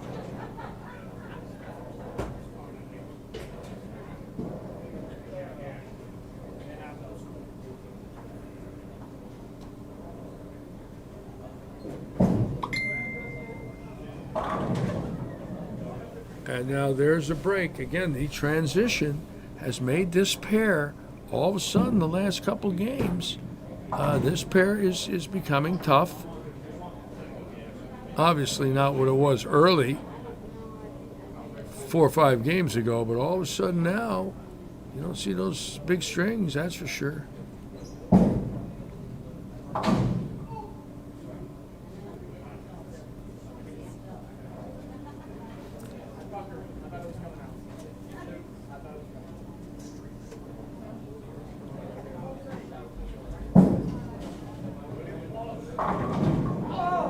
Solid 7 for Seymour.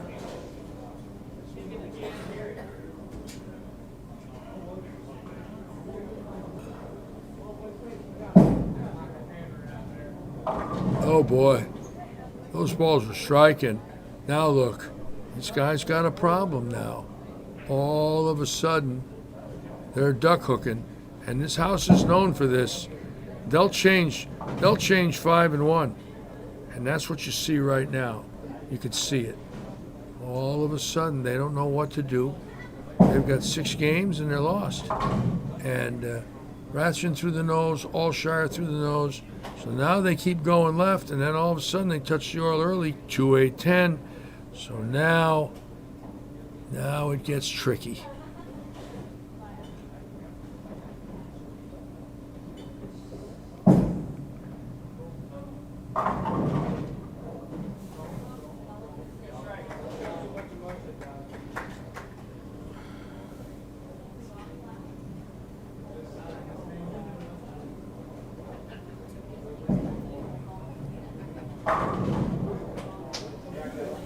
Stouffer just throwing thunder down there. Up 21 miles an hour off his hand.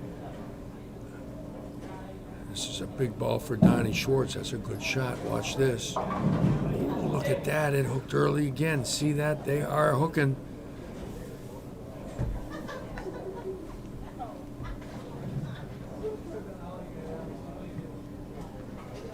And the crowd thinning. Everybody tired, including me.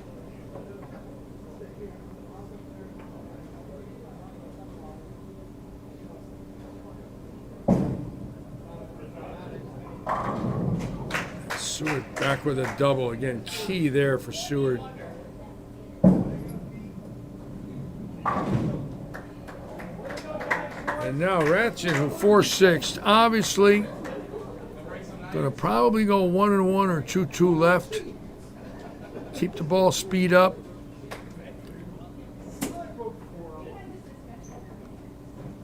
I'll find out the handicap in a minute, Joe.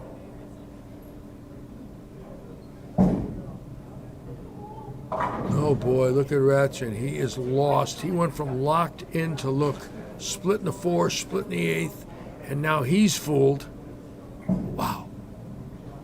Oh, and Gessera catching a break there.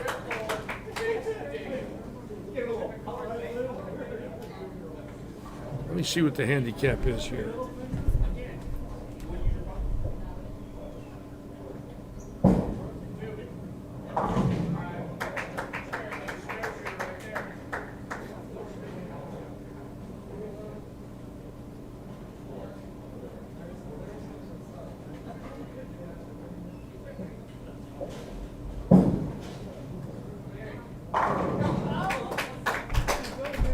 It's a 4-pin handicap difference. Seed to table, giving 4 to RG. So right now, RG getting 4, Rakoski up. They could shut him out right here. So right now, this is a shutout shot. Getting 4, Rakoski strikes, shuts him out. 1 ball, 1 win. There it is. That's a win. Okay. So RG takes game 1. Stouffer can go 224. They're at a 227 with a 9 count, and 4 is 231 pace. So 7 pins on this ball. He would have a win.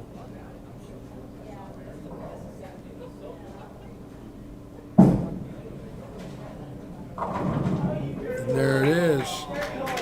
Clean game. And now they are 10 frames away.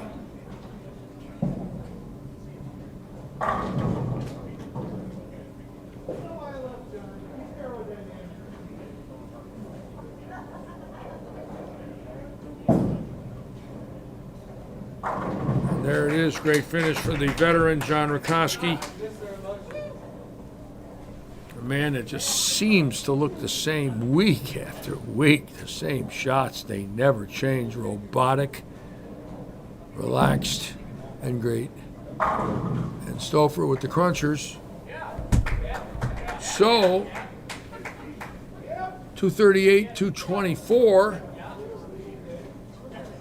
And now RG with a 4-pin per game handicap.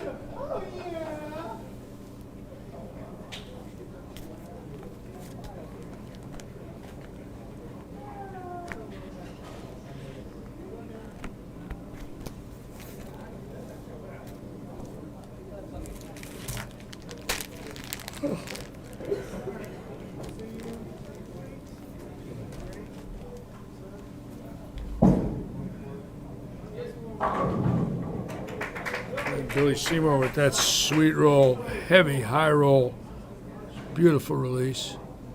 Alshire way in from where he started. And see, he's fishing. He made the big move left. The ball never recovered. So right now, Alshire is through the nose or light. And all of a sudden, Seat at the table looks beatable. On a night that they started out with 589 for 2, all of a sudden, it looks like they can be beat.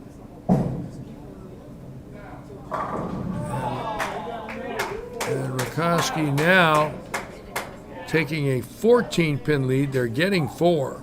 So regardless of what Stouffer does here, it's a minimum of 14. And if he opens, it could be 26, 27, 28 pins.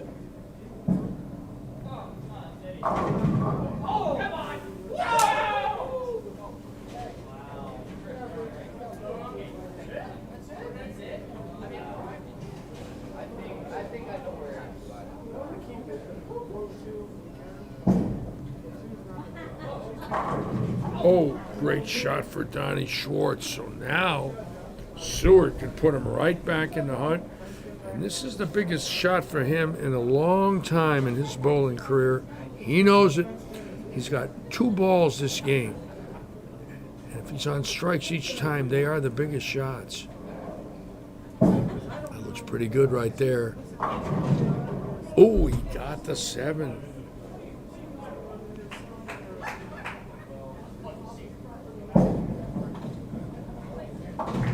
All right, Schwartz with a ringing 10. Now Ratchet, who was lost on the right lane. What's he do here? He's still standing right. Look where he's standing. Wow. He's playing the dry boards. That's for sure. Look where he is standing this late at night on this pair. Just throwing pipers.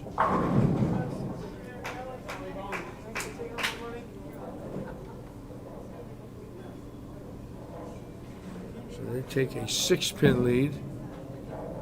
Oh boy, now an 8-pin lead, and that's the lane that hooks. 20 is hooking so much more than 19. The advantage, I believe, is seed to table. They're on the tighter lane. This lane has not broke down like lane 20. And right now, seed to table with a strike here takes a commanding lead.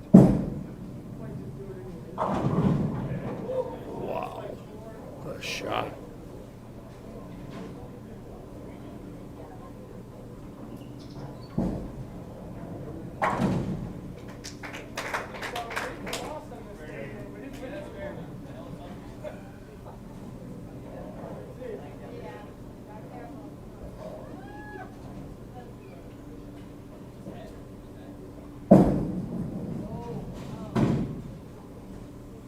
And that is just so uncharacteristic of Mike Alshire that he's got to really wonder what he just did there.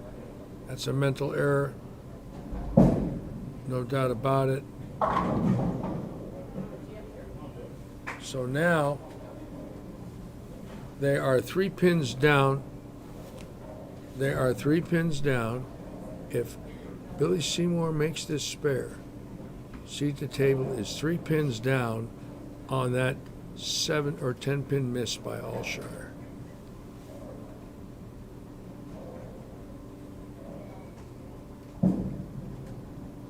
And now that lane hooked. Oh, they're in trouble. Look at this. Amazing. You'd have never bet on it. Alshire leaves a rip 10, misses it to the left, and now Stouffer with all this speed. Boy, if he doesn't hit that 3 pin at the right angle, he could easily leave the 9 with all that speed he's got. He's got to be very careful here. Great shot. So they stay less than a mark down with Rakoski up, the great veteran. Whoa. And Rakoski with a messenger late at night.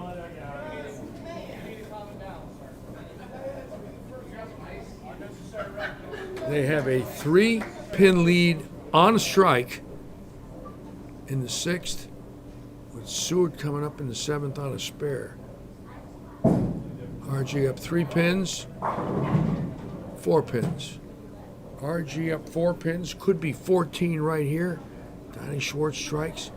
It's 14 pins.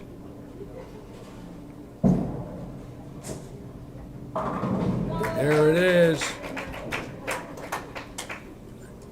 So now it's 14 RG with Casera up, and this is the hook and lane, and the way Daniel is just sending it to the dry, who knows what he could do here. Could be 10 in the pit. It could be a 4 count.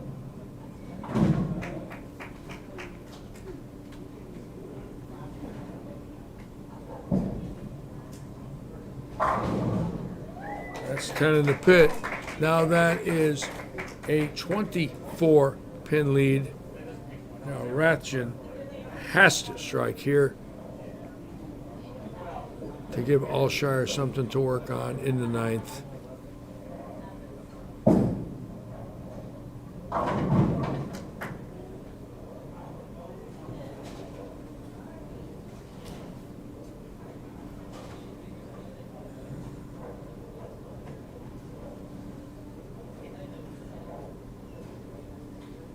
.25 pin lead for RG with 2 frames to go.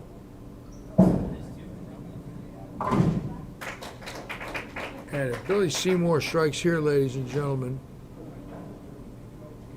35 pins.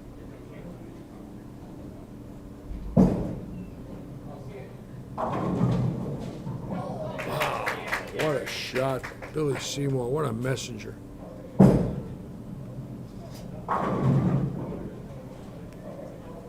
And it looks like RG, ladies and gentlemen, if they open to 14-18, they are a winner. I believe they just need count. They are a winner. The team that led all year long in the year-to-date category, winning the Oaks Farms Premier League's 2nd year, seat-to-table gallant, bowling great, finishing 2nd after winning a year ago.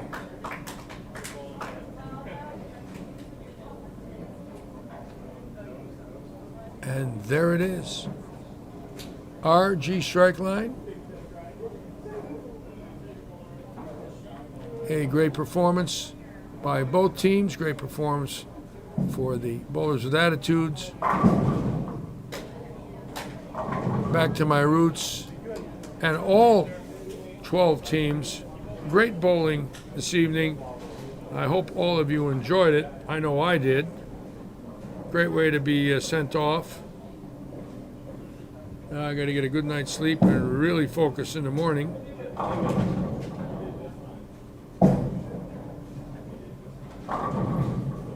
And there it is. RG strike line of Port Charlotte, Florida. That's the pro shop inside of Bowland, Port Charlotte, winning. Daniel Casera and Billy Seymour both working here. David Stouffer and Mike Alshire formerly working here. So 4 of the 8 bowlers have been employed in this facility and know each other very well. A lot of friends out there. And RG winning the league on an evening that was quite exciting. Obviously, 589, something that I don't think any of us might ever see again in our lives in Baker. First 10, ringing 10 for Stouffer. Next game, 300. And I'm now getting ready for a vacation. I cannot believe it's my last night. And I want to thank all of you again so much. All the kindness from all of you. And we'll see you. I'll be back, I'm sure. Got a tough day tomorrow, so I want to get a good night's sleep and get up to Wildwood, which is about 180 up the road, and see if we can figure out what's wrong with my power plant and my generator. Again, I want to thank all of you, Robert Eddy, our staff, for all the kindness, and for your late nighters, thank you. And there's the winning team. Let's put the camera on them down there. There they are. Winning team, RG strike line. There they are. Look at that view.